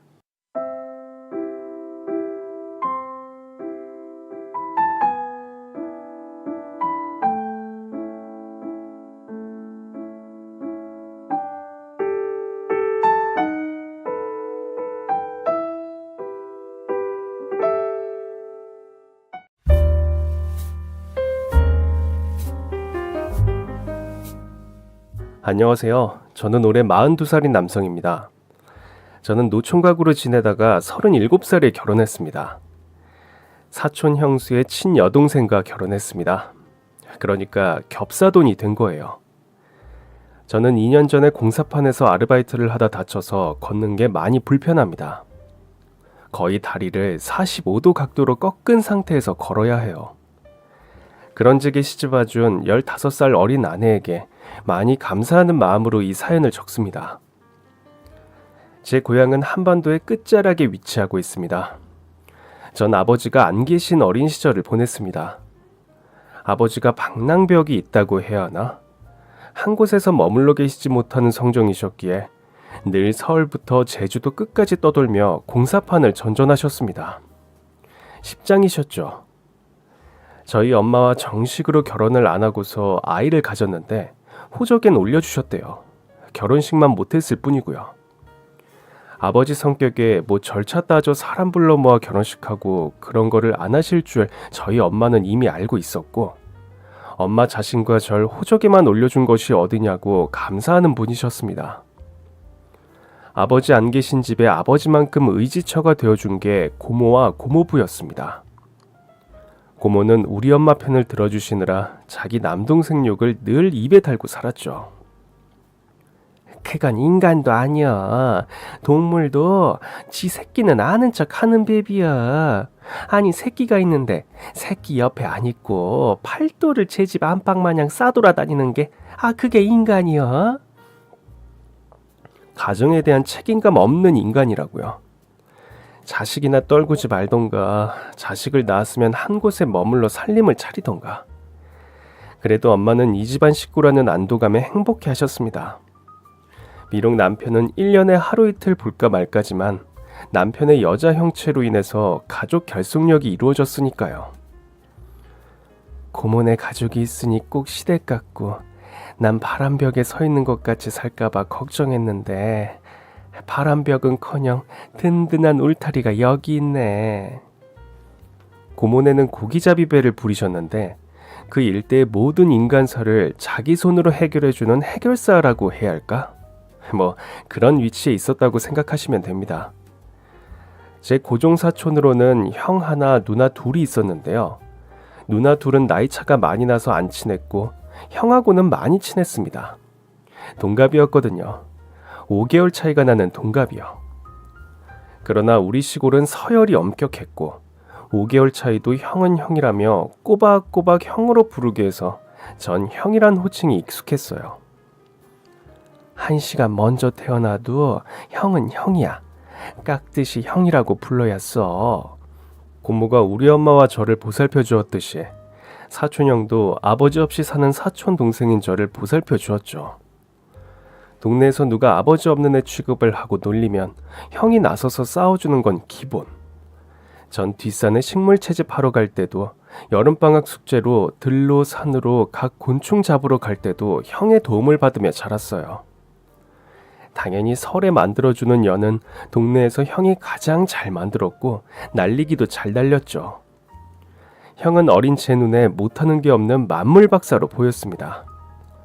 그뿐 아니라 형은 약한 친구들을 외면하지 않고 조금 못 사는 친구들을 더 다정하게 대하는 정말 멋진 형이었어요.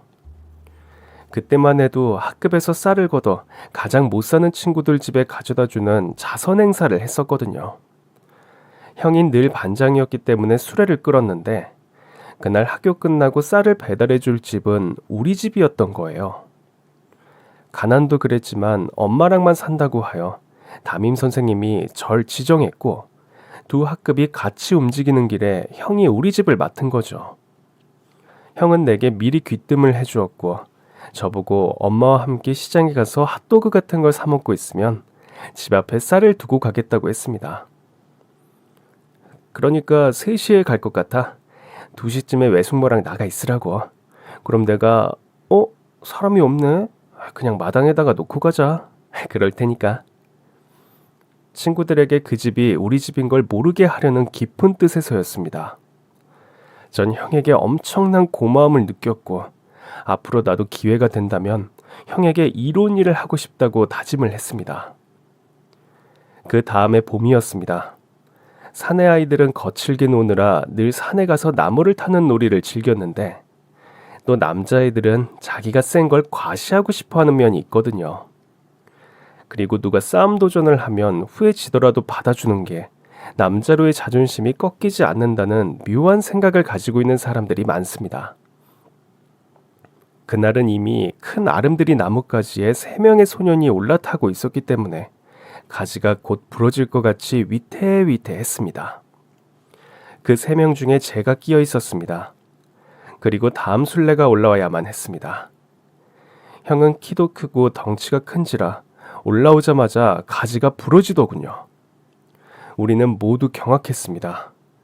그 가지는 지상 8m 정도였고 거기서 떨어지면 다리가 부러지거나 어디가 크게 다칠 것은 자명해 보였기 때문이었죠. 형이 한 발자국 앞으로 내딛자 결국 가지는 우지끈 부러지는 형용이었고 이윽고 형이 있던 가지가 밑으로 쑥 내려가면서 형까지 떨어졌고 그나마 순발력 있는 형인지라 가지를 잡고 매달렸습니다. 형은 다급함은 일절없이 야, 이거 되게 위험한데? 그러고 있는 거였어요. 앞쪽 가지에 목마를 타듯 하고 있던 전 다른 생각 같은 건 없었어요. 형을 구해야겠다는 생각밖에는요. 전 팔을 내밀어 가지를 잡고 있는 형의 손을 잡았습니다. 형, 내 손 놓지 마. 알았지? 밑에서 우리를 지켜보던 다른 형들이 제 이름을 부르면서 손을 놓으라고 외쳤어요. 둘 다 죽는다고요. 그 사이에 다른 용감하고 날씬한 형과 힘센 형 둘이 또 나무를 타며 올라오고 있었습니다. 우리 둘을 구해주려고요. 밑에 형 하나는 계속 외쳤습니다. 둘 다 죽으니까 너라도 살라고 손을 놓으라고요. 형의 눈을 봤어요. 형은 제 눈에 눈을 마주쳤고 갑자기 씩 웃더니 임마 손 놔. 너도 죽는다고. 이 손 놔. 라고 했습니다. 네, 저도 놓고 싶었습니다.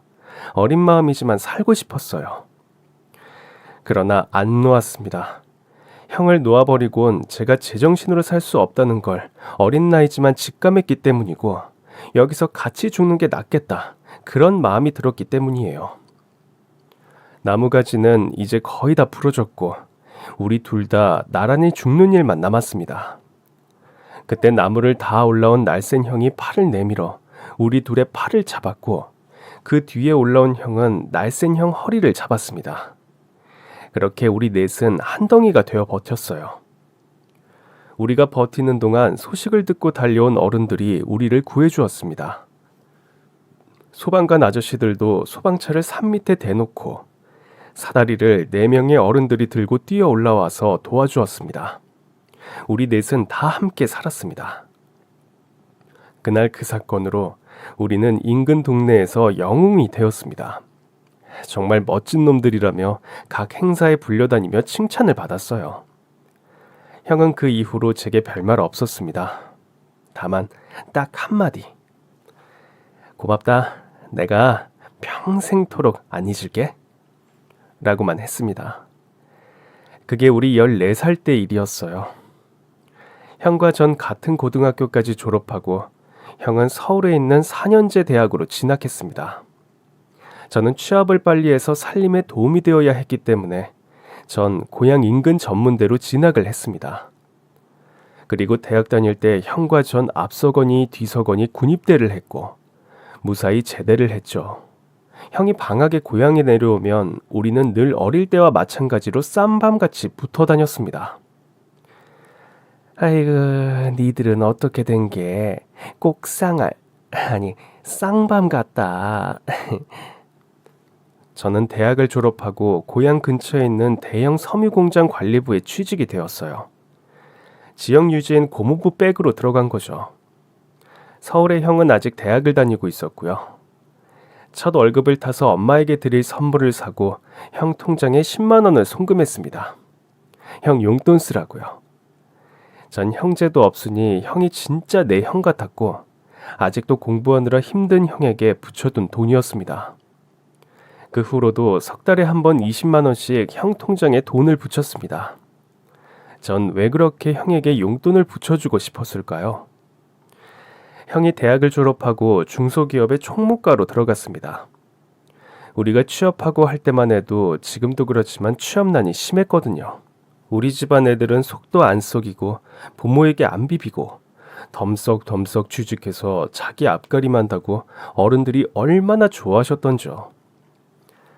우리가 조상 무덤을 잘 써서 팔복하는 갭이다. 자손들이 모두 서울에 터를 잡고. 그런데 공장에 잘 다니던 제가 그만 공장에 딱 가기 싫은 일이 발생했습니다. 그동안에 전 사내 연애를 했었거든요. 저보다 1살 어린 그 여자친구는 여상을 나와 저와 같은 관리부서에 있었고 전 그 여자애가 너무 좋아서 결혼까지 생각을 했었습니다. 인형같이 예뻤던 여자친구는 알고 보니 바람둥이 기질이 있었고 관리부서 옆에 붙어있던 회사 연구소 직원, 학벌 좋은 연구소 직원에게 마음이 온통 빼앗겨 1년 반이나 연애하던 절 차버리고 그 연구소 직원과 다시 사내 커플이 된 거였어요. 학벌에서도 집안에서도 외모에서도 밀렸던 제겐 돌이킬 수 없는 상처가 되어서 37살까지 결혼을 못하게 된 이유가 되기도 했습니다. 전 아무 말 없이 사표를 쓰고 고향에도 있기 싫어져서 서울로 상경했습니다. 형이 올라오라고 하기도 했기 때문에 믿는 구석이 있으니 올라왔습니다. 근데 형이 따로 방 얻지 말고 자기가 사는 오피스텔로 들어오라고 하는 거예요. 그거 원룸 얻어 살면 월세 나가고 관리비 나가고 밥은 밥대로 사 먹어야지. 집에서도 해 먹어야지. 공과금 나가지. 돈 들 거 천지다. 혼자 사는 거 쉬울 것 같지? 아니야. 내 밑으로 들어와. 생활비라도 안 나가게. 한 푼이라도 아끼자고요. 전 형의 보살핌을 받았습니다. 몇 개월 차이 안 나지만 형은 확실히 형이었고 어릴 때부터 절 보살피던 습관이 있었던 형은 당연히 자기가 절 보살펴야 한다고 생각했어요. 그래서 저의 서울살이는 무난하게 진행이 되었습니다. 형의 소개로 형 회사 거래업체의 관리부서로 취직이 되었습니다. 우리는 둘 다 열심히 회사를 다녔습니다. 그렇게 5년을 다니다가 형이 갑자기 사업을 시작하겠다는 거예요. 자본금은 얼마 모아두었으니 돈도 많이 안 들고 해볼만 하다고 자신을 하는데 어릴 때부터 워낙에 똑부러졌고 자기 손에 날 일 안 하는 형인지라 전 형이 더 멋있게 보였습니다. 나이 30대 중반도 안 되어서 자기 사업을 한다는 저 당찬 포부가요. 겁도 없어. 하여튼 우리 형은 알아줘야 돼. 야, 사내 자식으로 태어나서 이 정도는 해봐야지. 앉은 자리 서 있으면 맨날 그 자리야. 못 먹어도 고. 형은 무슨 자동 제어 시스템에 관련된 소프트웨어를 개발하는 회사에서 소프트웨어를 받아다가 판매하는 사업을 시작했습니다. 형은 자신감이 넘치는 파이팅으로 사업을 진행했습니다. 워낙에 인간성이 좋고 늘 주위에 사람이 들끓는 형은 인복이 많아 주위에서도 많이 도움을 주는 것 같았어요. 사업 시작하고 3개월 차에 이미 안정권에 접어들었고 사업 1년 차에 제게 이사를 가자고 했습니다. 아파트로요. 전 놀랐습니다. 형, 그 정도로 일이 잘 되는 거야? 잘 되는 걸 떠나서 임마, 남자는 못 먹어도 고야 고. 앉은 자리에서 방석 돌리다가는 이 서울살이에서 아무것도 못해. 언제 집 사냐? 빚으로라도 우선 사고 보자. 아파트 싸게 나온 게 있어. 네, 형은 조금 무모한 면도 있어 보였습니다. 어쨌든 이러나 저러나 늘 기본은 하는 형이기 때문에 전 형을 따라 아파트로 들어갔습니다. 지방 도시에서도 한참 들어간 아주 작은 도시에 그보다 더 깡시골에서 살던 놈이 서울 중심가의 33평 아파트 18층에 입주해서 그곳에서 내려다본 풍경은 설레더군요. 우와, 나도 드디어 서울에 터를 잡은 건가? 비록 형 집이지만. 그런데 아파트로 들어가고 나서 한 달인가 지나서 형이 결혼을 하겠다고 하는 거예요. 놀랐죠. 연애한다는 것도 몰랐거든요. 알고 보니 지금 거래하는 거래처의 여직원인데 나이가 많이 어리다고 하더라고요. 다 같이 회식하고 할 때 두어 번 이야기 나누어 보니 아가씨가 너무 참하고 착하고 예쁘고 순수한데 얼굴에 근심이 가득하더래요. 그 사연이 궁금해 주위에 물어봤는데 고등학교 졸업하자마자 엄마하고 여동생을 책임진 가장이라는 겁니다. 원래부터 고등학교 때부터도 편의점 같은 데 알바하면서 집안의 가장 노릇을 했다고 하네요. 엄마도 몸이 불편하고 여동생도 몸이 많이 불편해서 아무도 돈벌이를 못한다고 하더래요. 애틋하고 불쌍한 마음, 기특한 마음이 복합적으로 해서 그녀에게 알게 모르게 도움을 주곤 했답니다. 엄마 허리 수술비가 없어서 회사에 월급을 좀 미리 당겨달라고 했다는 소식을 접하곤 형이 수술비를 마련해서 그 회사 과장 통해서 전해주었답니다. 그리고 며칠 후 그 회사에 물건 납품하러 갔더니 그 아가씨가 다짜고짜 형의 따귀를 때리며 울고불고 하더래요. 내가 불쌍해 보여요? 누가 이런 거 동정해주면 고마워할 줄 알고 이런 동정은 개나 줘버려. 누구 마음대로 날 불쌍하게 보냐고요. 날 불쌍하게 보면 가만 안 둘 줄 알아. 네, 형수는 이미 우리 형을 좋아하고 있었던 거예요. 우리 형이 엄청 멋있게 생겼거든요. 그리고 워낙 재미있고 웃기고 인간성까지 좋으니 어딜 가나 여자들이 좋아했어요. 좋아하는 남자로부터 받는 동정 싫었겠죠. 그렇게 그 어린 여자의 마음을 알고 둘은 연애를 하게 되었고 결혼까지 한 겁니다. 전 형이 결혼을 함으로 독립해서 나오기로 결심했어요. 저도 이제 어느 정도 돈을 모았고 원룸 전셋값 정도는 마련이 가능했었거든요. 그런데 형이 못 나가게 막더군요. 너 지금은 내 밑에 있어서 서울살이가 우습지. 잠깐만 눈 감아도 코 베어가는 데가 서울이야. 무서운 줄 알라고. 그러니까 잔말 말고 돈 확실히 모으고 장가 갈 때까지 여기서 있어. 착한 형수도 절 붙잡았어요. 도련님 같이 살아요. 저희가 저한테 해주는 10분지 1이라도 그이에게 갚고 싶어요. 그이의 형제시잖아요. 제가 성심껏은 못해도 최선을 다하도록 할게요. 저는 못 이기는 척 주저앉았습니다. 사실은 저도 내 멋진 사촌형하고 같이 지내고 싶었습니다. 보고 배울 게 많았어요. 전 날이 갈수록 형을 존경하게 되었어요. 동갑인데 형은 왜 그렇게 어른스러울까요? 결혼하자마자 처가를 자기 집안보다 더 위하며 몸 불편한 장모님과 몸 불편한 처제를 자기 동생같이 보살피기 시작한 겁니다. 같이 살자고 해도 장모님이 절대 그건 못하겠다고 하셔서 무리해서까지 인근에 빌라를 하나 얻어들이고 생활비까지 드리는 사촌형. 형수는 무슨 복에 그런 남편을 만났을까 그런 생각까지 들었대요. 복은 무슨 복, 다 이 예쁜 코에 든 복이지. 형은 형수의 복스러운 코를 찡긋하고 누르더군요. 그러나 형수의 형에 대한 마음도 그에 못지 않았습니다. 사업을 하면 술을 많이 마시잖아요. 술 잔뜩 취해 들어오면 그때 형수가 형을 얼마나 사랑하고 존경하는지 알 수가 있었습니다. 술 먹고 가끔 이불에다가 개어내는 것들 더러워하지 않고 다 걷어내고 형 옷들 속옷까지 싹 벗겨서 양말까지 벗기고 대야에다가 따뜻한 물을 받아와서 타올에 다듬듯 물 묻혀가며 형 몸 구석구석을 닦아낼 때 지켜보면 아, 저게 진짜 사랑이구나. 여성 인권하고는 아무 상관없는 진짜 배기 사랑이 저거구나 싶었습니다. 형수는 형이 자기 집에도 잘하니까 그의 2배는 형네 부모님께 잘했습니다. 뭘로 잘했냐면요.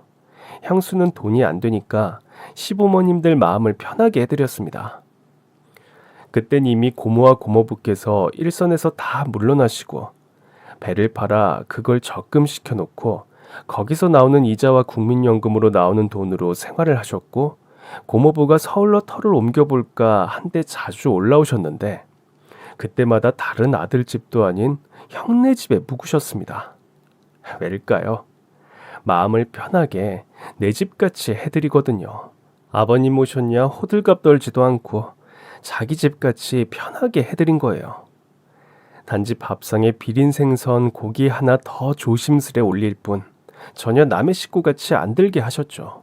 그게 바로 효도 아닐까 합니다. 그러니 고모부와 고모는 서울만 오시면 형네 집으로 발걸음 하시고요. 현관키 번호도 늘 안 바꿉니다. 집에 없을 때 시골 부모님 오시면 자기들이 알아서 문 따고 들어오시라고요.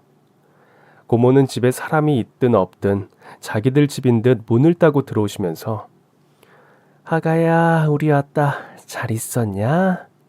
라고 하십니다.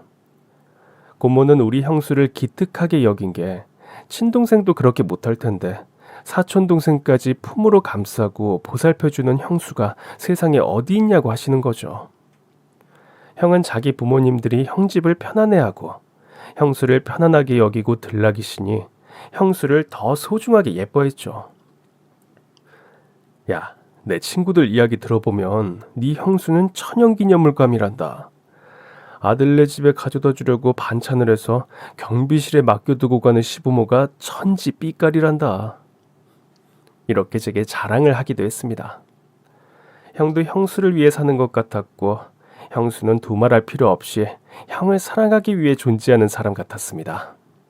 둘은 정말 보기 좋은 부부여서 가끔은 질투가 나서 아이 눈꼴 싫어서 나도 빨리 결혼해야겠어 형 이라고 자주 말했습니다. 우리 셋은 한 집에서 큰 소리 한번 내지 않고 행복하고 평온했습니다. 전 아침마다 형수가 싸주는 도시락과 과일 간식으로 한 푼이라도 아껴서 저축도 할 수 있었어요. 도련님, 돈은 안 쓰는 게 모으는 거예요. 제가 고등학교 때부터 알바하면서 뼈저리게 깨달은 거니까 제 말씀대로 해요. 쓰지 말고 무조건 아끼는 게 최고예요. 우리의 꿈 같은 나날들은 사촌형이 결혼하고 3년째 깨졌습니다. 사촌 형이 교통사고가 나서 그 자리에서 바로 세상을 떠난 거예요. 중앙선 넘어온 추월 차량과 우회전하던 사촌형과 충돌을 했는데 형의 명이 그것뿐이었는지 크게 다쳐서 그 자리에서 바로 세상을 떠나게 된 겁니다. 그날은 만우절이었습니다. 만우절 장난같이 형은 그렇게 떠났습니다.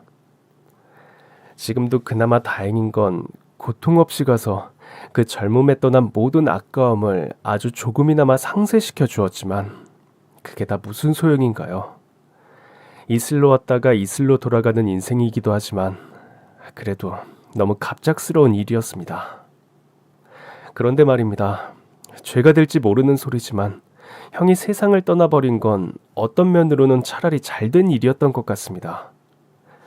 형의 빈소가 차려지자마자 어디서 알지도 못하는 사람들이 마구 떠밀려 들어오는데 빚쟁이인 거예요. 형은 그동안의 내색은 안 했지만 사실 결혼 전부터 빚이 차츰 불어나고 있었던 거예요. 형이 뭐든 그렇게 못 먹어도 죽어도 고고 하는 스타일인데 사업에서도 똑같이 반영되었겠죠. 무리하게 자꾸 확장하던 사업을 옆에서 지켜보면서도 좀 불안은 했었던 것 같아요. 코로나가 터진 그해 겨울, 어음들이 돌아오고 형은 그 자리에서 당장 갚아야 할 돈이 이미 5억을 넘기고 있었던 겁니다. 적어놓고 보니 가슴이 아프네요. 형은 가족들에게 말도 못하고 혼자서 얼마나 애달복달했을까요? 자기가 책임져야 할 형수 가족들까지 아마도 그 애달복달하는 고민, 말 못하는 그 고민을 안고 한동안 살았을 텐데 고민하다가 사고를 내지 않았을까 그렇게 짐작이 될 뿐입니다. 사람이 가고 없으니 빚도 모두 무산된 셈이지만 고모나 고모부보다는 홀로 남겨진 형수가 문제였습니다. 우리야 어떻게든 산다. 자식 앞세운 우리야 하늘을 똑바로 못 보는 죄인이지만 우리는 다 산 인생 아쉬울 것도 없다. 곧 죽으면 다시 만나면 되니까. 하지만 저거 네 형수를 어쩔 거냐. 지 남편이 세상의 중심인 줄 알고 살던 저 어린 걸. 형보다 형수가 12살 어렸으니까 그런 말씀 하실 만합니다. 정말 형수 우는 정경은 사람의 심정을 가지곤 눈뜨곤 못 보겠더라고요. 고모부와 고모를 걱정할 때가 아니었던 겁니다.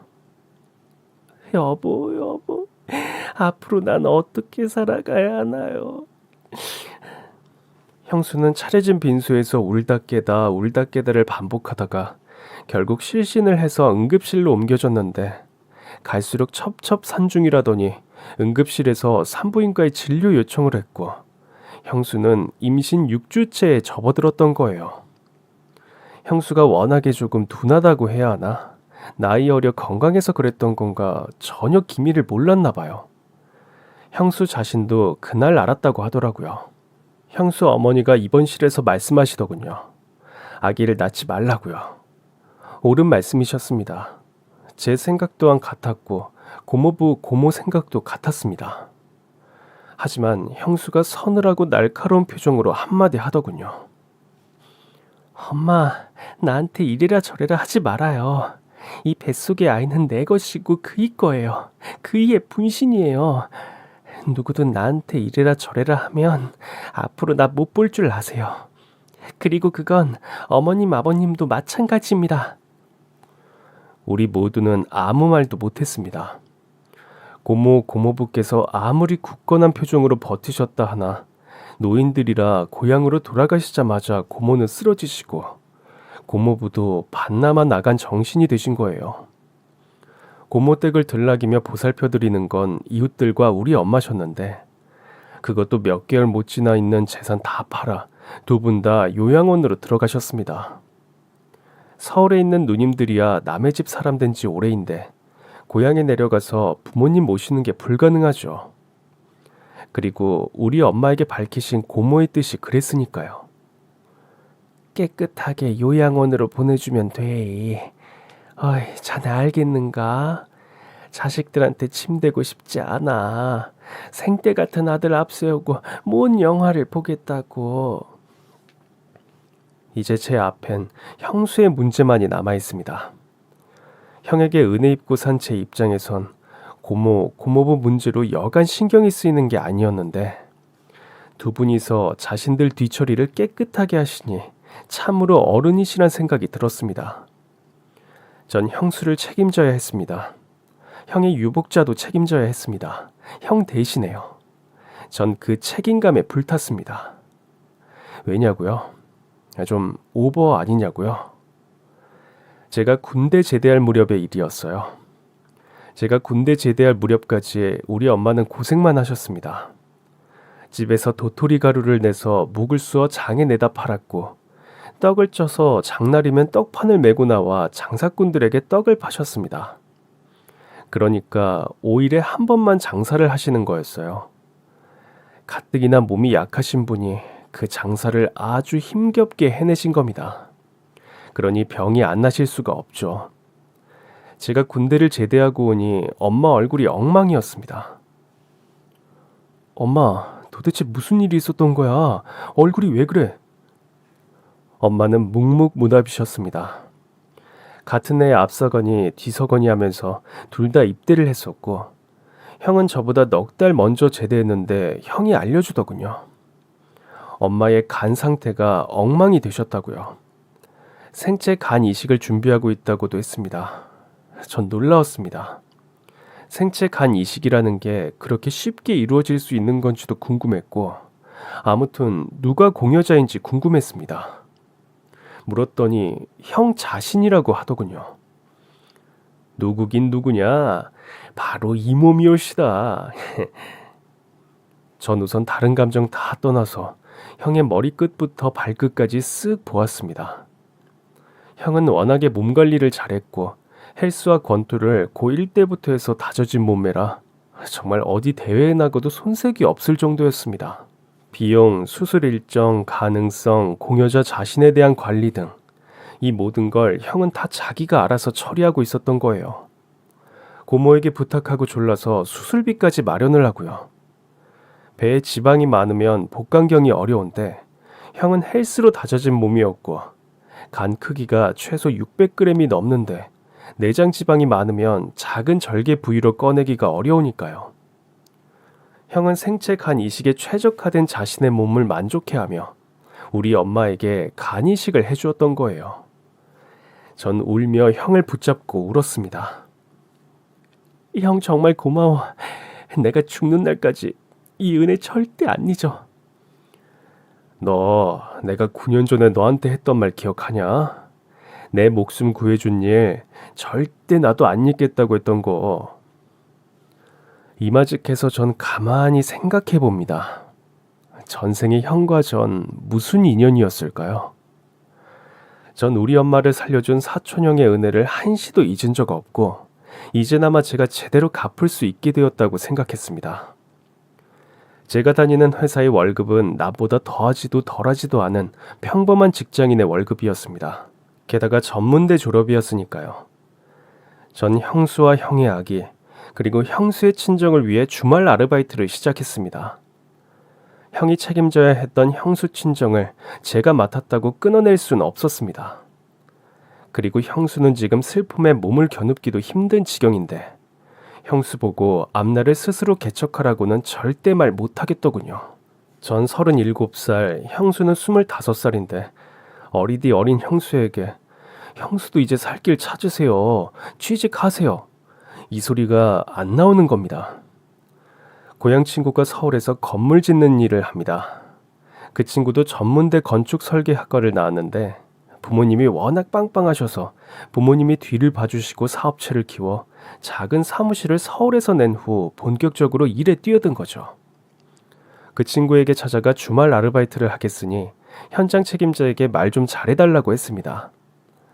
친구는 알았다며 생판 모르는 사람도 취업시켜주는 마당에 고향 친구 부탁쯤이야 라고 했고 그 들어가기 어렵다는 현장에 바로 뛰어들어 아르바이트를 하게 된 거죠.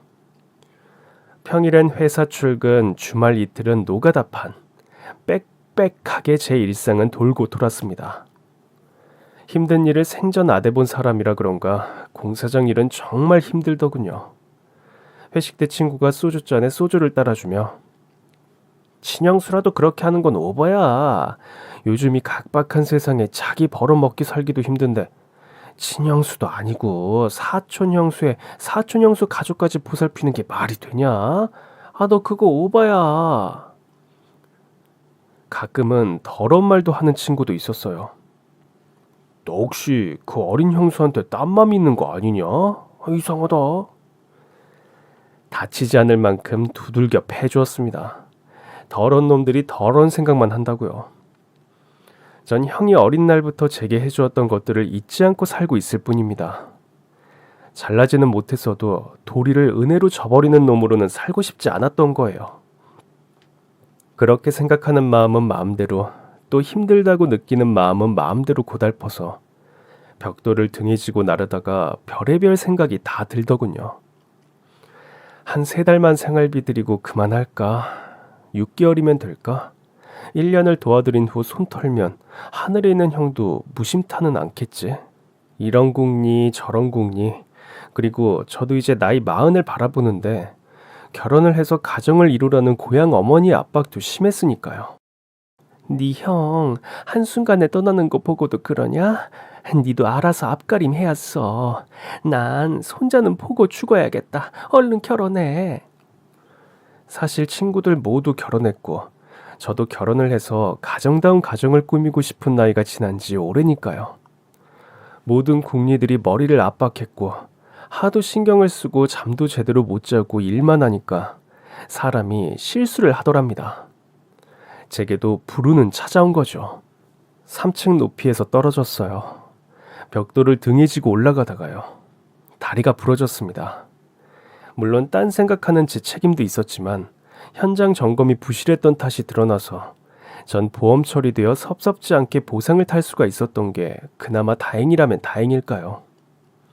전 병원에서 2개월 만에 퇴원한 후 집에 따로 나온 작은 빌라에 처박혔습니다. 고향에선 난리가 났죠.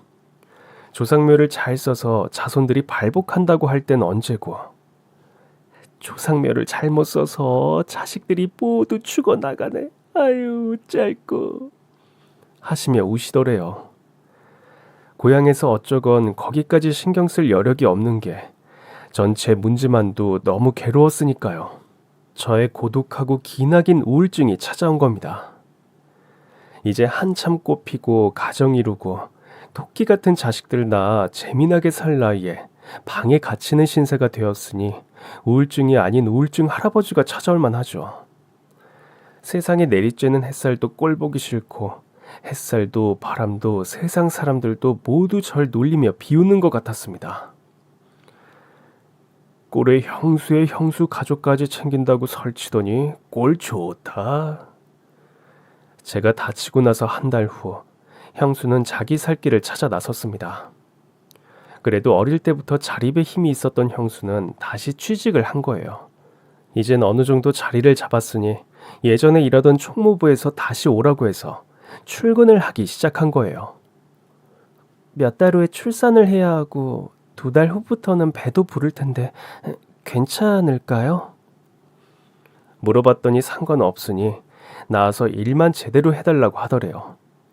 우리 형수가 똑순이 기질이 있었으니까 일은 잘했겠죠. 형수는 그동안에 저희 집에 반찬을 해서 날라주던 일을 자기 동생에게 맡겼습니다. 형수는 형이 떠나고 난 후 제가 따로 나오고 그때부터 저희 집에 반찬을 해다가 날라주었거든요. 저의 우울한 일상, 하루 해가 뜨고 지는 것도 지겹던 일상. 24시간 중에 12시간은 자고 12시간은 누워서 멍하니 TV만 보던 핸드폰만 하던 일상에 파랑새가 산들바람이 불어오기 시작했습니다. 사돈 처녀는 22살이었어요. 형 빈소에선 저도 정신이 없어서 제대로 보지 못했는데 배우같이 생겼습니다. 고화성이라고 아시나요? 송강호 배우가 찍었던 괴물이란 영화에 출연했던 동그란 코에 동그란 얼굴의 배우 고화성이요. 송강호 딸로 나왔던 배우요. 동그란 얼굴에 동그란 코는 정말 귀염성이 있는데 제대로 잘 못 걸었어요. 어릴 때 소아마비를 앓고부터 절뚝이며 걸었다는데 어두운 구석은 하나도 없이 어찌나 밝고 귀엽고 예쁜지 바라보면 꼭 솜사탕 같았습니다. 저희 집에 온 첫날에 집에 들어서자마자 이 22살 귀여운 사돈 아가씨가 사돈 총각 여기가 집이에요. 돼지우리관이에요. 그러더니 엉덩이를 현관에 얹고 천천히 신발을 벗고 들어와선 호라비 냄새. 어두침침해. 하면서 커튼을 활짝 열어 젖히곤 절 돌아보며 싱긋 웃더군요. 사람이 아닌 파랑새인 줄 알았고 산들바람인 줄 알았어요. 그때 전 가슴속에 전기가 파지직 흐르는 걸 알았는데 흠칫 스스로 너무 놀라서 얼른 그 스위치를 껐습니다. 사돈 아가씨는 들고 온 찬압을 식탁 위에 올리고 집을 쓱 훑어보더니 걸레를 찾아 들고 베란다로 나가 걸레를 빨아들고 들어온 후 청소기를 돌리기 시작하는 거예요. 사람이 청소를 하면 방에 걸레질을 하면 싹싹 엉덩이를 비켜주든가 엉덩이를 살짝 들어 올리던가 해야지. 그렇게 마냥 누워있는 경우는 무슨 경우예요, 사돈총각. 그렇게 시작된 우리의 주 2일 만남이었습니다. 전 어느새 저도 모르게 아침에 깨면 자리에서 일어나 이불을 개게 되었고 꼭꼭 쳐두었던 커튼을 열게 되었고 샤워를 매일 하게 되었고 그녀가 오는 날짜와 시간을 기다리게 되었습니다. 내가 미친놈이지. 15살이나 어린 아가씨한테 이놈아, 네가 37살이고 사돈 처녀는 22살이야. 아기다 아기, 정신 차려. 그러는 한편 네이버로 검색을 했습니다. 한국에선 겹사돈을 얼마나들 하고 있나 혼자 북치고 장구치고 다 하고 있는 겁니다. 떡줄 사람은 생각도 안 왔는데 김치국부터 마시는 거죠. 전 이게 이루지 못할 꿈인 줄 알고는 있었지만 또 한편으로 속으로는 왜 안 돼? 그쪽은 전혀 나는 총각 뭐 안 될 게 뭐가 있어. 둘 다 불편한 몸 서로 의지하면 되잖아. 그리고 나한테는 그녀를 부양할 수 있는 돈이 있어. 그런데 어느 날부터인가 그녀가 화장을 하고 치마를 입기 시작하더군요.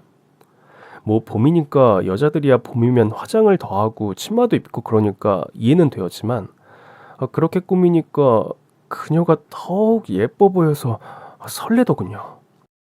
설레는 한편 미치게 괴로웠습니다. 나이가 10살만 차이 나도 꿈을 꾸어보겠는데 이건 뭐 조카뻘이니까 어쩔 수 없이 포기해야 되는 거 아닌가. 그래서 언젠가부터 그녀에게 정을 때려고 마음을 먹기 시작했습니다. 뭐 그렇다고 그동안에 그녀와 특별히 다정했던 것도 아니고 오히려 그녀 앞에 서면 부끄럽고 쑥스러워서 어쩔 줄 몰라 했었지만 더더욱 무뚝뚝하게 된 겁니다. 그래, 정을 떼자. 독하게 마음을 먹었습니다. 그 정도 외모에 그 정도 밝은 성격이라면 어디든 쉽게 사람이 생길 것 같기도 하고 나이 많은 제가 욕심내기엔 너무 꽃 같은 그녀였으니까 포기하는 겁니다. 그런데 어느 날 그녀가 우리 집에 와서 반찬을 정리하고 있는데 전화가 울리는 거예요. 전화를 받는데 느낌이 상대가 남자인 것 같은 겁니다. 그날이 수요일이었는데 금요일에 영화를 보러 가자는 약속을 하고 있는데 저는 순간 온몸에서 열이 확 오르더군요. 속으로 부르짖었죠. 대체 어떤 놈하고 영화를 보러 가는 거야? 애인이 생긴 건가? 그래서 화장을 하고 치마를 입고? 그래서 그녀가 통화를 끊는 즉시 다음 반찬은 토요일 말고 금요일에 가져다 달라 억지를 부렸습니다. 안 돼요, 사돈총각. 금요일엔 약속이 있어요. 원래대로 토요일날 가져다 드릴게요. 저는 안 됩니다. 토요일에 전 데이트 약속이 있으니까 금요일날 가져다 주세요. 제가 데이트 있다는 말에 갑자기 사돈처녀 얼굴이 흐려지더군요. 전 갑자기 희망을 보는 것 같아서 다시 더 치고 나갔습니다.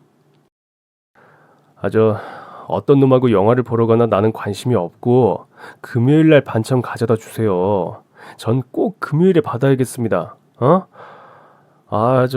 그러고 보니까 그나저나 요즘에 남자가 생기셔서 그렇게 화장을 하고 미니스커트를 입고 그러시나? 여자가 그렇게 야해도 남자가 싫어하는데. 아이, 그건 알고나 계실까? 아이, 뭐 기생으로 나가시려고? 제가 바작바작 약을 올렸더니 그녀가 갑자기 주저앉아서 막 우는 겁니다. 그녀는 언니하고 많이 닮았더군요. 형수도 형 앞에서 울고 나서 연애를 시작했는데 그녀가 제 앞에서 울고 나서 우리는 연애를 시작하게 되었습니다. 그녀도 절 좋아하고 있었다는 것을 그녀의 우는 어깨를 보고 나서야 알았으니까요. 제 생의 봄날이 드디어 찾아온 거예요. 그녀는 첫 연애라고 하더군요. 진실한 사랑을 해보니 드라마나 영화에서 왜 그렇게 사랑하는지 그 이유를 정확히 알 수 있었습니다. 사랑이란 아름다운 거고 삶의 의미를 찾아주는 힘이 사랑에는 있습니다. 고향의 어머니는 제 앞에서 절 도둑놈이라고 욕하셨지만 그것도 잠깐뿐. 고향에선 자기 아들이 능력 있어서 15살 어린 색시를 얻은 거라고 큰 소리를 치고 다니셨다고 합니다. 15살 어린 색시는 아무나 얻는 줄 알아? 다 우리 애같이 능력 있고 또 매력도 있는 사람들이 꿰차는 거지. 우리는 뜨거운 연애를 3개월에 걸쳐서 하고 연애 사실을 눈치챈 형수의 축복을 받으면서 결혼 준비와 미래의 계획을 짰습니다. 먹고 살 일을 어떻게 할 것인가 준비를 해야 했으니까요. 아내가 결혼 전에 제게 해다 준 반찬 맛을 보니 아내의 음식 솜씨는 보통은 넘는 것 같았어요. 특히나 달고 짭짤한 반찬을 잘했습니다. 어릴 때부터 집에만 있고 집에서 할 일도 없고 유튜브 같은 걸 보면서 요리해 보는 게 취미였다고 하더군요. 주로 떡볶이, 김밥, 마탕, 튀김 이런 걸 좋아해서 자주 해 먹었는데 하다 보니 사 먹는 것보다 자기 것이 더 맛있어서 집에서만 먹었다는 소리를 얼핏 들은 게 기억이 나서 그쪽으로 필히 꽂히는 겁니다. 여보, 떡볶이하고 김밥, 순대 같은 분식 메뉴들을 전골처럼 세트 메뉴로 내놓는 걸로 작은 식당부터 시작을 하는 게 어떨까? 욕심내지 말자고. 그냥 우리 부부랑 시골 엄마 그리고 장모님하고 먹고만 살면 되잖아. 아내는 자신 있다고 대번에 큰 소리를 치는데 조금 우습고 어리디 어린 사람이 사회 경험도 전무한 사람이 뭘 믿고 저리 큰 소리를 칠까 싶었습니다. 그런데 우리 아내는 자기 나름대로 비기를 간직하고 있었던 거예요. 몇 년간 집에서 간식을 해 먹으면서 혼자 생각해낸 아이디어라고 합니다. 나중에 훗날 장사를 하게 되면 이 장사로 성공을 거두리라. 혼자서 꿈꾸며 키득대기도 하며 고안해낸 아이디어요. 여보, 시골에 가면 아궁이에 올리는 솥 있죠? 그거 솥뚜껑을 살 수 있나 알아보세요. 갑자기 솥뚜껑을 검색해서 주문하라 시키는 겁니다. 왜 그런가 했더니 떡볶이 양념을 해서 기름에 묻혀서 솥뚜껑 위에다가 지져서 내놓는 떡볶이를 개발해낸 아내의 아이디어는 하늘의 축복이었습니다. 그게 떡꼬치랑 맛은 비슷하다고 할 수 있는데 또 많이 틀려요.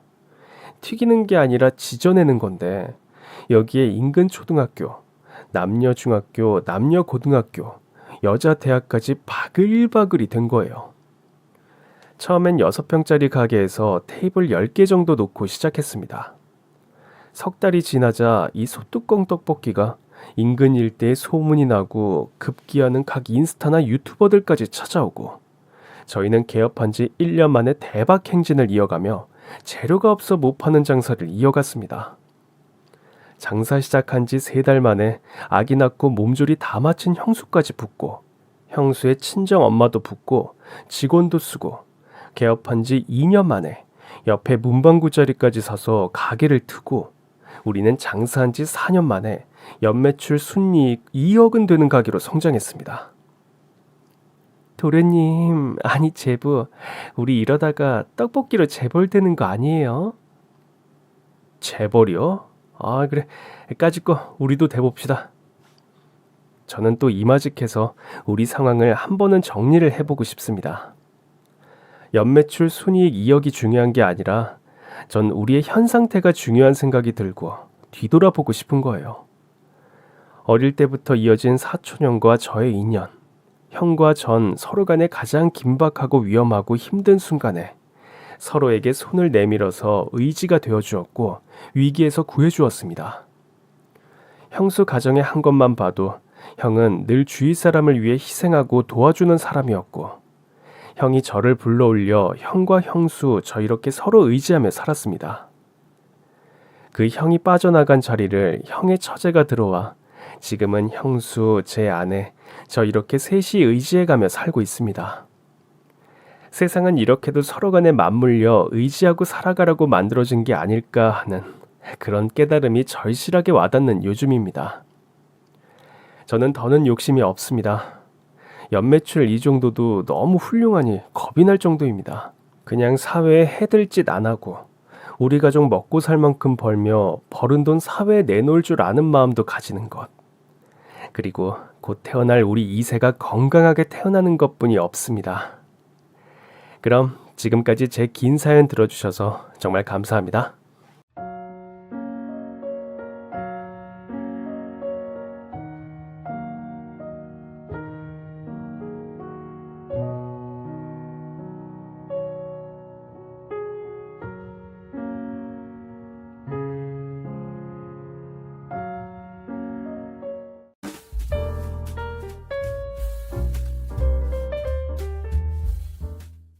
안녕하세요.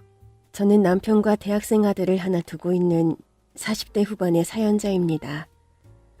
아무것도 몰랐던 20대 젊은 시절 남편을 만나 결혼식을 올린 것이 바로 엊그제 같은데 언제 이렇게 세월이 흘렀는지 모르겠네요. 하나뿐인 자식은 어느덧 자라 대학에 들어가 벌써부터 제 앞가림을 하고 있으니 덕분에 남편과 저는 이제 와서 제2의 신혼을 즐기는 것 같기도 합니다. 이제야 자식 키워놓고 한숨 돌린다 싶지만 그 세월 동안 별의별 일들이 다 있었고 그만큼 고생도 많았던 탓에 얼굴 위로 주름이 이만큼이나 늘어나 있네요. 이제 저도 내일 모레면 50줄에 들어서다 보니 요즘에는 부쩍 옛날 생각이 자주 들곤 하네요. 그래서 요즘 들어 자주 생각나는 과거 이야기를 한번 이야기해 볼까 합니다. 저와 남편은 대학 시절 만나 오랜 연애 끝에 결혼에 성공한 커플이었어요. 정말 멋 모를 때부터 만나서 결혼하고 가정을 꾸려가며 온갖 고생과 동고동락을 한 사이였죠. 남편은 대학 시절에도 늘 듬직하고 당당한 사람이었어요. 자기 주장이 확실하고 자기가 뭘 하고 싶은지 뭘 잘하는지 잘 알고 있는 사람이었거든요. 그때는 그런 모습이 어찌나 멋져 보이던지 저도 그 모습에 넘어가서 결혼까지 해버렸네요. 그렇게 결혼해서 가끔은 지지고 볶고 싸울 때도 있어도 20년 넘게 곁을 지킨 걸 보면 저희도 천생연분이 맞나 싶기도 합니다. 그렇게 대학 시절부터 5년 넘게 연애를 했던 저희들은 대학을 졸업하고 몇 년 뒤 결혼을 하게 되었습니다. 대학 졸업 후 남편은 식품회사에 근무하고 있었고 저 역시 평범한 회사원으로 회사 생활을 하다가 저희 아들을 임신하고서 일을 그만두게 되었어요. 처음에는 아이 낳고 다시 일을 시작해야지 했었는데 인생이라는 게 늘 생각하던 것처럼 되지는 않더라고요. 저희 아들이 태어났을 당시 몸이 워낙 약해서 잔병 치레가 많았거든요. 그래서 아픈 아이를 혼자 둘 수 없었던 저는 회사에 복직을 하지 못했고 그렇게 쭉 남편 혼자 외벌이를 하게 되었습니다. 저는 괜히 남편 혼자 고생하게 만들어서 미안했지만 남편은 가장으로서 당연한 일이라며 책임을 다하는 사람이었어요. 한 번도 저더러 집에서 살림한다고 눈치 준 적도 없었고 오히려 자신과 같이 대학생활하던 제가 아이 낳고 집에서 지내는 걸 미안해하고 안쓰러워해주던 사람이었죠. 그래서였는지 몰라도 혼자 외벌이하던 남편은 회사 생활 역시 정말 열심히 했습니다. 회사원 월급이 넉넉하지는 않았지만 그래도 세 식구 먹고 살기에는 큰 걱정이 없었다 싶었어요. 그런데 남편은 거기서 만족이 되지 않는지 어느 날 자기 사업을 해보고 싶다고 얘기를 꺼내더라고요. 당신 고생 많지? 당신한테는 늘 미안하기만 하네. 왜? 또 뭐가 미안해? 그냥 당신도 집에서 애만 보기 답답할 거 아냐. 가끔 일하는 친구들 소식 듣고 부러워하는 것도 알고 있고. 그게 미안해서. 괜히 나 같은 사람 만나서 당신이 고생하나 싶기도 하고. 얼마 안 되는 내 월급으로 살림 꾸리고 혼자 아픈 자식 챙기느라 당신이 얼마나 노력하나 나도 잘 알아. 별소리를 다 한다. 애 낳은 여자들 다 그렇게 사는 거지. 그게 당신 탓도 아닌데 당신이 왜 미안해? 오히려 내가 당신한테 미안하지. 내가 좀 더 부지런하고 능력 있었으면 집에서 애 보면서도 돈 벌 수 있었을 텐데. 다른 재주 없어서 미안하네요. 아니야, 당신이 착해서 그렇게 말하지만 어떻게 불만이 없을 수가 있겠어. 그렇다고 언제 사정이 나아질지도 모르는 거고. 월급쟁이 월급이야 거기서 거긴데. 그래서 말이야. 내가 그냥 내 사업을 해보면 어떨까? 뭐? 당신 사업? 회사 그만두고 사업하겠다고? 그냥 하는 소리 아니야. 사실 오래전부터 생각했던 일이고 내 나름대로 계획도 되어 있어. 당신도 내가 젊었을 적부터 사업 수완이 있었던 건 잘 알잖아. 학교 다닐 적에도 호프집 알바하면서 그 가게 매출 내가 다 올렸고 그때 지점장 맡아달라고 제안까지 받았었고. 그건 나도 잘 알지. 당신 원래부터 일머리 좋고 재주 많은 거. 그건 그렇지만 그래도 회사를 그만두고 사업이라니. 우리 지훈이도 아직 어린데 괜찮을까? 나도 고민 많이 해봤어. 근데 계속 생각해봐도 결론은 하나 같더라. 우리 가족이 더 여유롭고 행복해지려면 내가 새로운 도전을 해봐야 할 것 같아. 그렇다고 회사 생활이 공무원처럼 철밥통인 것도 아니고 결국 어쩌다 회사 관두게 되면 백수 되는 건 매한가지인데 몇 년 사이에 어떻게 될지 모르는 인생, 차라리 지금이라도 시작해보는 게 좋지 않겠어? 지금 시작해야 회사 덕도 보고 할 수 있을 것 같아서 그래. 글쎄, 당신이 그렇게 자신 있다면 나도 말리기 어렵지만 아무래도 사업이라는 게 쉬운 일이 아니니까. 회사 다닐 때보다 해야 할 일도 많을 거고 배로 힘들 텐데. 지금도 당신 혼자 고생하는데 당신 정말 괜찮겠어? 나는 당신이랑 우리 지훈이만 행복하면 다 괜찮을 것 같아. 그리고 나도 내 나름대로 일을 해보고 싶고. 그러니까 당신만 허락해주면 나 사업 한번 시작해보고 싶어. 남편이 그렇게까지 말을 하는데 제가 차마 안 되겠다고 하기가 어렵더라고요. 그리고 솔직히 제가 아는 남편이라면 사업도 무척 잘 해낼 수 있을 것 같았습니다. 사실 예전부터 남편은 회사 생활보다는 사업이 더 어울리는 사람이었거든요. 물론 회사 생활도 잘하는 편이었지만 남편은 아이디어도 많고 늘 적극적으로 일하는 사람이라 가끔 회사 방향에 따라 목소리를 내지 못할 때면 많이 힘들어하곤 했었어요. 그리고 회사에서는 아무리 잘한다고 해도 매번 노력을 보상받고 인정받기도 어렵고요. 저희 남편은 회사에서 시키는 일만 하기에는 아까운 인재였죠. 그리고 대학 시절부터 연애를 해왔던 저희였기에 저 역시 남편에게 어떤 꿈이 있는지 모르지 않았습니다. 그래서 원래는 제가 아이를 낳고 복직을 하다가 남편이 창업을 할 계획도 있었거든요. 어쩌다 보니 가장이 되어 책임감에 미뤄왔던 일이었지만 이제 더 미루고 싶지 않다는 걸 그때 알게 되었죠. 게다가 그 이유가 자기 혼자만의 욕심이 아니라 저와 저희 아들을 위해서라는 것을 잘 알았기에 저는 남편을 믿고 응원해 줄 수밖에 없었어요. 그래서 저는 새로운 도전을 하게 된 남편을 응원하게 되었고 저의 허락을 받은 남편은 다니던 직장을 그만두고 사업을 시작하게 되었습니다. 그렇게 남편은 외식 사업을 시작하게 되었죠. 그때 저희 지훈이가 7살이던 해였어요. 사실 저도 아이가 어느 정도 자랐기에 남편의 결정을 따를 수 있었던 거였죠. 남편은 준비를 만반으로 했다며 절대 저희 식구들 굶게 할 일 없다고 호언장담했지만 사람 일이라는 게 어떻게 될지 아무도 모르는 거니 저는 여차하면 아이를 학교에 보내놓고 남편 일을 도울 생각이었습니다. 정말 그렇게 되면 어떻게 하나 막막하기는 했지만 남편을 믿고 있었기에 그런 결심까지 하면서 남편 뜻을 존중해줬던 거죠. 하지만 다행히 제가 아이를 두고 나가서 돈을 벌어야 할 일은 일어나지 않았습니다. 남편이 열심히 했던 덕분인지 남편의 타고난 재주 덕분인지 시작부터 사업이 걱정 없이 잘 풀려나갔거든요. 물론 처음부터 대박을 터뜨리지는 않았습니다. 맨 처음에는 점포 하나로 아주 작은 소규모 사업이었지만 능력 좋은 남편이 성실하게 노력하다 보니 금세 좋은 결과를 볼 수 있었어요. 그렇게 남편은 점포를 하나둘 늘려가며 외식업 체인으로 사업을 키워나갔고 언젠가부터 한 달 수억 원의 매출을 올리며 대박을 치기 시작했죠. 저는 오로지 자기 힘으로만 시작해서 누가 봐도 성공한 외식 사업가가 된 남편이 무척이나 자랑스러웠습니다. 그렇게 남편은 점점 많은 돈을 벌기 시작했고 덕분에 저희 집안 가게 사정도 날로 나아져 갔어요. 처음 사업을 시작했을 때는 반년 넘게 집에 생활비만 겨우 가져다 주면서 미안해하면서 말로만 저더러 꼭 호강시켜주겠다던 그 약속을 기어이 지키더라고요.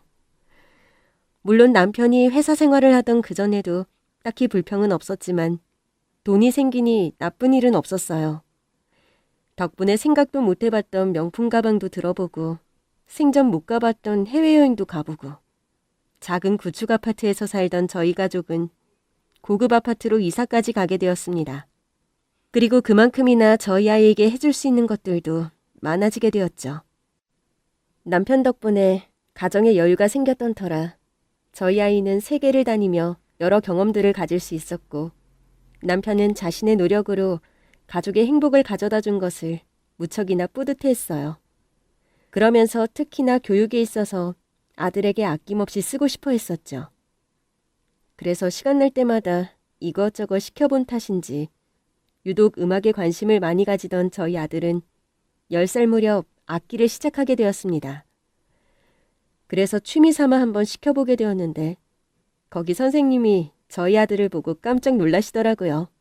어머니, 혹시 지훈이가 이전에도 악기를 배운 적이 있었나요? 아니요. 공연을 보러 데리고 다닌 적은 있었지만 직접 가르친 적은 없었어요. 저나 남편이나 이쪽으로 문외한이라 그럴 생각을 못했거든요. 그래서 그 흔한 피아노도 시켜본 적 없어요.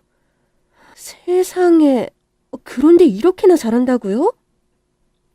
지훈이가 재능이 있는 건가요? 그냥 재능 정도가 아니에요. 지훈이는 반드시 이 길로 가야 해요. 사실 지훈이가 올해 10살이 넘었으니 이쪽 업계에서는 시작하기 늦은 편이거든요. 이미 시작한 다른 아이들을 따라잡으려면 그만큼 힘들 수밖에 없을 거예요. 이쪽 전공을 꿈꾸는 아이들은 빠르면 5살, 아니면 그 전부터 시작하기도 하니까요. 하지만 지훈이라면 분명 잘할 수 있을 겁니다. 어머니, 지훈이 믿어보시고 지금이라도 시켜보시죠. 그저 아이가 관심이 생겼다고 해서 취미 삼아 시켜보려고 했던 악기에 저희 아이가 재능이 있다니 그 말을 듣고 나니 놀랍기도 하고 기쁘기도 하고 복잡한 마음이 들더라고요. 사실 저는 저희 아들이 음악 쪽으로 갈 거라 생각해 본 적이 없었어요. 저나 남편이 워낙 그쪽 분야를 모르기도 하지만 언뜻 듣기로도 예체능 쪽이 워낙 힘들고 어려운 일이 많다는 건 저희도 많이 들었으니까요. 그런데 재능이 있다고 하고 저희 아들이 좋다고 하니 당연히 시키고 싶었어요. 악기 가격부터 억소리가 날 만큼 비싸고 문턱이 높은 분야였지만 그 당시에는 저희에게 그럴 만한 여력도 충분히 있었고 말이에요. 그렇게 저희 아들은 음악을 시작하게 되었고 그 후로 저와 남편은 더 바빠지게 되었습니다. 아들의 재능을 키워주기 위해 남편과 저 모두 각자의 위치에서 노력을 해야 되었죠. 남편은 금전적인 지원을 아끼지 않았고 저는 바쁜 아들을 서포트하며 아들의 비서처럼 아들을 케어해야 했습니다. 매일 아이의 등하원을 챙기고 레슨 받으러 다니고 그것만으로도 하루가 쏜살같이 흐르더라고요. 그래도 다행히 지훈이는 기특하게도 잘 따라와 주었고 중학교를 진학하며 점점 더 음악적 재능을 드러내기 시작했어요. 하지만 얼마 뒤 큰 걱정이 생기고 말았습니다. 승승장구할 줄만 알았던 남편의 사업이 급격히 어려워지기 시작했거든요. 열심히 하는 것만 답이 아닌 건지 가끔은 세상에 제 마음처럼 따라주지 않기도 하더라고요. 남편은 열심히 노력했지만 사업은 점점 힘들어졌고 결국 저희들은 가진 재산을 하나둘 처분할 수밖에 없었습니다. 저도 가지고 있던 폐물이나 명품들을 헐값에 처분했고 남편은 골프장 회원권까지 팔아치우며 생활비를 충당해야 했어요. 하지만 한 번 터진 구멍은 그런 자잘한 것들로 메꾸기 어렵더라고요. 그나마 집이라도 지켜보겠다고 남편이 아등바등했지만 결국 저희는 이사까지 나가야 했습니다. 이사 온 뒤로 동네가 마음에 든다며 평생 살자고 했던 그 집을 떠나야 했을 때 저는 마치 모든 것을 잃은 기분이었죠. 결국 남편은 사업을 정리해야 했고 그 후로 저희는 작은 빌라 전세를 얻어 지내야 했습니다. 바로 1년 전만 해도 사장님 사모님 소리 들으며 잘 나가던 저희가 하루아침에 그렇게 되었다는 소식에 지인들은 안쓰러워하면서도 누구 하나 선뜻 도와주겠다는 사람이 없더라고요. 나한테 얻어먹고 도움받을 때는 언제고 저러나 싶어 씁쓸하면서도 남이기에 어쩔 수 없다 생각했죠. 그런데 정작 믿었던 가족들까지 그러는 걸 보니 가슴이 참담한 겁니다.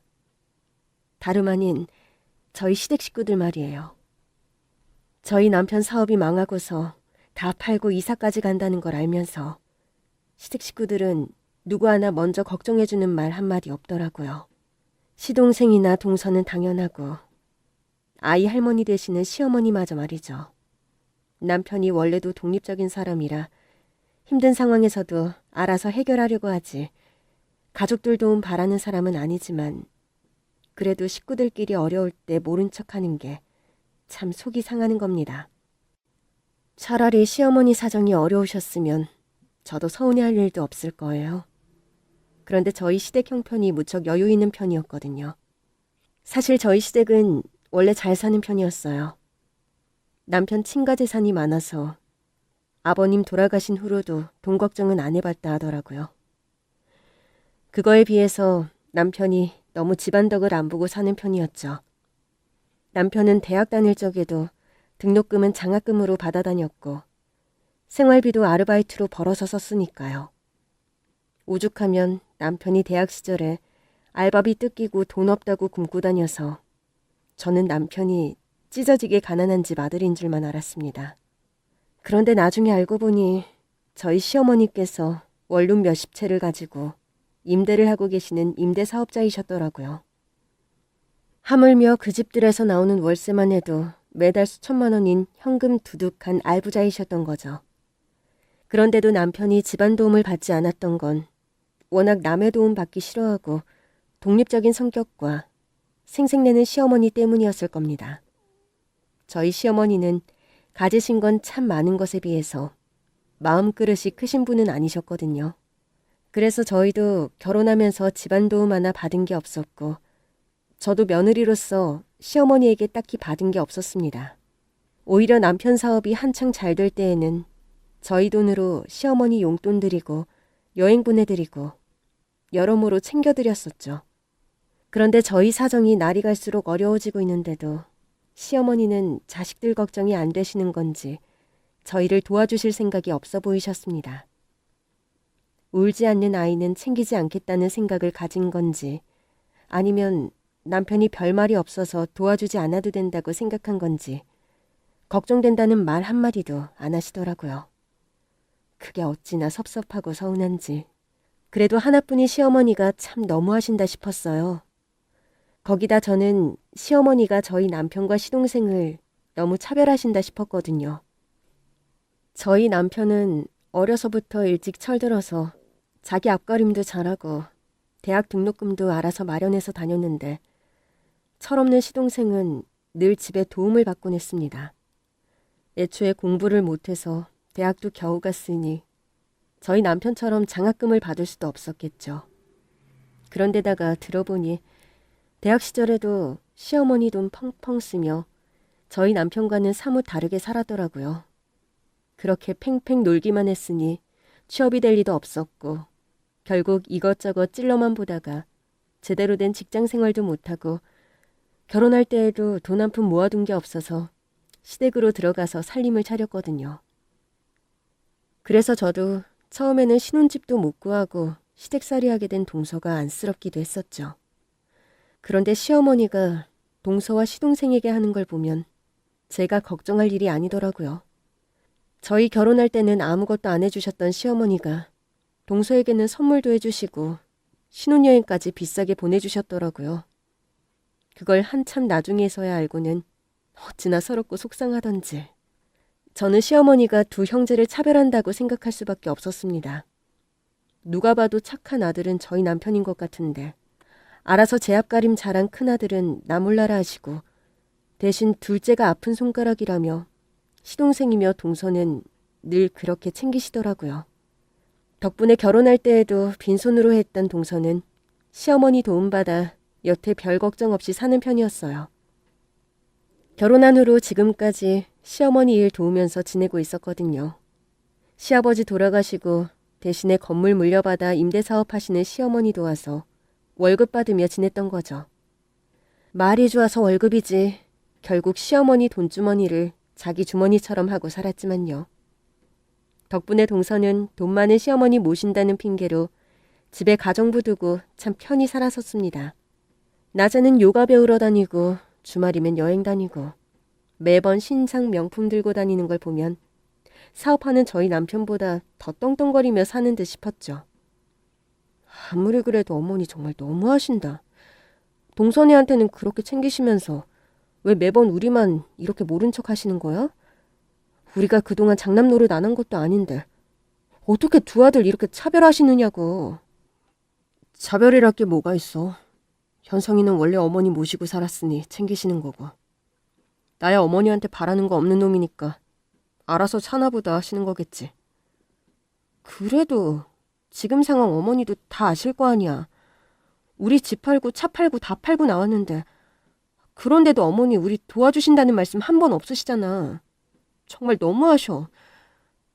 됐어. 다 내가 못나서 그런 거지. 누구 탓을 하겠어. 애초에 기대도 없었고 당신한테는 미안하지만 나는 어머니 도움 받을 생각 없어. 그리고 내가 꼭 내 힘으로 다시 일어설 거야.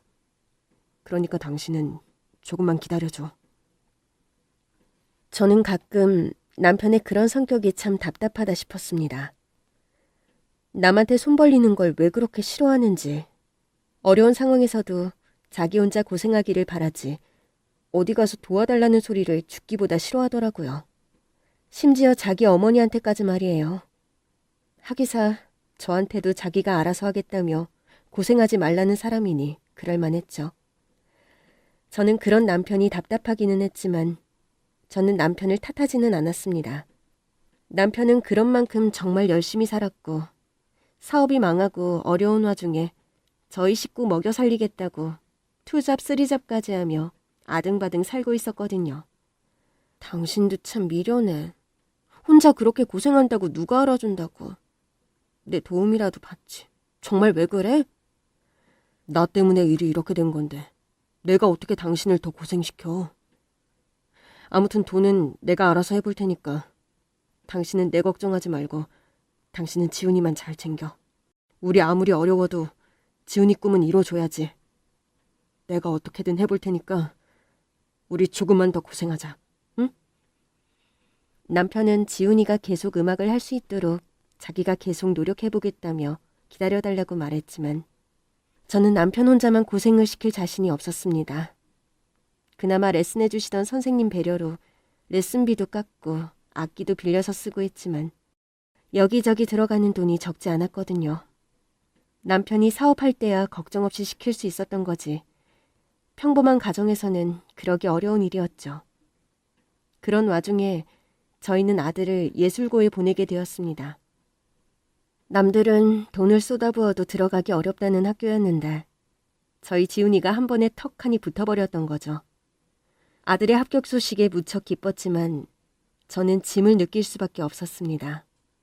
학비가 얼마나 비싼지 도저히 남편 혼자서 해결할 수 없는 일이었죠. 결국 고민하던 저는 시어머니에게 도움을 구할 수밖에 없었어요. 평소 저를 대하시는 시어머니를 생각하면 정말 말을 꺼내고 싶지 않았지만 아무리 제 자존심이 상해도 자식 앞길을 생각하면 아무것도 아니더라고요. 그래서 어렵게 이 얘기를 꺼냈는데 다행히 이번에는 무시를 하지 않으셨어요. 그동안 저나 남편에게는 관심 없던 시어머니도 손자 걱정은 하셨는지 아이 학비를 도와주시겠다 하시더라고요. 어머니, 저희 지훈이가 이번에 예술고에 합격을 했는데요. 저희 형편에 학비가 좀 부담이 되어서요. 어머니가 혹시 좀 도와주실 수 없을까요? 그러게 능력도 없으면서 어쩌자고 학기를 시켰어? 이러니 부모 잘못 만나면 자식이 고생하는 거지. 니들이 이렇게 빌빌거리면서 살면 애한테도 좋을 것 없다. 내가 지훈이 봐서 도와주마. 그래도 우리 지훈이는 할머니 잘 뒀으니 얼마나 다행이야. 요즘 세상에 손자까지 챙기는 할머니들 별로 없는 것 알지? 그럼요. 정말 감사드려요, 어머니. 어머님 덕분에 저희 지훈이 계속 꿈꿀 수 있을 거예요, 어머니. 그래도 피부치가 걱정은 되시는지 선뜻 도와주신다고 하셔서 정말 다행이었죠. 덕분에 돈 걱정 없이 아들을 원하던 학교에 보낼 수 있었지만 그 후로도 저는 매번 시어머니에게 아쉬운 소리를 하며 눈치를 보며 지내야 했습니다. 덕분에 저는 시댁에 가서 시어머니 비위 맞춰드리고 동서 대신 김장하고 그 집 살림 살고 집안일 하면서 나름대로 고생을 해야 했어요. 가족끼리 힘들 때 돕는 것 가지고 이렇게까지 해야 하나 싶었지만 저희 시어머니가 손자 도와주신 일로 어찌나 생색을 내시는지 제가 몸으로라도 은혜를 갚아야 했거든요. 그렇게 시어머니 수발을 들러 다니다 보면 어머니는 가끔씩 옷을 한 보따리씩 주시곤 하셨습니다. 하도 많아서 입던 옷인가 해서 보면 전부 택도 안 뜯은 새 옷들이더라고요. 이게 뭔가 싶어 시어머니에게 여쭸더니 그게 전부 동서와 시동생이 사두고 안 입은 새 옷들이라는 겁니다. 평소에도 동서가 신상이면 죽을 못 쓰고 워낙 쇼핑을 많이 하는 건 알았지만 설마 안 입은 새 옷까지 재워두고 버릴 정도로 사치를 하는 줄은 몰랐어요. 자기 힘으로 버는 돈도 아니고 전부 시어머니 주머니에서 나온 돈인데 어떻게 이렇게 펑펑 쓸까 싶더라고요. 그런데도 정작 시어머니는 그런 동서와 서방님의 행동도 아무렇지 않으신 건지 저한테 웃으면서 그 옷보따리를 주곤 하셨습니다. 네 꼴이 하도 안쓰러워서 그런다. 남편 사업 말아먹었다고 꼬락서니까지 그러고 다닐 거야? 자식 비싼 학교 보내놨으면 부모도 그만큼 수준을 맞춰야지. 지훈이 학교 갈 때라도 제대로 차려입고 다녀라. 걔가 누구 덕분에 그 비싼 학교 다니는데 괜히 내 명까지 떨어뜨리지 말고 체면치레하라는 소리야. 예, 어머니. 감사히 잘 입을게요.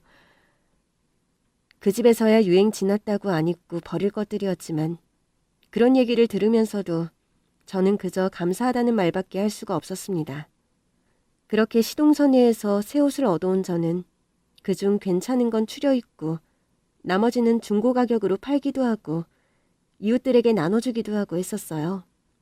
그러다 택에 적혀있는 가격을 보면 가끔 한숨이 나오기도 하더라고요. 어쩌다 내 신세가 이렇게 되었는지, 동서는 뭐가 잘나서 노력 없이 사치하며 사는지. 저와 동서 처지를 비교하기도 했었죠. 못난 생각인 건 알지만 사람이 어렵게 지내다 보면 한숨만 들더라고요. 그러다 어느 날은 너무 답답한 마음에 큰 마음 먹고 사주를 보러 찾아가게 되었습니다. 남들은 그런 게 다 미신이라며 비웃을지 몰라도 저는 사주를 믿는 편이었거든요. 그래서 예전에도 가끔 사주를 보러 다녔었는데 그때는 남편 사업도 잘 되고 할 때라 그런지 나쁜 말을 듣지는 않았어요. 그런데 이제는 상황이 너무 안 좋다 보니 내 사주가 어떨지 다시 알고 싶었던 거죠. 그렇게 사주를 보러 간 저는 정말 뜻밖의 이야기를 듣게 되었습니다. 제 사주가 어떤가요? 사주가 아주 좋은 편인데 혹시 남편이 사업을 하나? 예. 사업을 했었죠. 한참 잘 되다가 몇 년 전에 망하고 지금은 그냥 이 일 저 일 하고 있어요. 그래요? 사주로는 아주 좋은 사주인데 사주에 금이 많아. 절대로 돈 걱정하고 살 팔자는 아니라는 거지. 이상하게도 철학원에서 제가 영부인상이라며 무조건 잘 살 거라고 말을 하더라고요. 처음에는 그 집이 잘 못 보는 집인가 보다 싶어서 유명하다는 곳까지 찾아가고 여러 군데를 다녀봤는데 다니는 곳마다 그런 소리를 해주는 겁니다. 남편이 정치를 했으면 영부인까지 했을 것이고 사업을 하면 펜트하우스에 벤츠 끌고 다녔을 거라면서 말이죠. 참, 다들 악담도 아니고 좋은 얘기를 해주니 기분은 좋기는 했지만 뜬구름 잡는 소리들만 하니 맥이 탁 풀리더라고요. 현실은 잘난 동서 뒤치다꺼리하고 시어머니에게 구걸하는 처지였으니까요. 아니나 다를까 제 처지는 더 팍팍해지는 와중에 동선에는 점점 더 좋아지는 겁니다. 그동안 시어머니 일 도와드리면서 월급 받아 쓰더니 이제는 시어머니가 연세가 많이 드셨다는 이유로 어머니를 집에 계시게 하고 아예 자기들이 나서서 건물 관리를 하겠다고 하더라고요.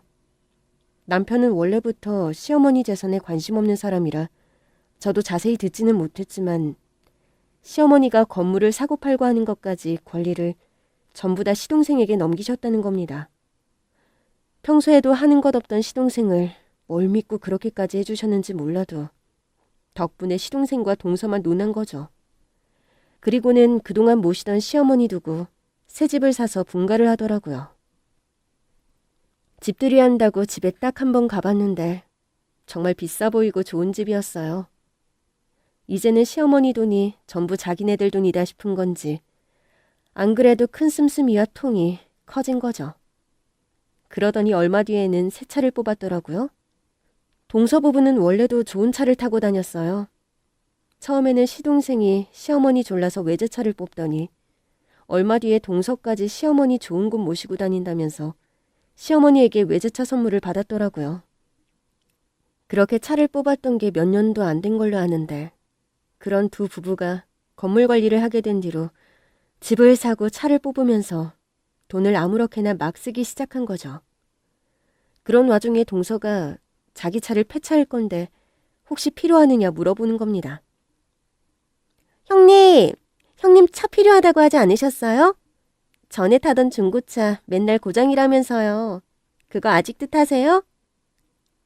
그 차 아직 타긴 하지. 새 차 살 돈이 없으니까. 어머, 형님네 아직도 사정이 많이 어려우신가 봐요? 그런 와중에 지훈이 비싼 교육까지 시키고 있으니 허리가 휘어서 어째요? 애가 재능이 있으니까 부모로서 도와줄 수 있는 데까지는 해줘야지. 그렇게 해서 애가 성공은 할 수 있대요? 지훈이 말고도 잘하는 애들은 널렸을 텐데. 이런 걸 보면 자식 키우는 게 참 마음 같지 않아요. 그쵸? 지훈이 걔는 고등학생이나 됐으면 철들 때도 됐는데. 참 부모 마음도 모르고 자기 하고 싶은 거 다 하려고 그러나 봐요. 형님이 속상하시겠어요. 아무튼 제가 이번에 새 차를 뽑게 되어서 타던 차가 필요 없어졌거든요. 근데 폐차를 하려니까 아깝기도 하고 순간 형님 생각이 들더라고요. 제가 명색이 작은 엄마인데 저도 지훈이한테 뭐라도 해줘야죠. 형님, 지훈이 악기 싣고 다니시려면 차 계속 필요하실 거 아니에요. 지훈이도 똥차 타고 다니려면 또래 친구들 보기 창피하기도 할 거고 말이에요. 그래서 형님 차 필요하시면 제 차 가져가시라고요. 없는 살림에 자식 비싼 교육 시킨다고 동서가 비꼬는 걸 듣자니 속이 참 쓰린 겁니다. 그런 와중에 저더러 적선하는 것처럼 자기 타던 차를 가져가려고 하는데 기분이 나쁜데도 아무 말을 하지 못했어요. 동서 말대로 지금 타고 다니는 중고차로는 아이 데리러 다니기가 쉽지 않았거든요. 남편 사업 망하고 가진 거 다 처분하고도 아이 때문에 차가 필요해서 저렴한 중고차를 얻었었는데 이게 워낙 싸게 구해서 그런지 픽하며 시동 꺼지고 여기저기 고장이 잦다 보니 사실은 폐차를 해야 할 수준이었어요. 그런 와중에 동서가 적선을 해주니 아쉬운 저는 군말 없이 받을 수밖에 없었죠. 그렇게 가끔은 속이 쓰리고 자존심이 갈리는 일들도 있었지만 저는 제 아들 지훈이를 위해서 그 모든 것들을 참으며 살았습니다. 저야 저물어가는 인생이지만 저희 아들은 저 때문에 빛을 못 보는 일은 없어야 할 테니 말이에요. 그래도 다행히 저희 식구들은 어려운 와중에도 시들지 않았습니다. 남편은 다시 일어서 보겠다며 열심히 노력했고 저는 저희 아들의 재능을 믿고 열심히 서포트를 해주었죠. 그리고 그런 아들 역시 부모의 사랑과 노력에 보답하겠다며 자기 나름대로 정말 열심히 노력했습니다. 손이 불어 터져라 연습하는 아들의 모습에 안쓰러웠던 적이 한두 번이 아니었어요. 얼마나 열심히 하려고 하는지 가끔은 오히려 제가 제발 쉬라고 애원할 정도였죠. 그런 걸 보면 아들이 악바리 같은 제 아빠를 닮아서 그러나 싶기도 했습니다. 그렇게 저희 남편이나 아들이나 누구보다 참 열심히 하고 노력하는 사람인데 가끔은 세상이 그걸 너무 몰라준다 싶어 야속하기도 했습니다. 하지만 언젠가는 꼭 그 노력들이 반드시 빛을 볼 날이 있을 거라 저는 믿고 있었어요. 그리고 정말로 저희 아들은 노력의 결과를 얻어내 갔습니다. 어렵다는 경연대회에서 1등을 하고 국제대회에 나가 상을 받으며 자신만의 커리어를 쌓아갔죠.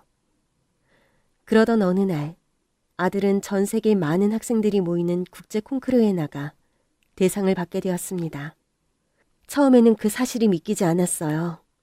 워낙 명망 있고 너무 치열하고 쟁쟁한 대회라 입상은 생각도 안 했는데 그랬던 대회에서 그냥 상도 아닌 대상을 받았다니 놀랄 수밖에 없었죠. 저희 아들이 단상에 올라가 트로피를 받던 순간 시상식을 보기 위해 10몇 시간 걸려 이코노미를 타고 그 자리에 참석한 저와 남편은 아들의 빛나는 노력의 결과를 보며 울음을 터뜨릴 수밖에 없었습니다. 별로 해준 것도 없는데 이렇게까지 잘해주다니 고맙고 또 미안하기만 했죠. 지훈 엄마, 지훈이 소식 들었어.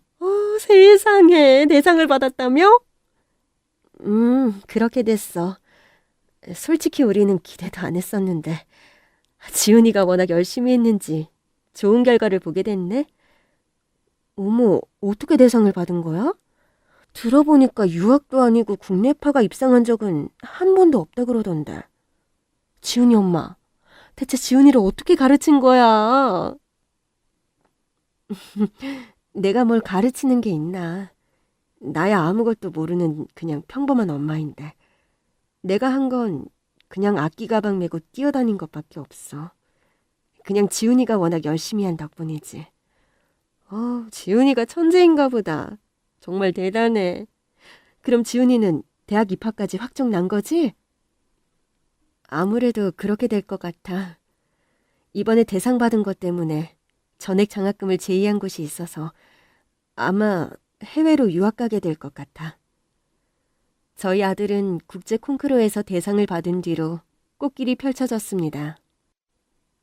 대상 수상 소식에 여기저기서 입학 제의를 했고 그중에는 저희 아이가 가고 싶었지만 비싼 학비와 높은 커트라인 때문에 포기했던 해외 명문대까지 포함되어 있었어요. 그런데 그런 곳에서 전액 장학금까지 보장하며 저희 아들을 데려가겠다고 하더라고요. 부모로서는 아이가 가고 싶다는 학교에 보내줄 여력이 되지 않아 가슴 아프기만 했는데 결국 저희 아들이 자기 힘으로 자신의 꿈을 이루어냈네요. 그 후로 주변 여기저기에서 온갖 축하들이 전해졌어요. 워낙 명망 있는 대회였다 보니 언론에서 여기저기 인터뷰를 따고 취재를 하고 난리도 아니었거든요. 그러자 한때 저희가 망하고 아는 체도 안 하던 정없던 지인들까지 연락을 해오더라고요. 그렇게 제가 저희 아들 덕분에 매일 축하 연락을 받으며 천국을 걷는 듯한 기분에 빠져있던 중에도 동선회에서는 축하한다거나 하는 연락 한 통이 없더라고요. 동서나 서방님이나 이제 다들 그러려니 했던 저는 축하받을 기대도 없이 저희 아들의 유학 준비를 돕고 있었죠. 그런데 그러던 어느 날 저는 동선의 집에서 큰 소식을 듣게 되었습니다. 지은애미야, 너 지금 얼른 병원으로 좀 와야겠다. 명훈이가 사고가 났어. 예? 그게 무슨 말씀이세요, 어머니? 명훈이가 사고가 났다뇨? 무슨 사고요? 명훈이 그놈이 지아빠 차를 끌고 나갔다가 교통사고를 냈다는구나. 지금 나도 병원 가고 있으니 너도 얼른 와봐라. 너도 명훈이랑 같은 A형 아니냐. 혹시 몰라 피라도 뽑아야 한다 그러면 식구 한 명이라도 더 있어야지. 시어머니가 갑자기 연락이 오셔서 시조카가 병원에 있다고 빨리 병원으로 오라고 하시는 겁니다. 저더러 같은 피라고 수혈까지 얘기하시기에 놀랐는데 다행히도 시조카는 크게 다친 곳은 없었어요. 하지만 제가 놀랄 이유는 따로 있었죠. 어디서들 알고 찾아왔는지 시조카가 입원한 병실 앞에 기자들이며 경찰들까지 잔뜩 몰려있더라고요. 사실 자기 부모님 차 끌고 나가서 교통사고가 난 시조카가 아직 고1 미성년자였거든요. 저희 아들보다 어린 미성년자인 시조카가 미성년자 나이에 겁도 없이 자기 부모 차로 무면허 운전을 했던 것이었죠.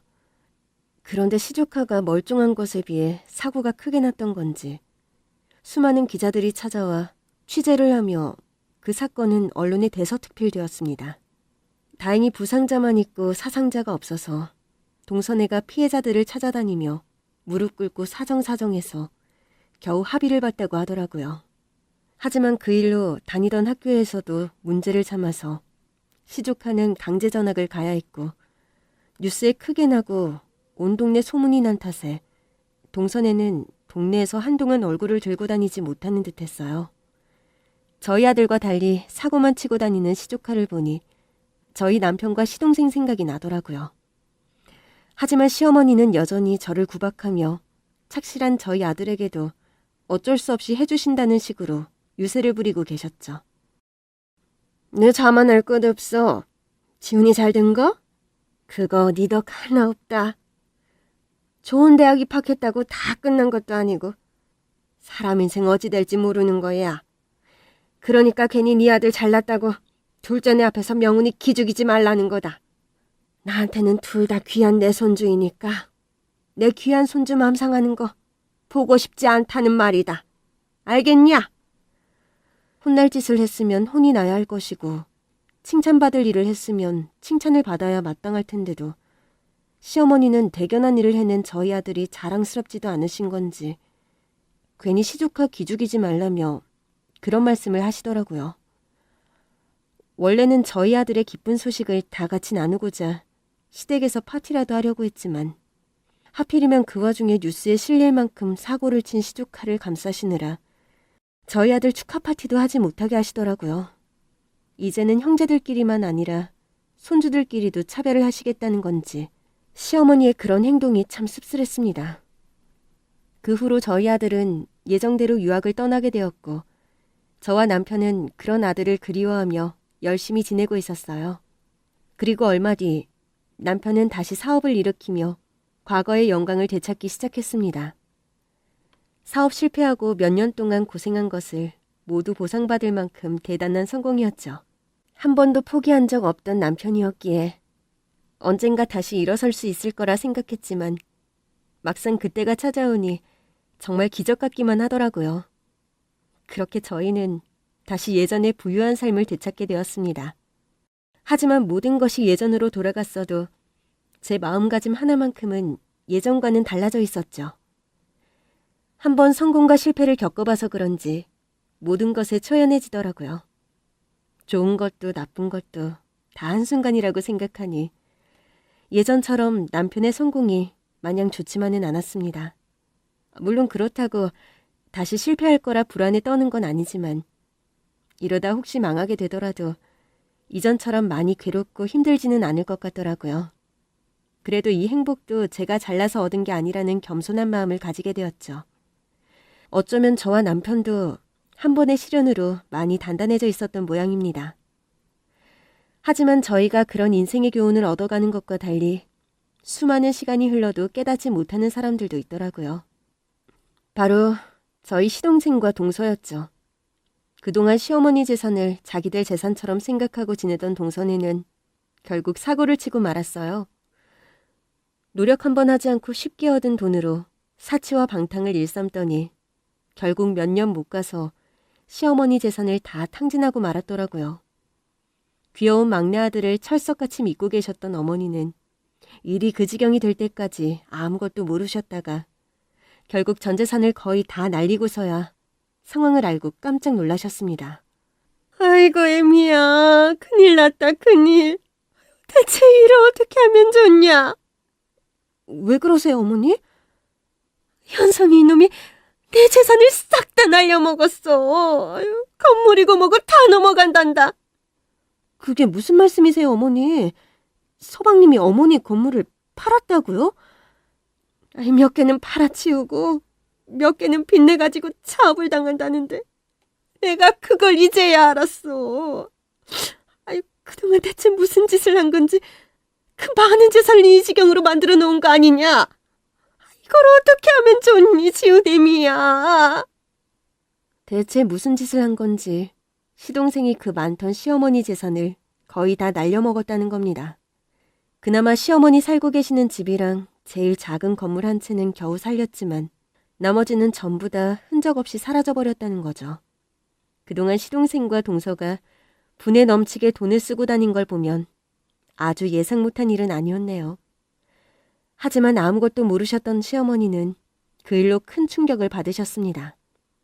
어찌나 억울하고 속상하신지 몇 날 며칠을 드시지도 않고 눈물만 흘리시더라고요. 그러게 왜 후회할 짓을 하셨을까 싶으면서도 저는 그런 시어머니가 짠하더라고요. 어머니, 너무 속상해하지 마세요. 그러다 건강마저 상하게 되실까 걱정이네요. 그래도 이 와중에 내 걱정해주는 건 니들밖에 없다. 내가 이런 니들을 두고 왜 둘째네를 그렇게 끼고 돌았는지 내가 이제 와서 후회만 드는구나.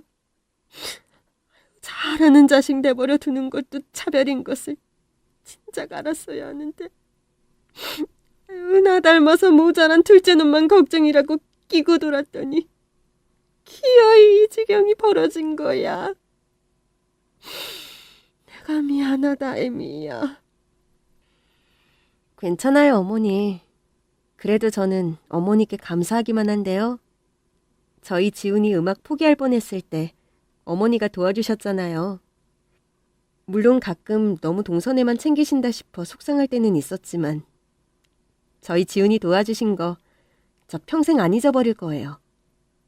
어머니 지원 아니었으면 지금 지훈이 유학도 못 갔을 거예요. 그러니까 어머니도 너무 미안해하지 마세요. 이제라도 저희 마음 조금이나마 아셨으니 다행인 거죠. 내가 그동안 너를 너무 몰랐던 모양이다.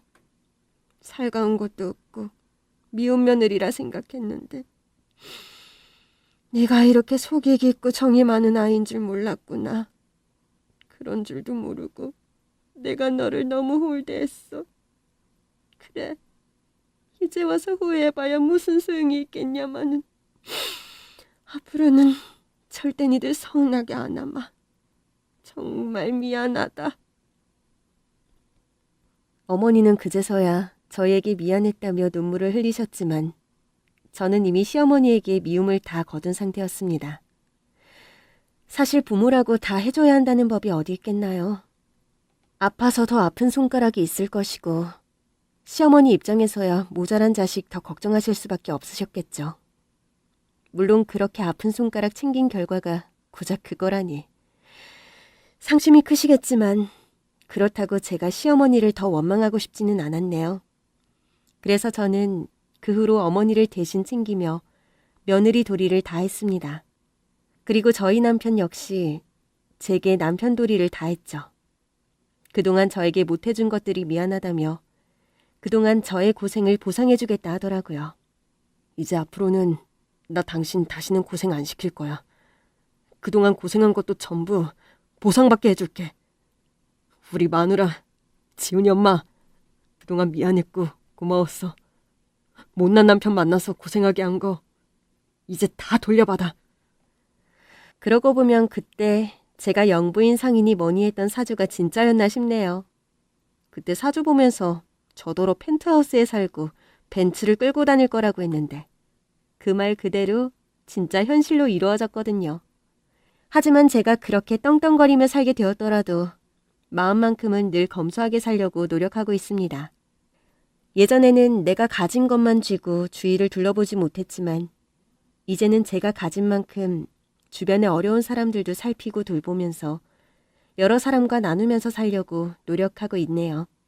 그럼 여러분들도 일희일비하지 마시고 언제나 노력하시면서 단단하게 살아가시기를 바랍니다. 감사합니다.